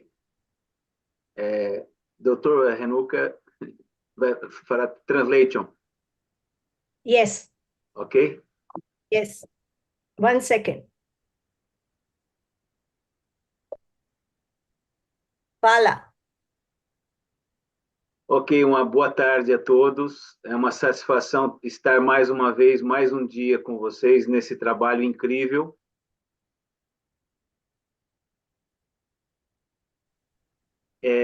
Eu fico muito feliz com a apresentação do Samuel. Sim.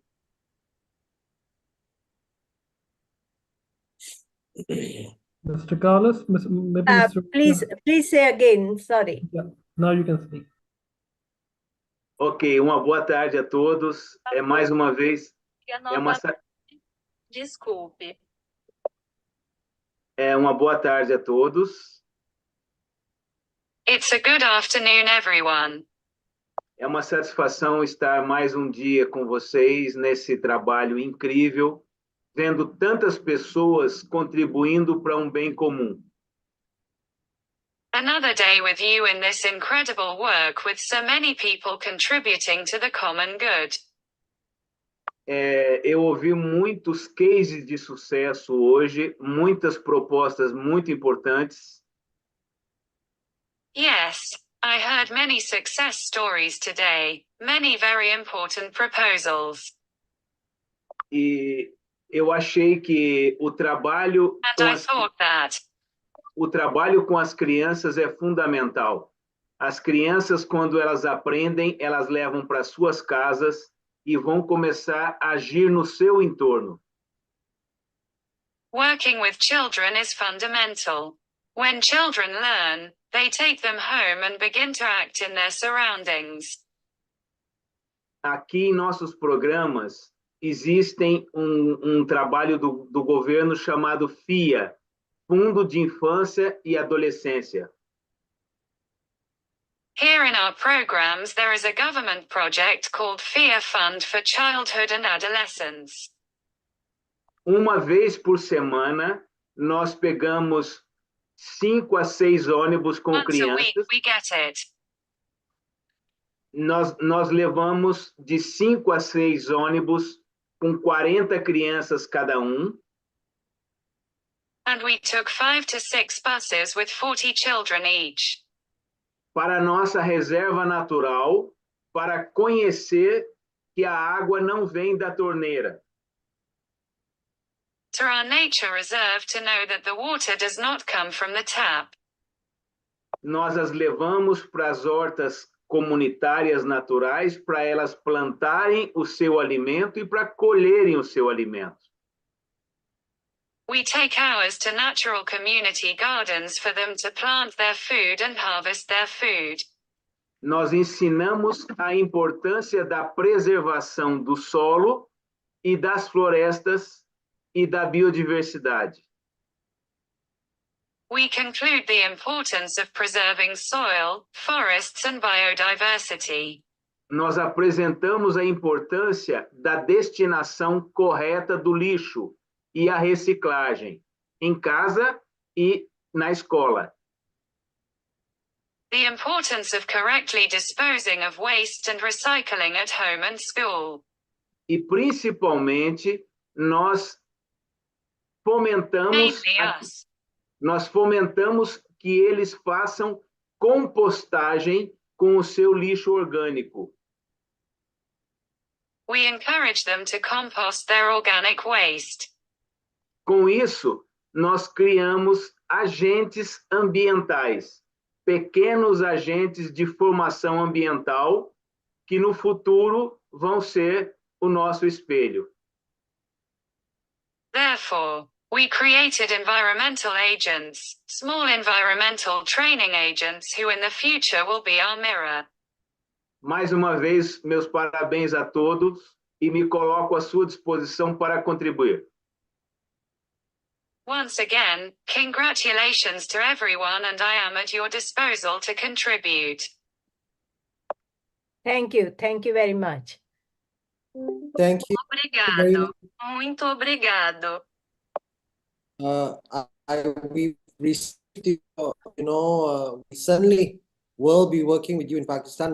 Right after the summit, we'll get back to you with ideal project pilots and get some ideas on the scalability and what we can do together. It's tremendous, and I think we certainly want to extend this to other parts of the global south as well. Dr. Renuka. Isso também para outras partes do sul global. Perfeito.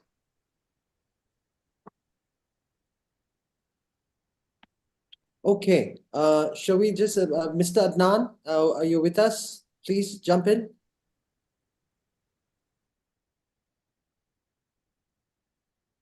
Is Mr. Adnan here?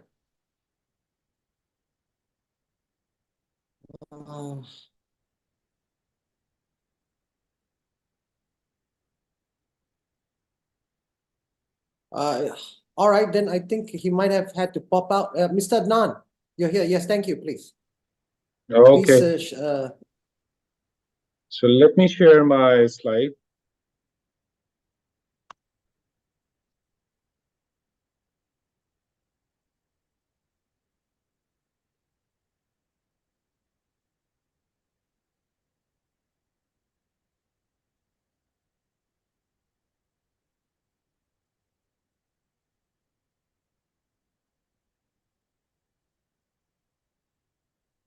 Can you guys see this? Yes, we can see it. All right. Thank you. Okay. Thank you very much, Turab, and all the members here in this group for giving me the opportunity to discuss what regenerative farming is in Pakistan. And I'm sorry I'm connecting with you guys on the last date because I was too busy. Turab knows about it. So I'll quickly jump in what Beyond Carbon is doing in Pakistan and in other parts of the world. We are a very basic mission of creating a sustainable, thriving future, and we are utilizing innovative solutions to achieve our objectives, which are actually dedicated of advancing clean energy technologies, environmental stewardship, and catalyzing systemic change to achieve carbon neutral world. So we already, during the last 5 days, probably you've seen this information already, so I'll keep it precise and I'll uh, move quickly to take lesser time. So in Pakistan, things are in a developmental stage. Things are moving forward very quickly. There are a lot of emerging practices coming in, which include innovative farming practices and technology integration, and even government is now being sensitized to actually follow the private sector activities vis-a-vis their own, policies. And how they are doing it, uh, uh, you know, um, uh, these presentation slides are self-explanatory, so I'll keep it brief. There are certain factors which, from technological point of view, can add value to regenerative farming. Um, First is precision agriculture. Most of these items are already known to you guys, so I'll be very brief and precise. Why we choose this? There are certain technological elements which address to the challenges, and of course, new technologies come in to resolve challenges. So precision agriculture, uh, as you may know, that involves technologies like GPS, sensors, and data analytics. What it resolves is, especially in Pakistani context, it optimizes the resource use for farmers and reduces environmental impact. And on, in Pakistani context, adoption to precision farming can actually help us overcome challenges related to water scarcity and inefficient resource utilization. And you might have discussed these ideas in the last 5 days. So smart irrigation system also, it's a very basic thing. Sensor-based irrigation systems, what it addresses is it helps optimize resources, specifically water, fertilizer use, and activities which are part of the process. Biotechnology and improved seeds. Um, Genetically modified crops are being introduced within the Asian region and also in Pakistan. More and more push has been given to um, different varieties of seeds and crops coming from US and European market. What it addresses is, it helps improve the crop resistance, helps improve yield and resistance to pests and diseases. Remote sensing and satellite technologies also play a crucial role for regenerative planning. This is self-explanatory, helps provide you valuable insights to manage crop conditions, early detections of pests, disease, and drought, and helps you make better decisions and alarm decisions, or I would say educated decisions to maneuver things for future. Digital agriculture platforms Although in the private sector or a lot of agri-tech activities are being implemented in Pakistan, and I would say Turab is also pushing himself to in that direction, and uh, it helps you or the farmer make precise decision, timely decisions, based on weather forecast and better agriculture practices. Drones for precision farming, these are also being in the central and lower Punjab and also in the northern areas of Pakistan. But mind you, these are all private initiatives, not being managed by government right now. So mostly they are a bit expensive for small farmers, but on corporate farming side, they have been introduced and used extensively. The government subsidies and support programs and very important element to support regenerative farming in Pakistan, and it's in a very infancy stage. So a lot of things have to be done. I can explain that later. Subsidies on fertilizer, seeds, and inputs, that has to be managed in a way that we have to vis-a-vis compare it with soil, fertility and management, which is the main objective of this conference or summit. So it has to be government has to be involved to promote certain programs which are more focused on soil health, climate smart agriculture, organic farming, and certification. This is very important because adoption to organic farming practices and certification process is important, and government should support and certify, programs so that they can encourage others to follow organic practices. And soil health. The last point is soil health and sequestration farming. I believe Turab has done a wonderful job with, along with all his team members, to come up with this Soil Health Summit 24, which is probably have played part in knowledge sharing for individuals and organizations across Pakistan and other parts of the world who have been part of this summit. Um, but the challenge is for Pakistan, especially, is limited resources, presence of the concept. We need to, train people, and we have to show people how it's done. So demonstrable farms are very important. Coming to what kind of challenges usually farmers face in regenerative agriculture in Pakistan and especially in Asia. Traditional agriculture practices are part of agriculture system throughout this region, where it's very difficult to transition from old processes to new processes and new concept. So, to sensitize farmers about the benefits of the long-term sustainability, we need to, convince them to transfer from old to new concept and soil health. Although it's an old concept, but in a new packaging, so this has to be informed to them.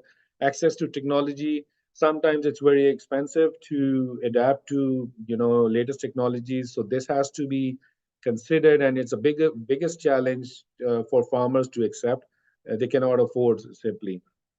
Financial constraint, already mentioned that things are expensive for them, inputs are very expensive.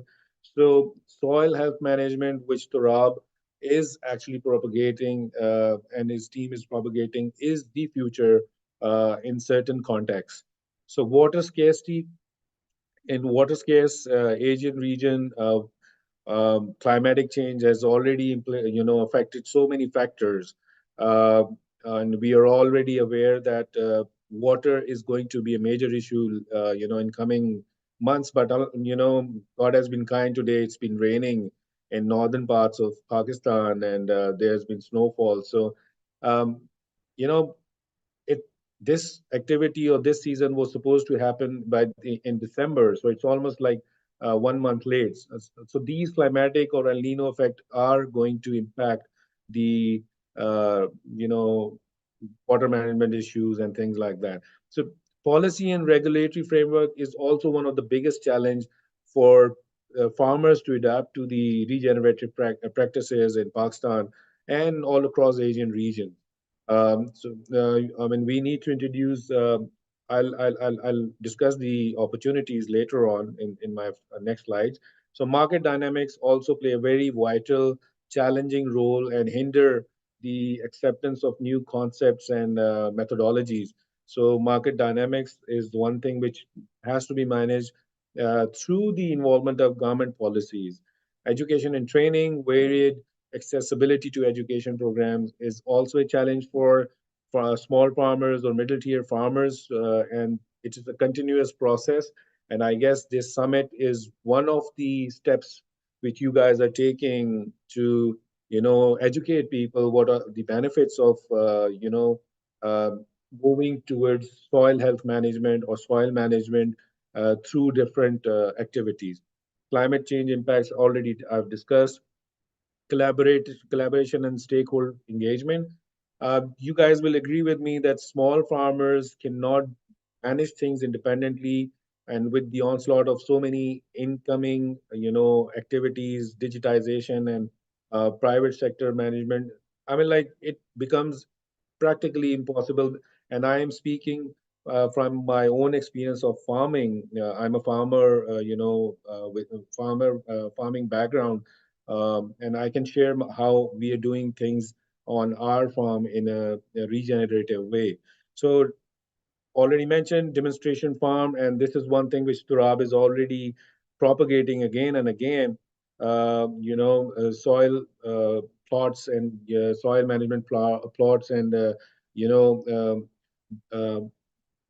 compost management and development within small plots, which can be demonstrated to farmers to so they can observe firsthand how to implement these regenerative practices on their farms.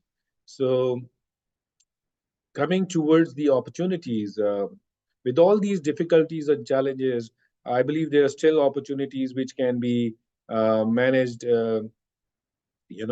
Increased demand of sustainable products. Everything is changing, life is changing, behaviors are changing. So there's a lot of demands on global level for sustainable agriculture and regenerative practices. And what this activity, shows is the one of the branch of what this demand is, and that's why we are all here. So government and support policies, since they are in infancy stage in our country, so I believe there are a lot of opportunities for them to develop new policies and incentives to propagate regenerative policies or farming techniques. Technology adoption, still long way to go. Data analytics, precision farming, boost. I mean, we still have the space available for farmers to learn. Collaborative efforts for capacity building. This is what this summit is all about. Sharing knowledge, empowering farmers to enhance their competitiveness and sustainability efforts. Research and innovation. Again, I guess this activity of yours is already innovative enough to introduce new concepts in Pakistan. Financial incentives and investments. Again, there are a lot of opportunities. I was in a meeting last night where DFC is coming into Pakistan, and they're very much interested to invest in agriculture sector. So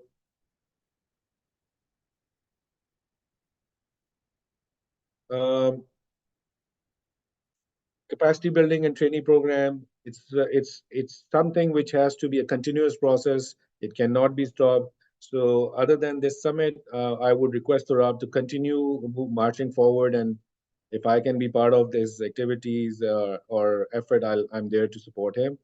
A lot of non-profit organization or private sectors have to be involved to achieve this objectives. Carbon markets and ecosystem services. That is one part where Beyond Carbon can actually play its role, and that is what we are doing, promoting, carbon markets and offering payments opportunities for soil health and biodiversity contributions.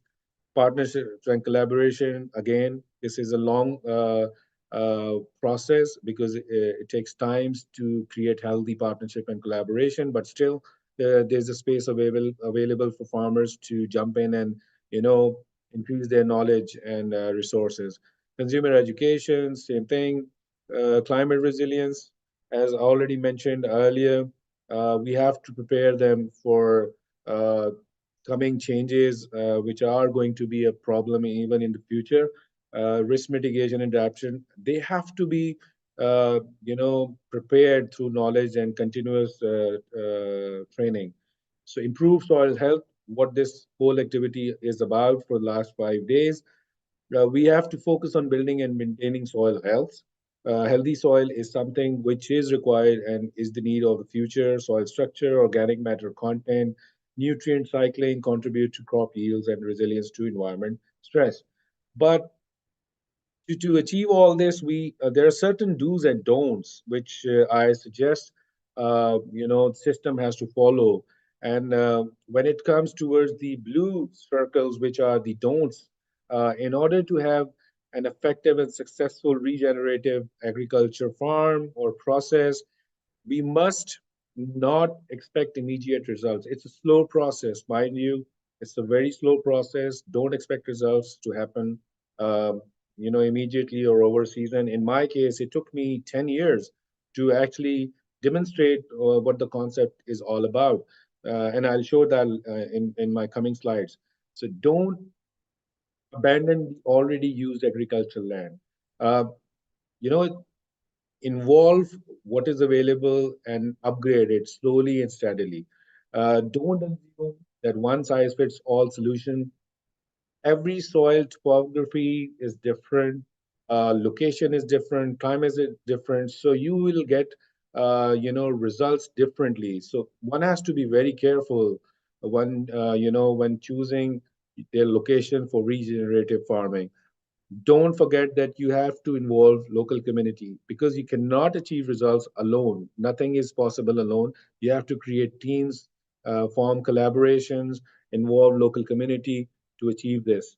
The do's are: identify primary sustainable issues. Identify your objectives. Just don't follow sentences or programs without any reason. You need to identify where you want to go and how you want to go there and what resources you have to achieve those objectives. Do remain committed to raise public awareness, and I would give full marks to Turab. This is what he's doing. He's trying to inculcate knowledge sharing process. I understand he's been going through a lot of efforts. We have been communicating, collaborating on this. Educate, inspire future generation. Of course, as I already mentioned, this is not a one-day job. We have to start now to educate our future, generations, and maybe results will come later on. And that's what we are trying to do right now. Connect with partners, with other stakeholders. As I already mentioned, not a one, entity job. So now coming to the second part of my presentation is, which is ideal regenerative farm design. You guys already are experienced enough to know that I cannot go into the details, or maybe in the question and answer session I can respond to your questions. This is a farm which is a GR farm, and this is our family farm, and whatever you find in textbooks we have implemented here. This is an organic green farm where energy is produced through solar uh, uh, cells, and you can already see there's one part which produces solar. We produce 35 kilowatts of energy every day, and which is used for multiple purpose, for for watering. Pumps are all on solar energies. For lighting, we have solar bulbs, and everything is on solar energy. So let me go into details, and if you allow me, I can even share how the farm looks like, if you allow me. Just a second. Yes, please proceed. I have lots of questions for you, but please complete. Thank you. Just a second.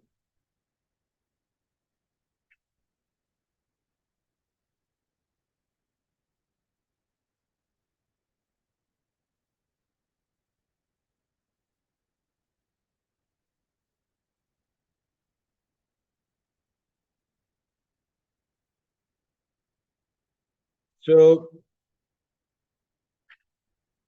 can you guys see this? Can you Yes. guys see my screen? Yeah, okay. So it's a very small video, and let me.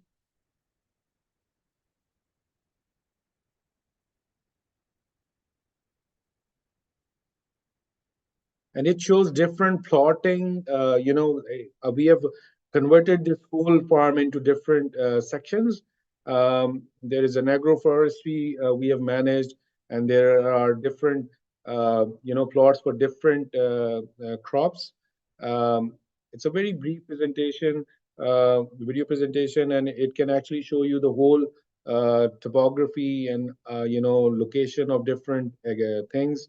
And I'll be explaining these in a bit. Um, Mind you, we have two sections. One is the agriculture side, and one is dairy side. The right top corner of this video shows the dairy section, which is almost on 10 acres.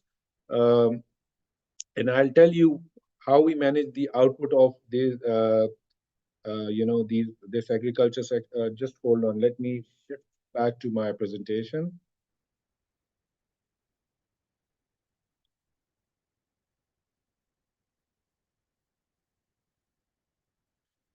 Okay. So I can probably later on share this presentation with Rob, and you guys can see our website also. So while you think about regenerating farming and an ideal farm, how it should be established, I would briefly go into the points to consider while going for regenerative agriculture. Very important is, as I already mentioned, region where you want to establish this farm. You have to be very sure about the climate. In our case, we follow a lot of information and knowledge and inputs from different people, different departments, with our own experiences. So since we are a farmer, farming family, and we have been doing this throughout our family history. So climate and summer season, our climate based on or on the location which we chose has a summer season and a winter season. And this slide shows that summer season extends from April to October, uh, and May to June are the hottest months, and temperatures usually ranges from 40 to 45 centigrade. Winter season is from November till March, and January is the coldest month, with the temperature ranging to almost 0 to 1 degree centigrade. Occasionally, we face dust storms during the summer season, uh, which relieves the intensity of warmness. But monsoon spell starts by the end of June. This is a family-led farm producing fruit, crops, vegetables, dairy products.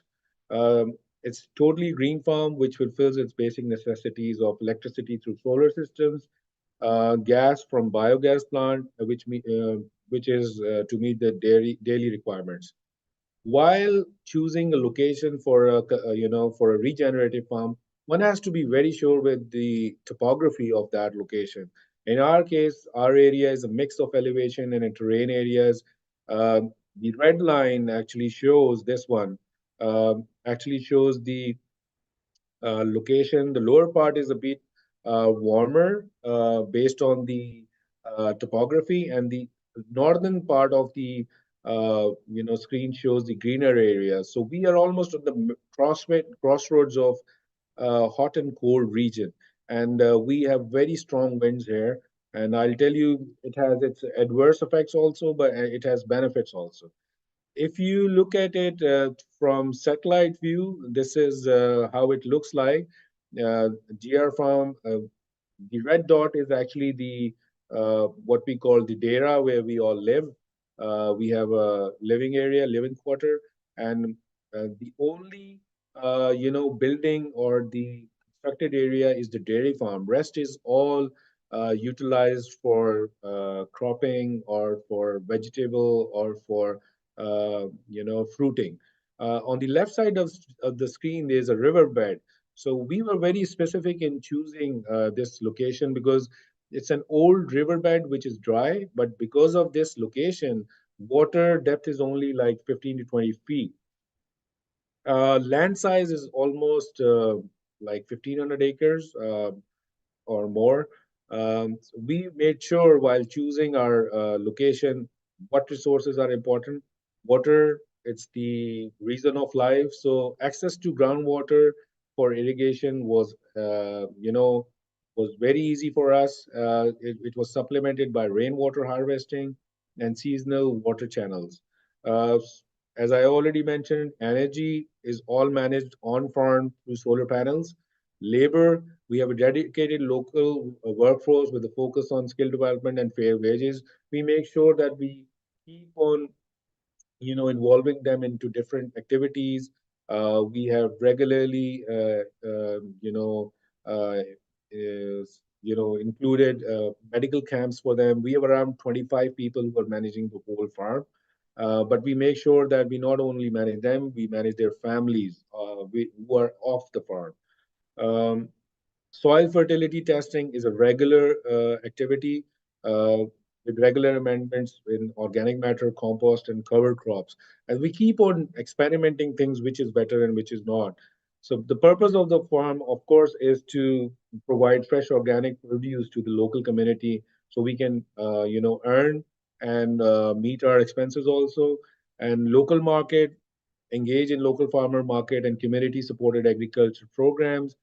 We are continuously engaged at the government side also, and with universities for certain studies. And I can later on share that information. So we keep on exploring opportunities for international exports of our high value crops. And one of the programs we are going to introduce is to extract pulp of the fruits which we produce here, and start exporting it to Middle East.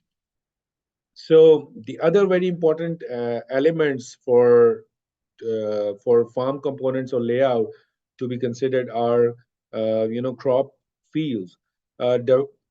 We have established, as already shown in the video, we have established different uh, segments or sort of plots for diverse crops, which are wheat, maize, canola, sugarcane. You'll be surprised to know that sugarcane is actually a crop which is considered to be grown only in the middle, lower sec and the southern part of the country.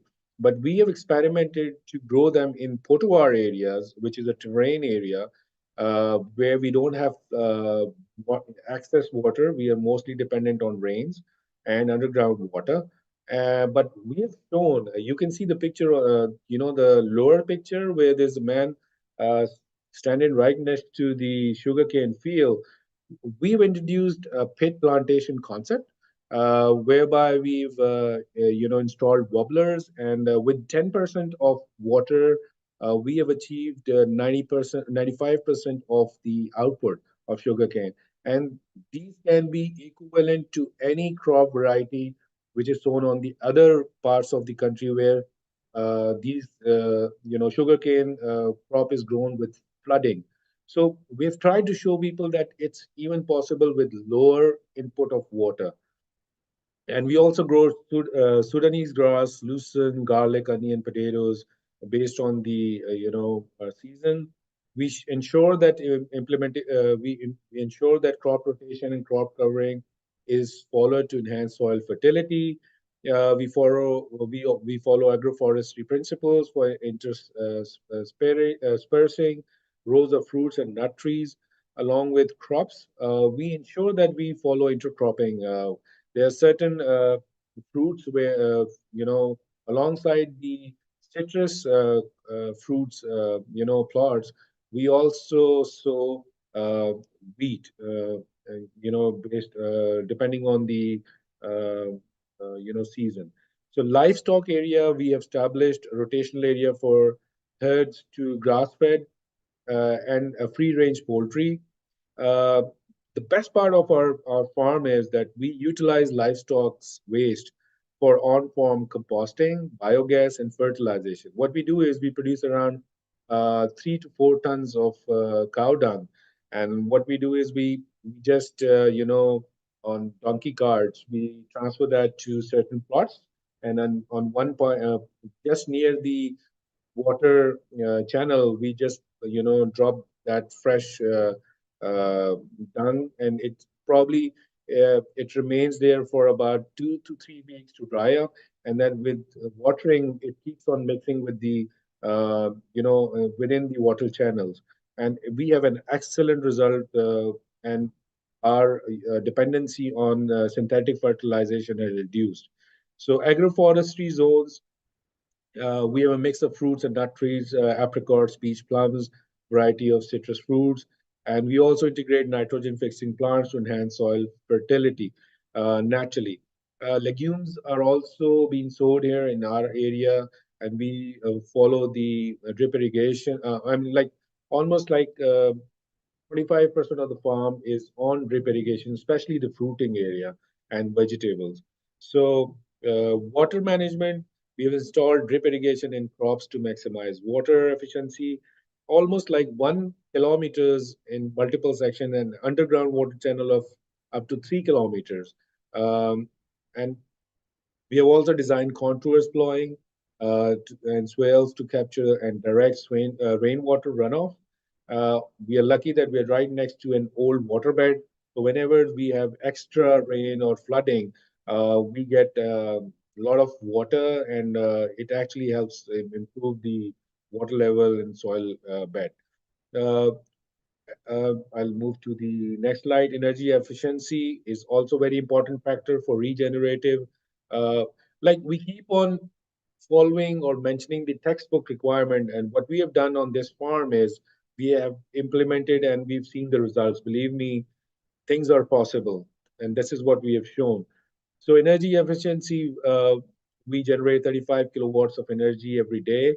Waste reduction, established composting pits to process organic waste from crop residues and livestock. Uh, Minimize packaging waste by encouraging reusable containers and bulk sales. You'll be surprised that nothing goes out of this farm in raw form. Whatever is an output of one activity is an input of the other activity. So again, a textbook requirement for regenerative farming is followed. Mapping, we use GIS to map out different zones for different crops, livestock, and agroforestry. We integrate walking pathways for community tours to promote education and engagement. So we actually there's a program from farm to school where we are trying to establish a supply chain for schools to have fresh milk, packaged milk from us. And we've tried it with 2 schools very successfully. But again, the scale is not that much to where I can actually mention here, but this is what we are doing and successfully. Soil management has to be considered for our implementation. Remineralization is one important factor which can be considered. Community engagement, I've already mentioned. Demonstration plots.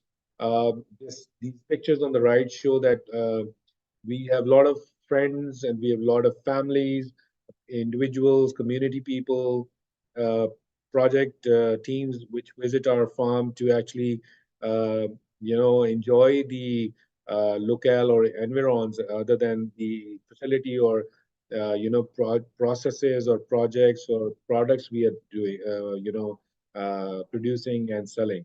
So as I mentioned, we need to have an on-farm education center for community, and this is one project which we plan to do in next 1 year, where people can come and farmers can, get themselves educated on how, uh, you know, uh, farming can be improved or digitization. Because with my experience, I would mention that uh, I'm also part of FAO as an advisor. So there are a lot of things in terms of agriculture, your agri-tech, which I believe is not successful in Pakistan because our farmer doesn't know how to use it. So such kind of schools are required where farmers can be taught about what agri-tech is and how it can help them. So medical camps and for female and children and males patients separately, and this is a continuous activity we do for every 3 months. and more people come over and see how things are done, and they go back with ideas. And this is what our objective is. We partner with schools and promote farm to table initiatives. I've already mentioned. But one thing, cooperative and self-help groups, which are very, excuse me for spell mistake, but these are something which are effectively being implemented in India. But Pakistan is still far behind in this thing, and maybe this can be incorporated in future. So monitoring and adaptation, already mentioned that there are certain agriculture technologies that can be incorporated to monitor soil health and weather conditions. A regular access to and adapt farming practices based on data and observation. Food security issues and drought stress has to be considered. One other factor, and my friends, I guess, have been propagating this all day in the last 5 days.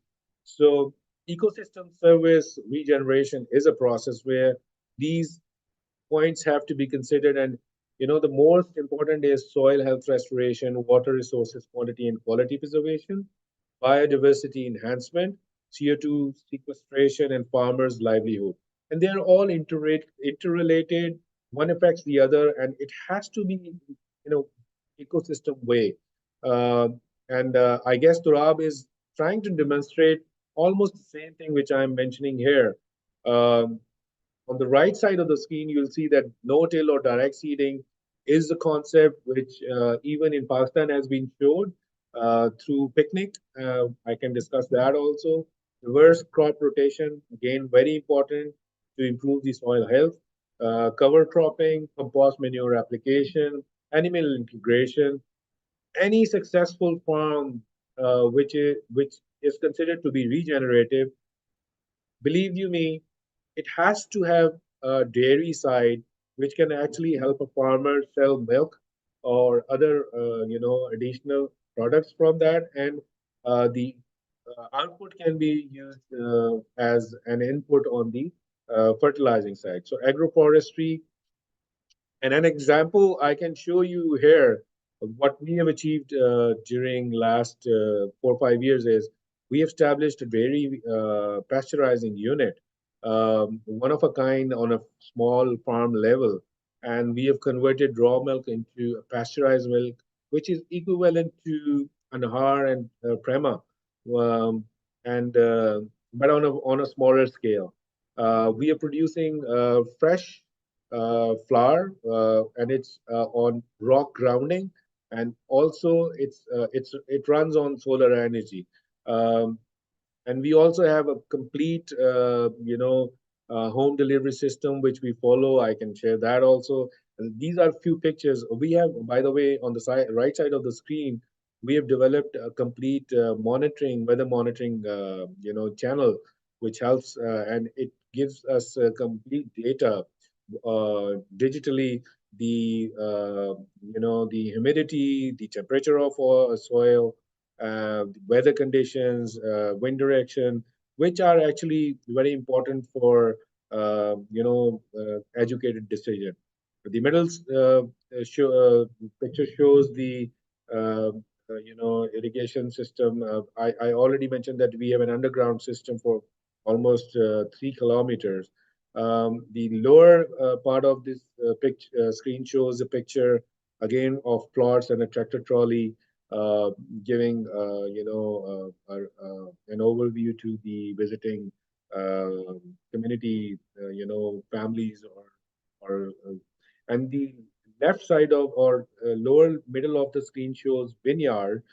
We have almost like 20 acres of vineyard, and you'll be surprised to know we've recently performed a study whereby with NUST. NUST is one of the most prestigious engineering institute in Pakistan. What we did was we had installed a special camera, 3D camera on drones, and it flew within the lanes of these wine plantation, and it actually calculated the ripening time, and the results were phenomenal, and it has also been published internationally. What we tried to show, because of the changing climatic conditions, we suffered losses twice a year, like in 2 years. So whole of the crop was actually ripened before time, 2 weeks before the actual expected time of ripening. So whole of the crop was wasted, and we suffered a lot of loss. So we came up with this idea. We shared it with NUST, and they said, why not we calculate the, ripening time based on the environmental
I think Hello? Mr. They have left us. No, I didn't. I fell out of signal. Okay, okay. Same here. There's yes, Mr. Adnan. Is Mr. Adnan still here? Sorry. I think he cut off. Last you were presenting, his Right. signal was Yes. still off. So, I would be, let's see whether he comes back in. I've got lots of questions for him. We've been discussing soil health over the last few days as quite in detail, right? So he seems to have a mixed strategy about his farm and everything. So I wanted to ask him some questions. I consistently feel that, in many ways, you guys can give me other inputs too, that, our sort of conversation often when it comes to soil security and soil pollution, we always talk about, what are the alternatives, what are the options for farmers and stuff. But, it's strange, right? That we already know that the current practices are polluting the soil, causing biosecurity threats and causing public health threats. So, I mean, it's like saying, if somebody has cancer, so you would have to stop smoking, right? The advice wouldn't be, okay, continue smoking until we figure out what else you can do. So somehow it seems that we are ignoring the fact that, okay, we've discovered that this is a biosecurity threat, that this is not good for public health. Yes, he's back. Yeah. Sorry, Turab, we had a lightning strike here in Islamabad, so everything went, black. Sorry. That's okay. Thank you for coming back. I had some thoughts, and I really found, Can you give me 5 minutes? I just want to see the digitization part which we have implemented. Okay, sure. I have some interesting questions for you. Okay. So thank you very much. I'm sorry, guys, we are out of electricity, so I'm still trying to connect and share my ideas. So this is where I was. I would quickly close it. We are also into IT, and Rob knows that we have implemented certain things at our farm. So we have developed a one-stop shop or a platform for farmers and to manage their operations, daily operations for agriculture-related data, which is easy accessible from any location because it's cloud-based. This kind of dashboards, information is provided where a farmer can decide whether sales are on the positive side or expenses are on the middle side or higher side. So, I mean, this is a complete platform which informs a farmer to make an educated decision whether he's earning or he's losing, what kind of inputs have what kind of impact. So this platform is also supported by an app where we actually connect consumers to place their orders online. They can even pay online, and milk or other items from the farm are delivered at their footsteps or at their home or doorsteps. Why this was required was because usually a farm is the most difficult business to be in to earn. So multiple integrations or multiple resources have been implemented, and as sort of an ecosystem has been created, which actually shows things are possible even on a smaller scale. And what we are trying to do is we are giving this platform to smaller farmers on subscription, so they don't have to reinvent everything and utilize whatever is available. So these are different pictures or images of how we are doing it. I can go into this detail, but I guess you guys have already probably heard about this. Regenerative farming, there's a very famous guy, Mr. Asif Sharif, who is following a picnic, or who created this concept. And it's a very, very good concept to, regenerate soil, convert, absorb CO2 by plants into stable soil carbon, which can be retained in the soil. So this is how it's done. And while utilizing this picnic concept, they've shown that they have increased their yields by 3 times, and a slight change in the process also further improved the yields. Again, this is how it's done. Pictures show, and they're self-explanatory. There's certain links, monocropping and multiple cropping concepts can be evaluated, and you guys what you are doing actually is it's the same as how blood is important to human body. I would say that for agriculture, soil is the most important element for success, and if that is 100% up to the mark, we can get better and healthy output. So this is how people come out. And thank you very much, everyone, for bearing with me for this long presentation. Please go ahead if you have any questions. Yes, Adnan, firstly, thank you so much for sharing with us. It's clear that, there are two sides of the coin here, right? I mean, obviously, you work in a very high position capacity, in a great advisory role. And on the other side, I mean, and you also, for example, you started off your presentation identifying issues or barriers with regards to regenerative farming and how, what do you call that? Could you please repeat that, because I missed out the first part again? Sure. I just wanted to bring you through the presentation you made, which you started off with regenerative farming and the challenges it faces in Pakistan, right? Before we went to the case study of the farm model that you have. So for what basically is of interest to me is when we for example frame the conversation for regenerative farming, or frame the conversation to switch to healthier and more biosecure ways, the conversation always tends to seem to be about the farmer livelihood, which is imperative, right? And how do we basically ensure that there's livelihood But at the same time, what I want to understand is that how do we ignore a critical fact that we've identified that current systems, agri systems, chemical inputs, right, cause soil pollution. And you've just joined us, but we've had a power packed last few days where we've discussed pertinent issues such as public health, where we've had, Dr. Lakshmi from Nepal even tell us about how the fetus of pregnant women are affected. We've had basically, Dr.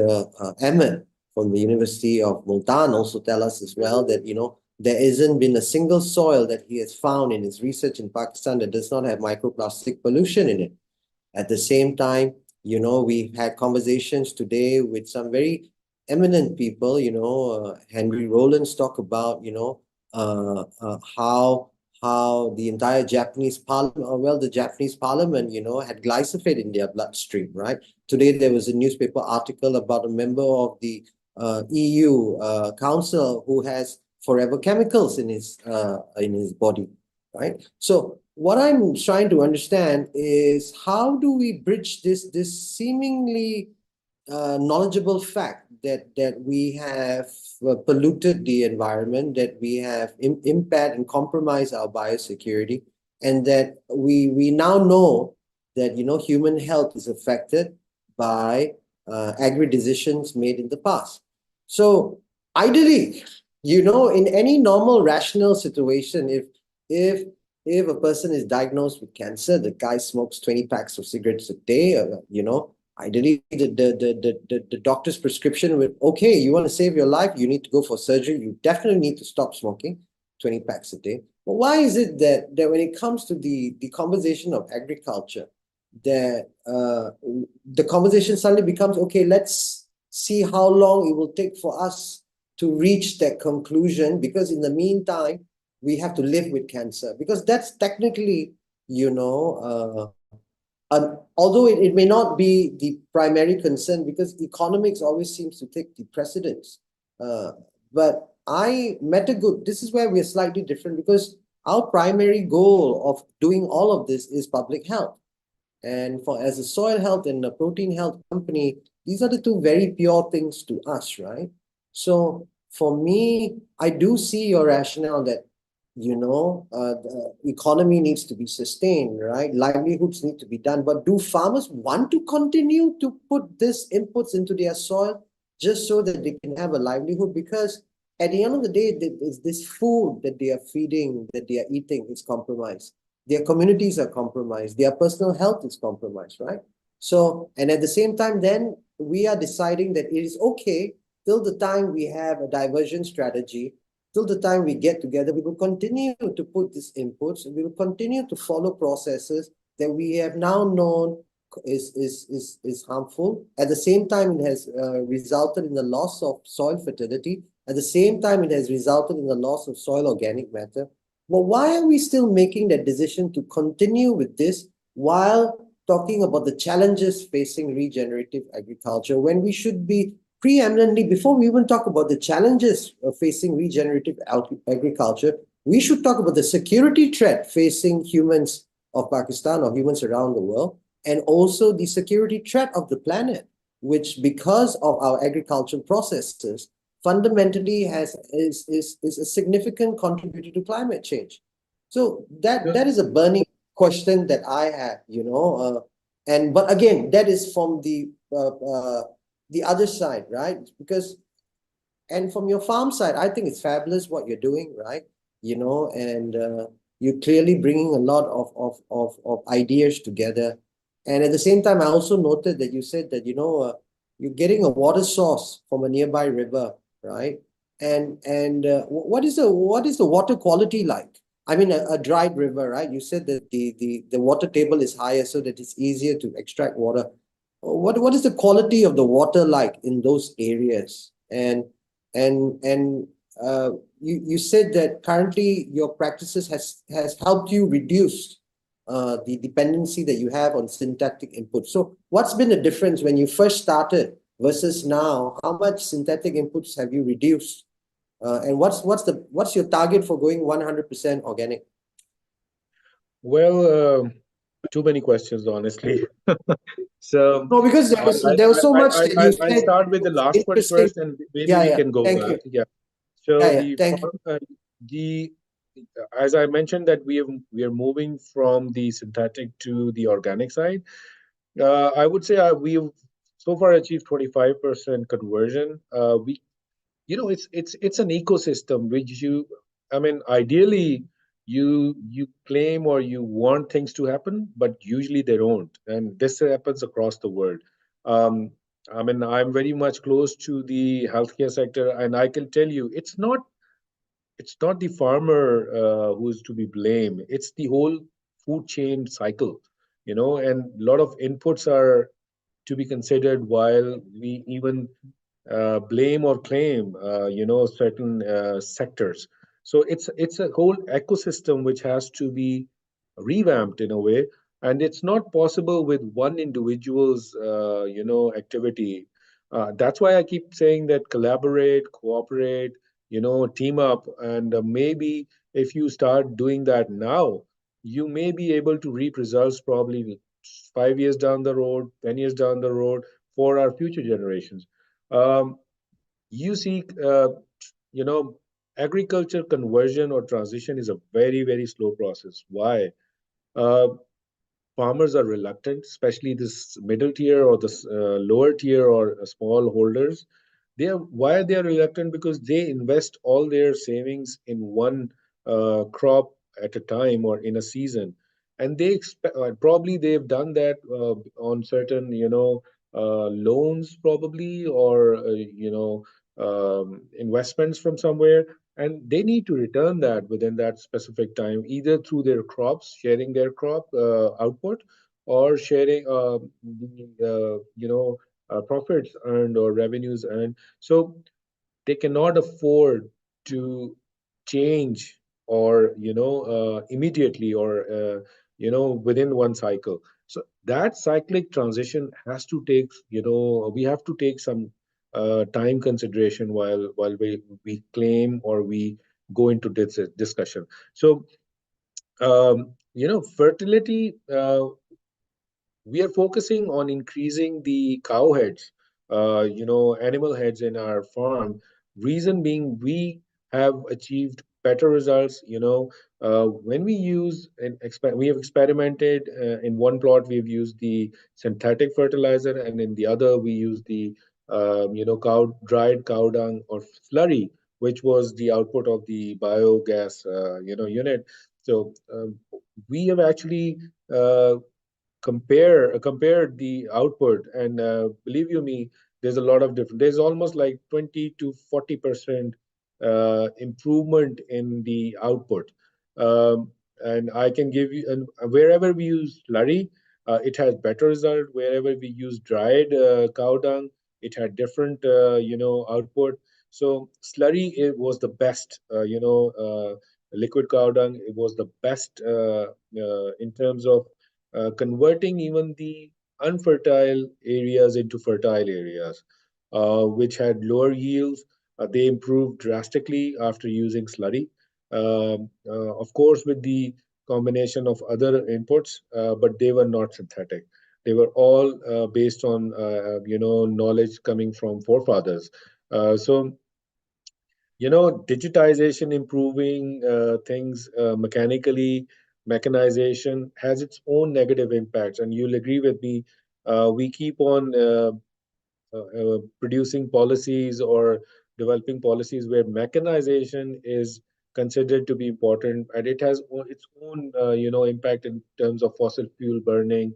More mechanization means more fossil fuel inputs, and it has its own impact. So I guess I answered your comments rather than questions the way you wanted. I can't hear you. Can you unmute, please?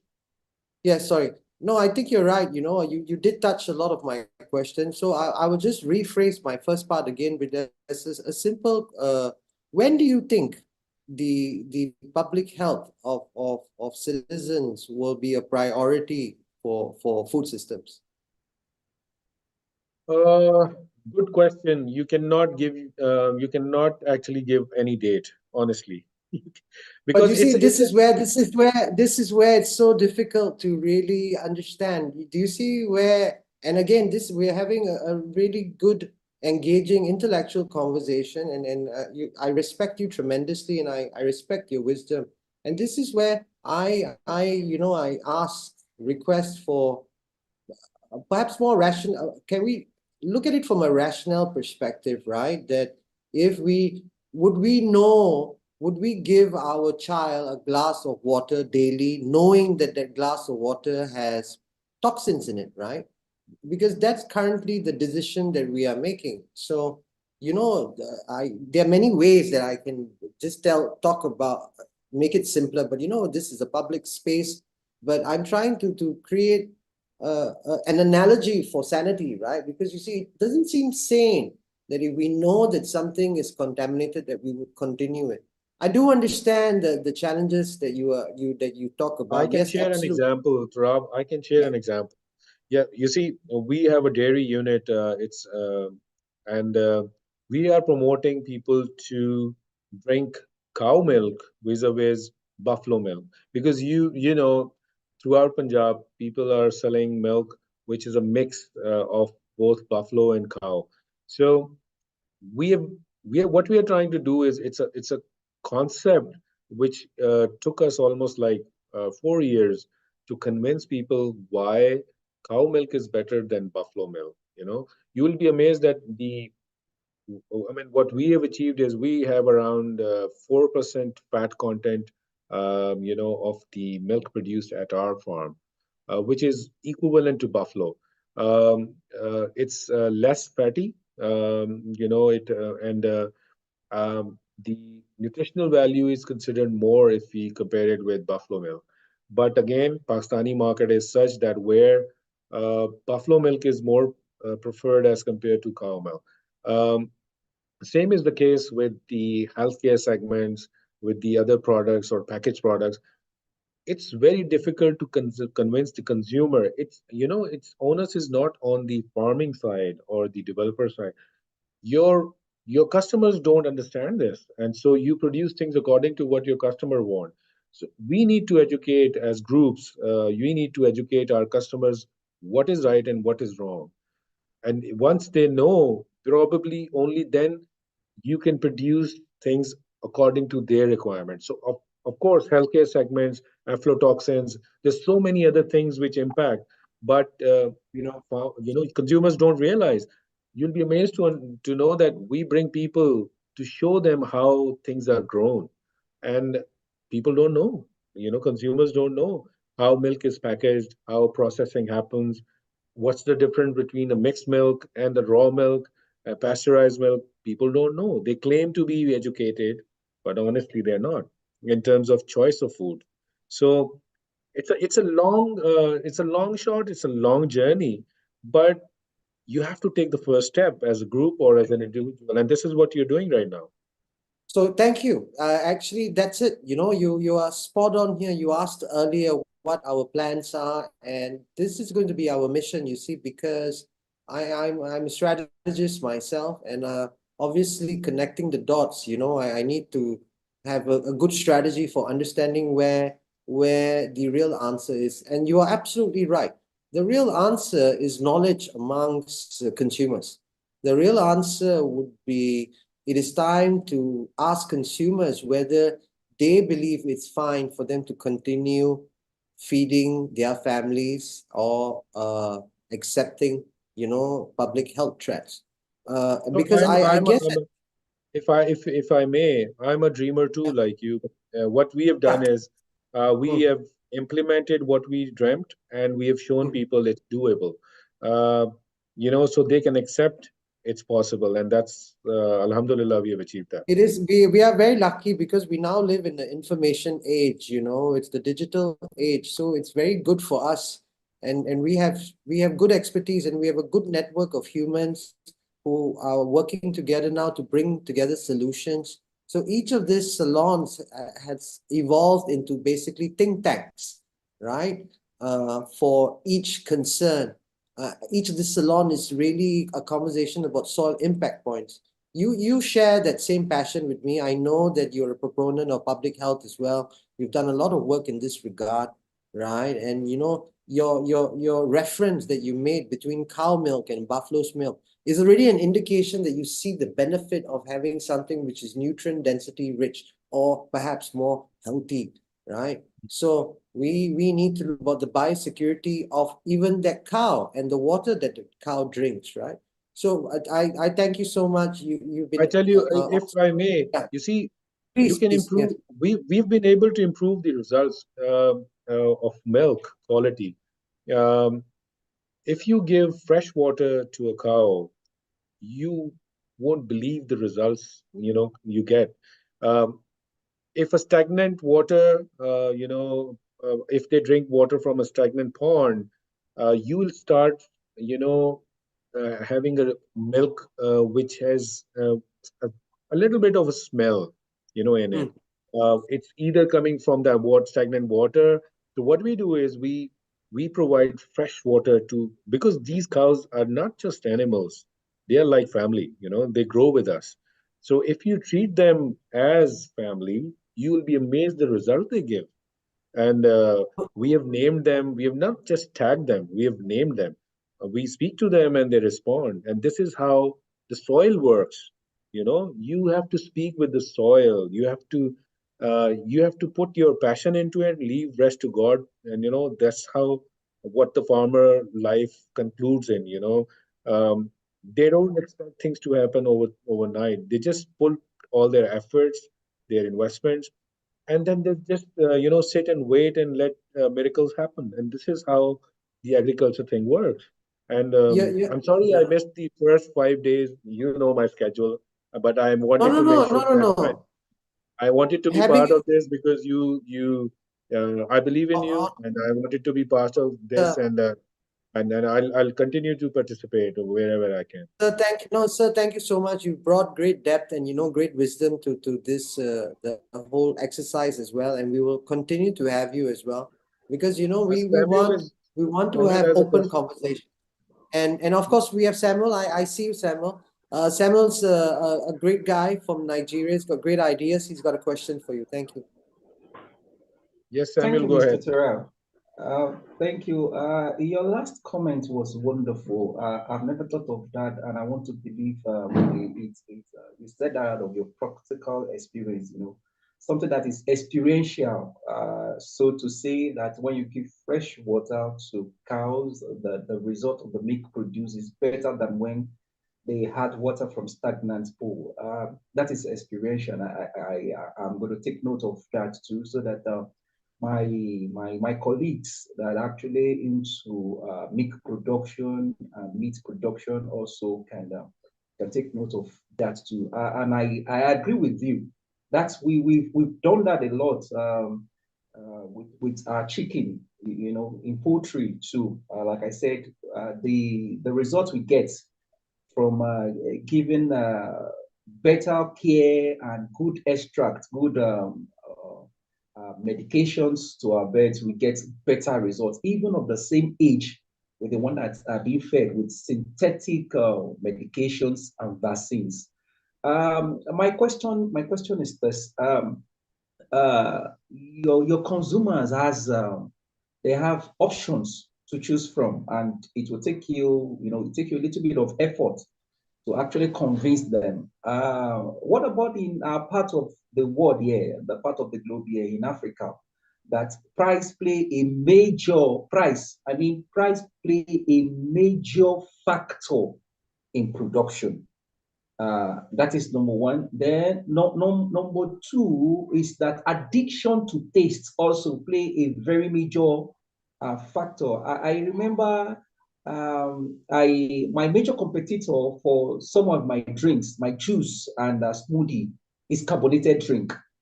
So I've been to a place where the people prefer carbonated drink, although carbonated drink is not actually pose a lot of health risk, but they still prefer the carbonated drink as against as compared to that of my drink, which is healthy, which we produce organically, which give a lot of health benefits. The fact that it also gives better taste, but they can get those carbonated drink for a cheaper price than that of my juice Samuel, extract. So what do we do on Samuel, that? Samuel, what happens is consumers are very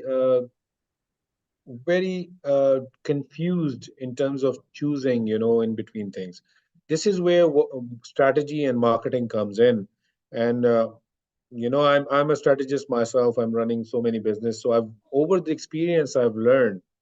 Uh, Sometimes you need to give consumers what they want, but sometimes you have to convince them to match what you are selling. And now I can give you an example. Uh, what milk companies or milk producing companies or packaged milk companies are doing is they add milk enhancers to their milk products so it remains consistent throughout the year.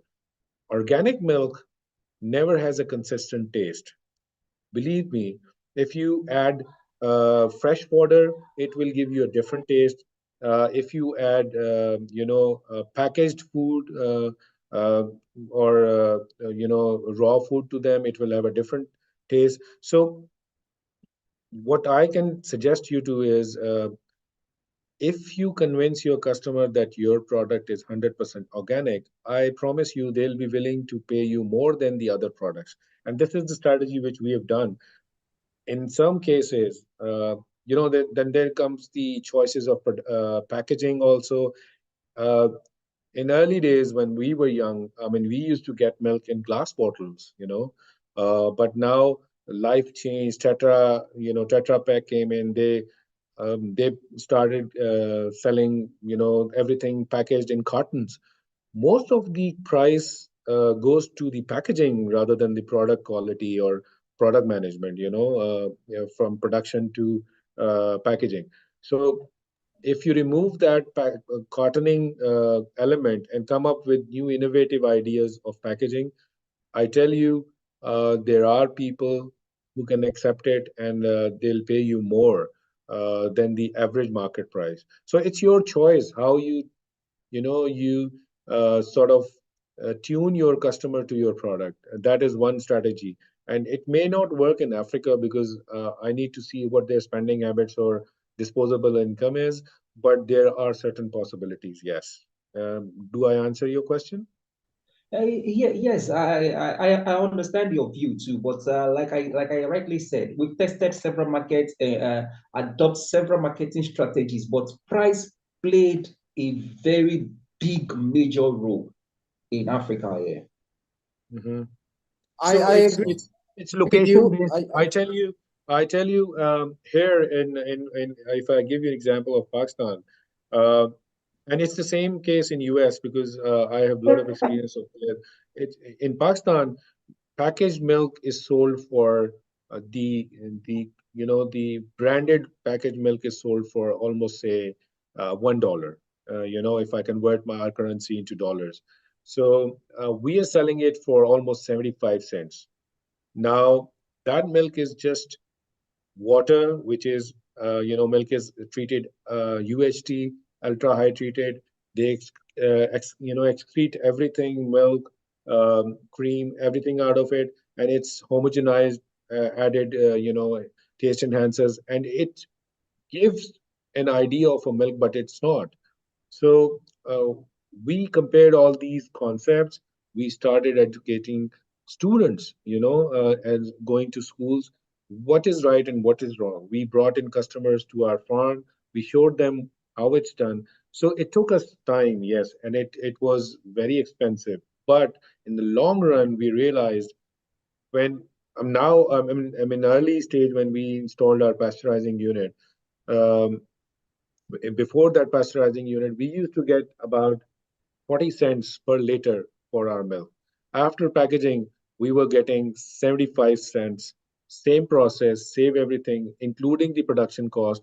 We started saving rather than selling it in raw form. So price, convincing customers on a saleable price which is feasible to you and you can earn revenue. is not a difficult task. It's just the strategy and how you convince your customer. There are certain sometimes when you start selling organic idea with your attached with your product, you may earn more. Believe you me, there are possibilities.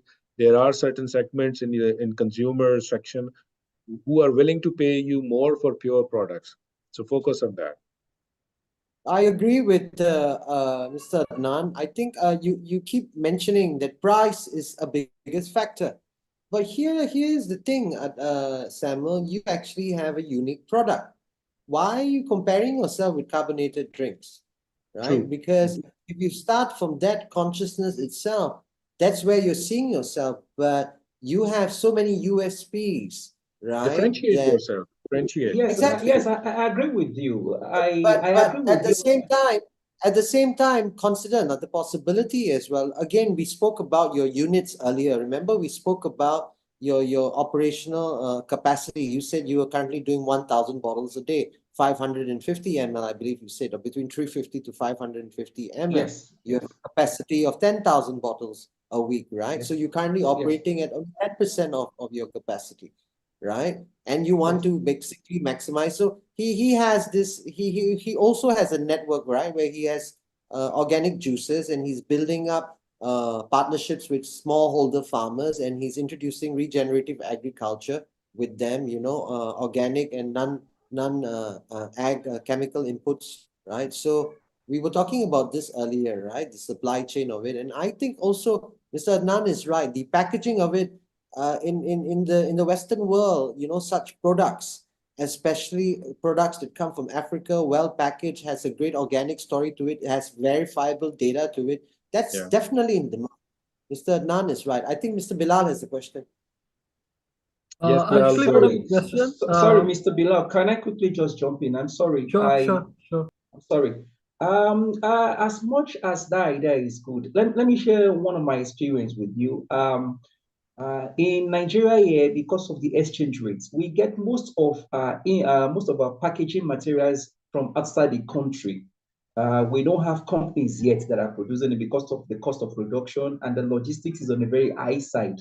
For my last production, actually my costs of production is actually on the packaging. So going by that, much is not being left out as regards what I will get back, even for my product itself, not to talk of the packaging. So talking about that, that's why I said price played a lot. It's not that some people are not actually ready to go for my premium product. They are ready, but the number at the moment. But nevertheless, that's the essence of this summit.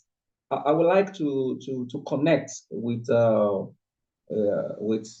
him on better strategy. Let me see if I can actually adopt that, or let me see work around that to see I can actually improve my own marketing here in Africa. Thank you. Look, Samuel. What I understand is you have the market, you have the product, you have a capacity. You can develop customers according to your own products, which you're doing. And believe me, you will make money, not an issue. And once you achieve that 10,000, target of capacity, your price of your cost of production will automatically come down, on the other side. And you can pass that, you can pass on that, change of price or reduction of price to consumers, so they can still keep on buying your product, and you can keep on increasing your market. So that is not an issue. It's just the decision-making element which you need to take. Okay, thank you. G. Bilal, you had a question. If you still want to Actually, I didn't have a question. I just had a comment. On the second day of Saloon, we had Mr. Eugene Wang, who is building alternative proteins in Singapore, I guess. And that's basically the price. It plays a key role.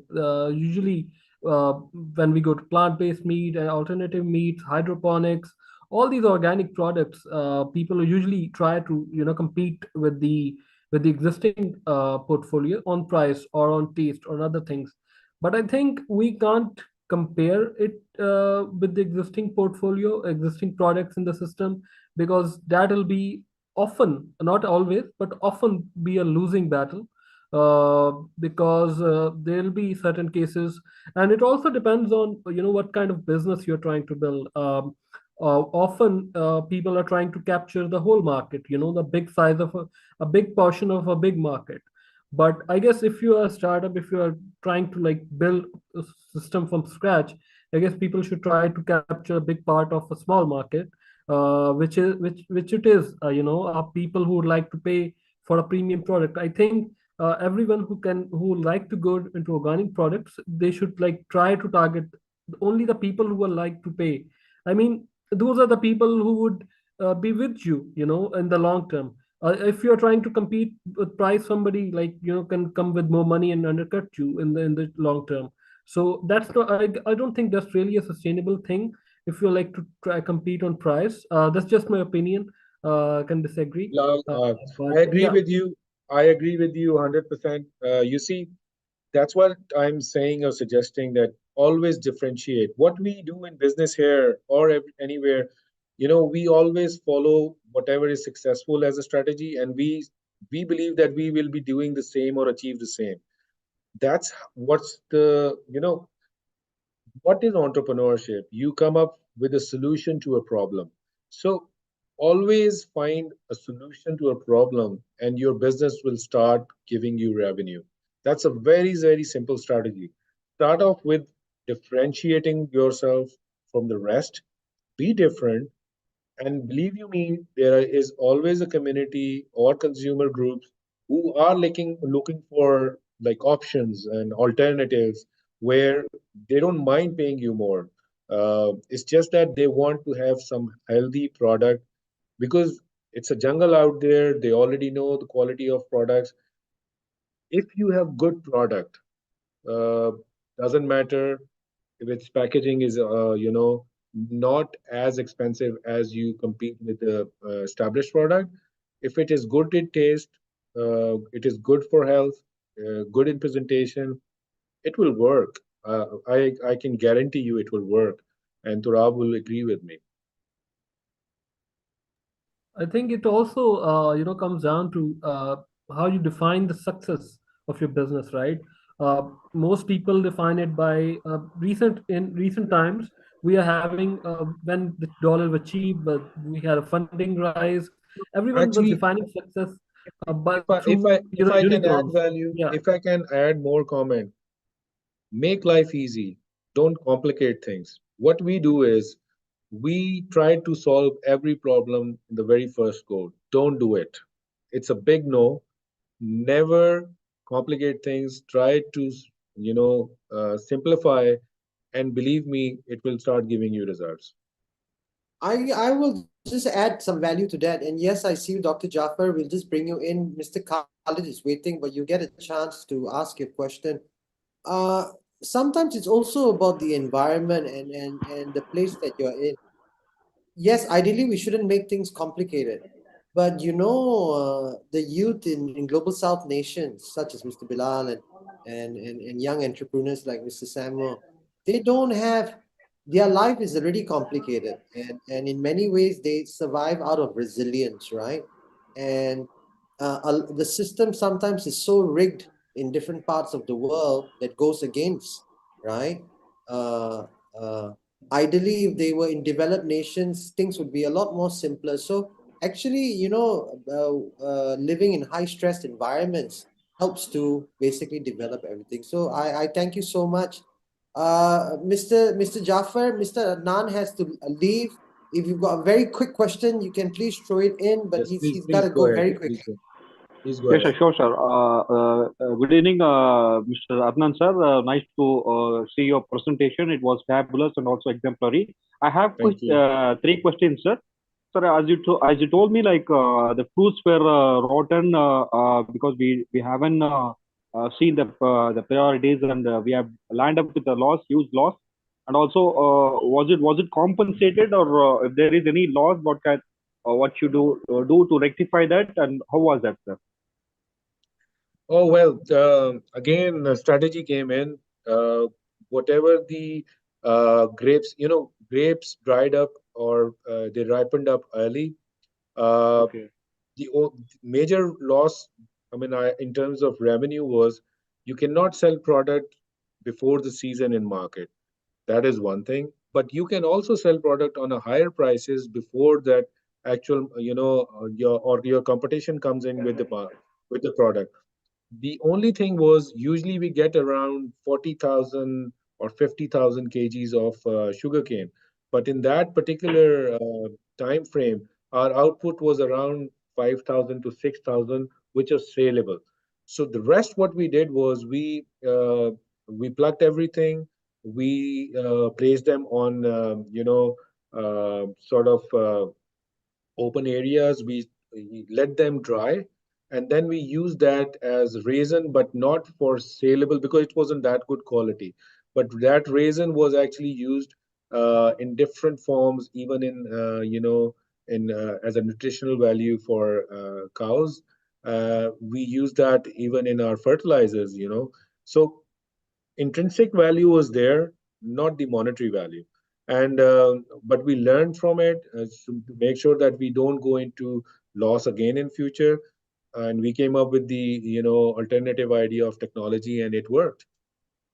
So now we are again getting around 40 to 45,000 kgs, in particular season for grapes, because we have an early variety, is an Italian variety. It's called pink ruby. It's it's a table variety, very palatable, and it's usually early as compared to the other Aghwani varieties or Irani varieties. Fine, sir. Okay. And second question is that basically I'm a professor from a college, so I just wanted to have a quick question regarding the startups, because the students was eagerly asking me, so how to start up a business and what is the requirement of investment, and also there is any multiple stock livestock we can maintain in the farm area, and also if it is profitable. So these are the questions which has been raised from the student point of view. And what is your suggestion for that, sir? How much required investment is affordable for the sake of the student? Yeah. If you ask me, there are two options. It depends on the student or any entrepreneur. If they have their own land, then situation will be different. But there are also possibilities they can rent a land and they can start doing a business. If they have their own land, cost of running a business will be different, of course. But ideally, you should have, two parts. You must have dairy right from the start. And ideally, it's said that you need at least 10 cow herds or 10 animals to start off with a small, manageable farm, which can actually give them some kind of a return to manage their farm or expansion in the future. So why would they be doing any activity? Of course, to earn money. So 10 animals on one side, their output can be used as fertilizer. On cropping side, they should grow either crops or they should go into multi-crop or intercropping with fruits and edible crop like wheat or like maize maybe. But it depends on the location again. If you have to go back which area they want to start off business with. So it's a discussable issue. You cannot just tell them choose this and not to choose that. Okay, perfect, sir. And also, may I ask what about the food? I'm basically from India, sir. I'm from India. Yes, sir. Oh, okay. Okay. Thank you, Mr. Jafar. Mr. Adnan has got to go. Yeah, Turab, I need to thank Dr. Renuka for organizing this activity along with you, ma'am. Thank you very much for this opportunity to share my ideas. Thank you. I wanted to thank you. I was waiting. So thank you very much. I have been listening and it has been very enlightful. Thank you very much. Thank you very much. We'll see you back with us soon. Thank you. We'll call you back. We'll have more sessions together. Thank you. All right. Let me know. Bye-bye. All right. Thank you. Okay, Dr. Renuka, Mr. Khalid, I hope, God, been waiting all this time. Mr. Khalid, are you here with us, sir? Yes, no problem. Yes, hello. Yes, thank you so much for your patience. We are all waiting to hear from you. Thank you, sir. Yes, no, it's like that's my group. Actually, I feel that I'm one from the Global Sustainable Future Network, and that's also I feel that's my not network. I have to be here. Thank you. Actually, I would thank Dr. Ranuka for this opportunity. Actually, it's amazing for me. I'm so happy to learn more from the all speakers. They have really excellent presentation, and that I learned it a lot. And also thank you for Trump for your organization for your support, and also Mr. Bilal, he hard work did. Yes, that's really amazing.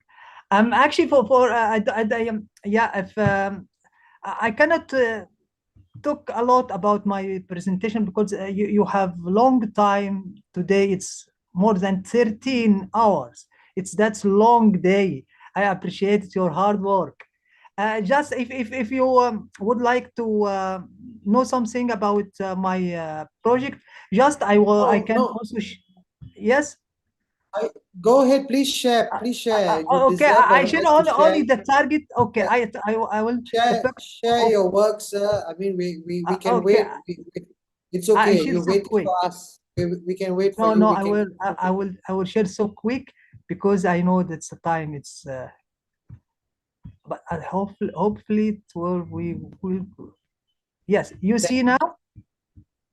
Uh, Not yet, but it'll come on soon, I believe. Yes, thank you. Yes, that's perfect.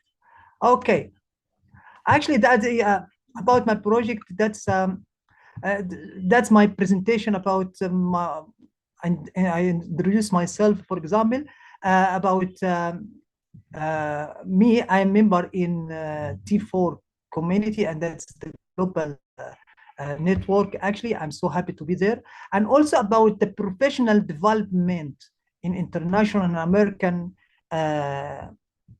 education, technology, and AI. What the meaning of this? It's my position, that how I can support your organization for Pakistan or for your network. I mean that I have Gold Star. I learned a lot about how I can create the school in qualified learning staff and everything. I learned that I had the Gold Star that was online study that since many years ago that I can support for this because I have this position. And also about me, also I became a top member in Global Digital Library. I'm a top translator there. I did translation for all books from English to more than 9 languages since 2018. We are about 900 translators, but I'm one of the top member there because I do many translation for many books.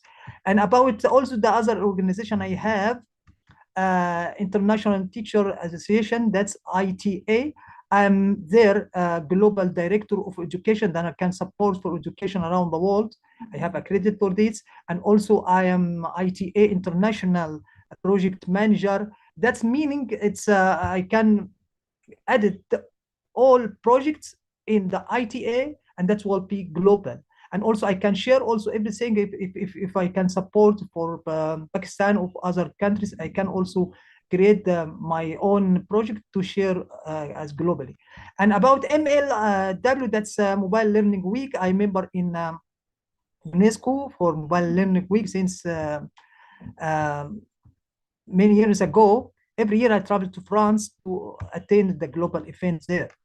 And also about the let me share the first traveling around, because I traveled more than 20 countries around the world.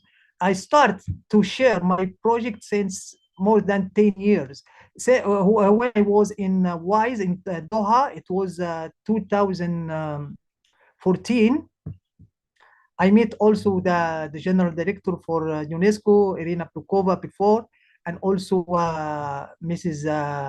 Julia, the former for Australia, and also the Ministry of Artists in France, Mr. Jack, And also here, this Miss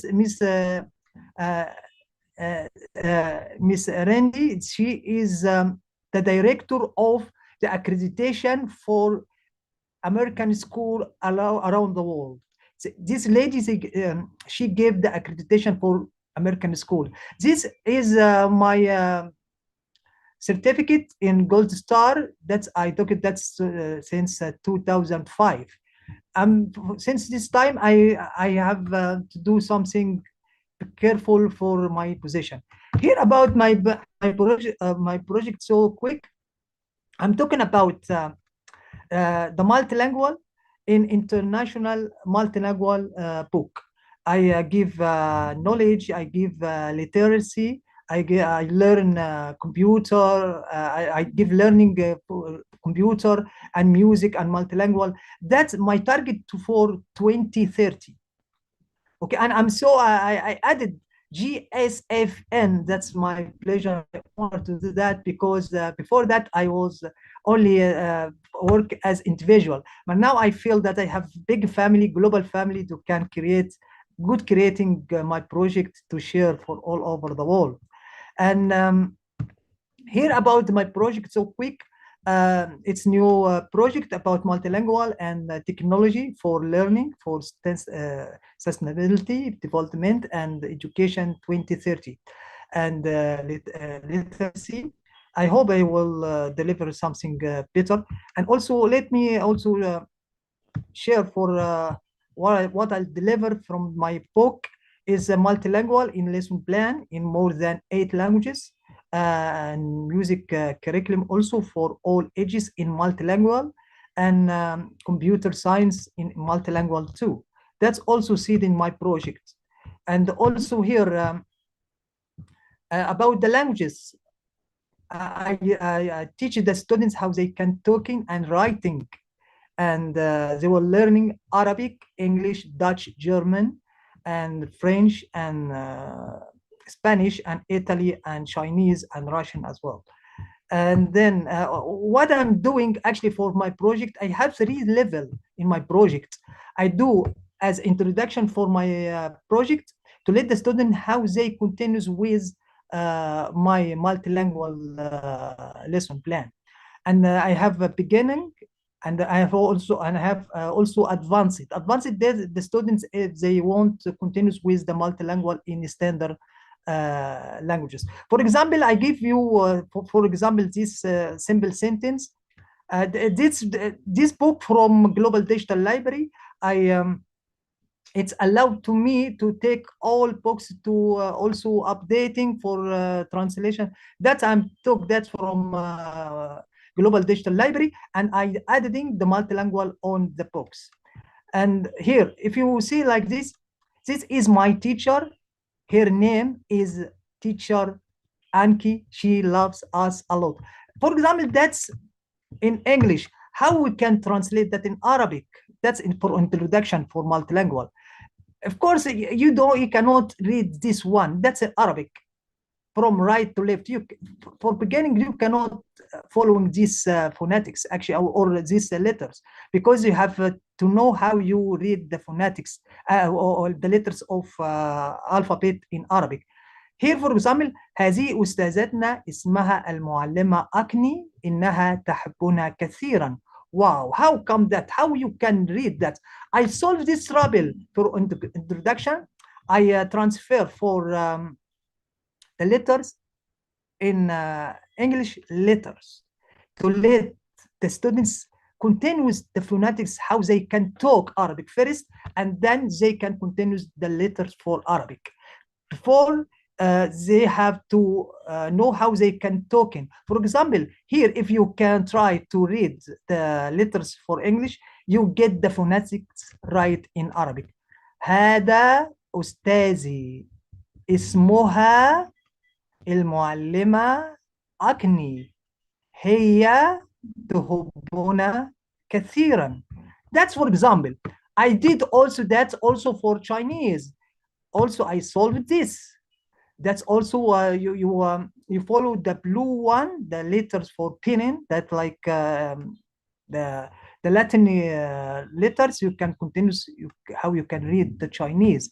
And also I did also that for Russian as well, because if you see this the alphabet for Russian, you cannot continue. I solved that also for the students, how they can continue reading in English letter. That's all, like that's otomoy, oște, iai zafot, oștel anche, onast, ocean repeat.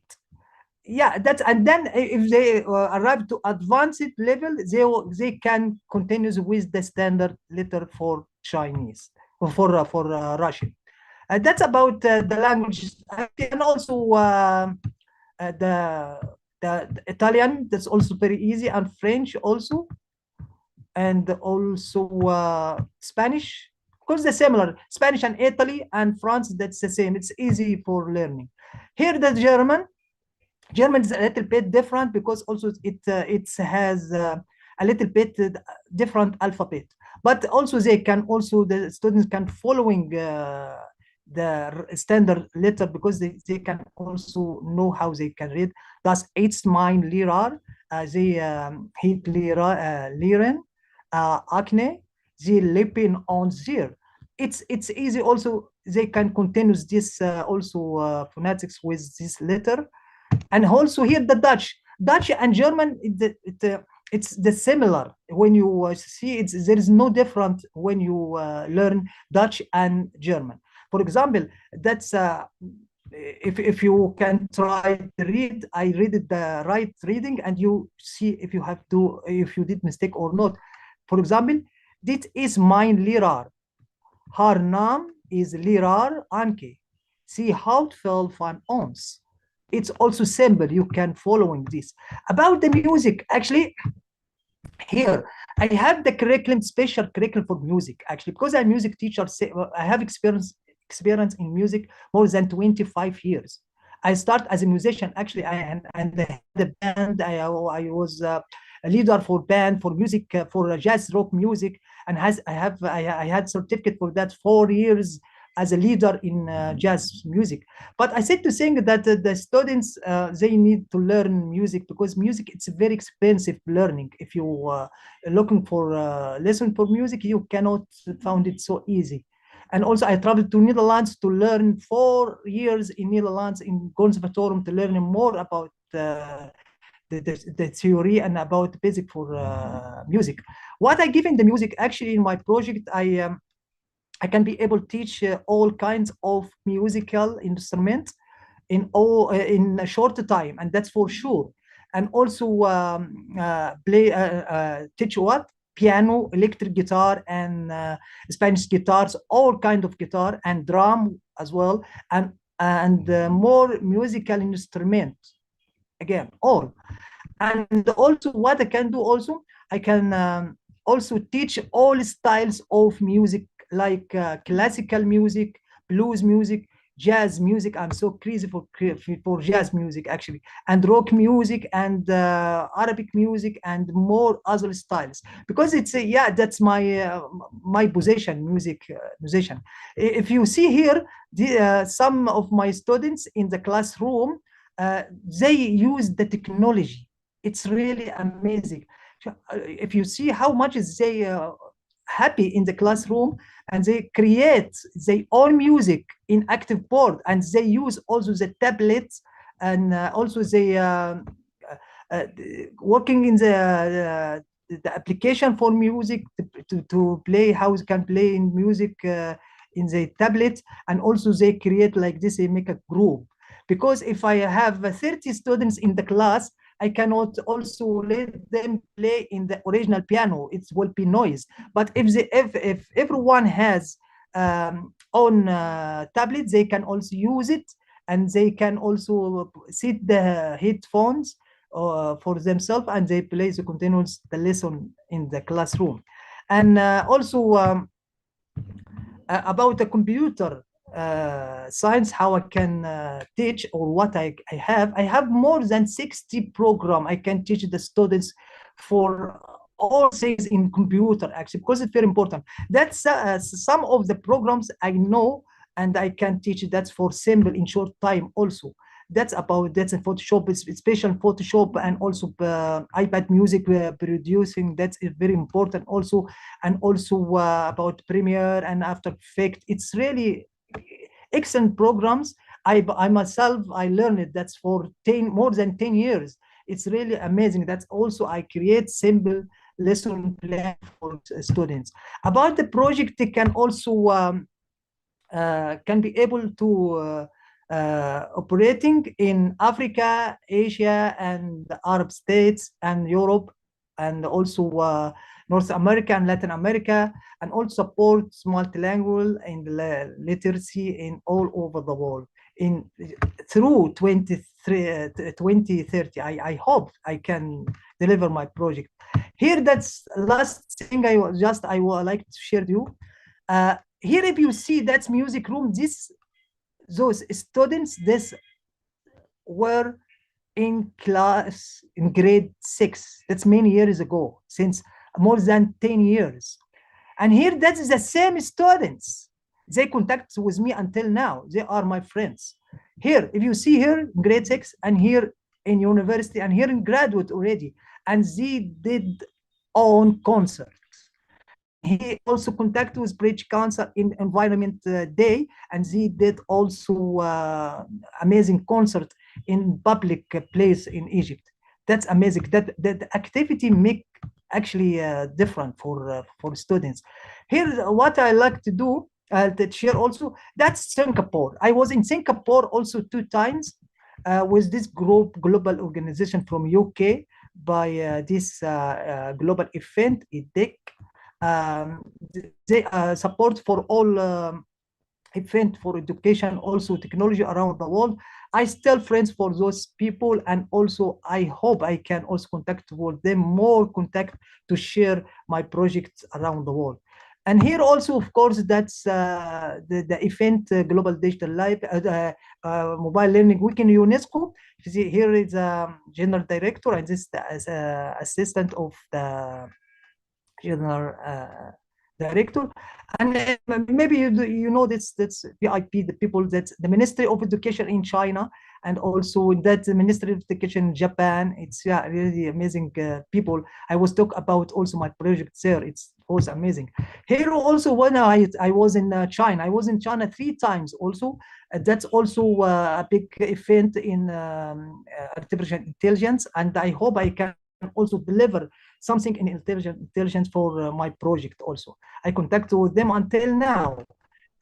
I do what I can. And here also, that was in Denmark. Also, this IEA is global organization also for evaluation for education. I still contact with those people to also update my knowledge. And if you see here also, that is the big event by United Nations in Zimbabwe. I contact also with all ministries of education in Africa. It was amazing event. Also, I was talk about my project. It's really amazing. And I hope also to contact with them to still support for education. Here also, the USAID, if you heard about it, that's the people for working for education also in the global sector in Washington. Every year I travel to Washington also to attend this global. They working also about the technology, how the technology support for education. I'm so lucky to be there. And also I became also a member in Berkeley Music, that's in Boston. And also I contact with them to share my music plan online to teach the students, because I have my own style to teach in different language the music, because music is international language, must be know exactly how can you teach music. I contact with those people, the owner of the program online, Berkeley, but that was in on site in Boston. I was there also 3 times in Boston. Here also the last in Canada. And that's also the ground, that's the global organization also for books, for support for education. Just I stop my sharing because it's a long time. hope I did something for myself to can be able to continue support for education. That's about me, and I'm so sorry if I did a long time for my presentation. Yeah, I'm here. I'm here. Actually, if you need me in future, that's we discuss about how we can support for education. I am one of the team of the Global Sustainability Future Network. Thank you. I think it's wonderful. I think being able to tell stories in different languages is definitely wonderful. I clearly, obviously, education and telling stories through education, telling soil stories is certainly part of it, but there's so much more that can be accomplished. Plus, you have that integration of design as well, and you also have that integration of music. So I would say that, holistically having your insights with us and helping us develop ideas using all your skill sets, we would be, it would add a lot of value to our work. Thank you. Yeah, and I can also separate project do it like Arabic, for example, Arabic, special Arabic language for Islam people. Actually in Egypt, many students come from Malaysia and Indonesia. They study here in University, Azhar University, and that's cost money, and can also create special Arabic lesson for Islam people. That's very simple, and they can also continue from the early children. They can continue learning Arabic as well. It's very easy, but we have to create something like a platform, online contact with school. How, I don't know how that's in Pakistan. That's also can support for Pakistan and Malaysia and Singapore, everything. Yes, please. No, we will certainly think of that, certainly. Turab, from the day one, he has connected me. He has always been telling me, I want to work for GSFN. And he has flattered me with plenty of photographs and so on. So, it has been a great to have him. He's very lively. Yeah, I think, Abdul Kuram has one platform, and we are working to, like, it was active once, but it has become inactive. But maybe we can make it active, and that is based in Pakistan, and he has plenty of the platform that you need, and probably we can work with him to promote those things, certainly. And of course, plenty of especially in Pakistan, it would be good to have English classes maybe, so that they can learn. But it depends on the community as well. Yeah, sure. I really like the idea yesterday where we spoke about having difficulty communicating to men and culture in different parts of Pakistan. The need to give women more female empowerment. I think it would be wonderful if we include such stories, right, in the storytelling about how kids, men, give respect to women and give them more empowerment opportunities. I think, if we tell stories like that, kids will automatically change. So yeah, I think that definitely. Yeah.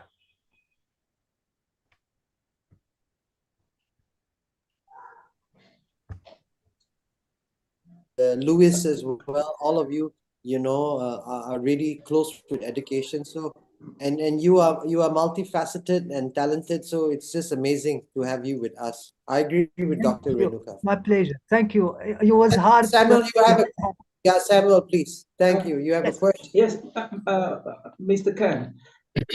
Please, I just want to ask, do you have a platform where one can actually have an access to your teachings? Because my children are so much interested in learning other foreign languages. At the moment, they use Duolingo application to learn. One is actually in Spanish class, the other one in Chinese class. So I'm already facilitated that you can speak about 10 languages. So do you have a platform one can access? Is that coming at a cost, or is that for free? Thank you. Yes, thank you. Thank you for that important question. Actually, I don't have yet platform, but I member with global organization.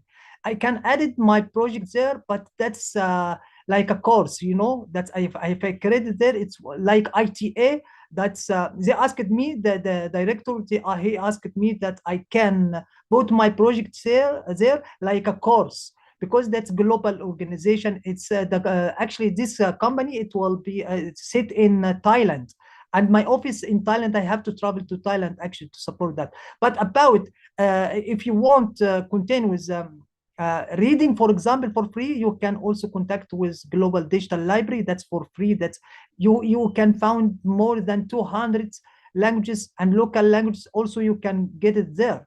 But about my project, not yet in platform, but already you contact with me, and then we'll soon, if I have something with UNESCO, just I will share it. But I don't have official platform to it, but I have the full project ready for sharing.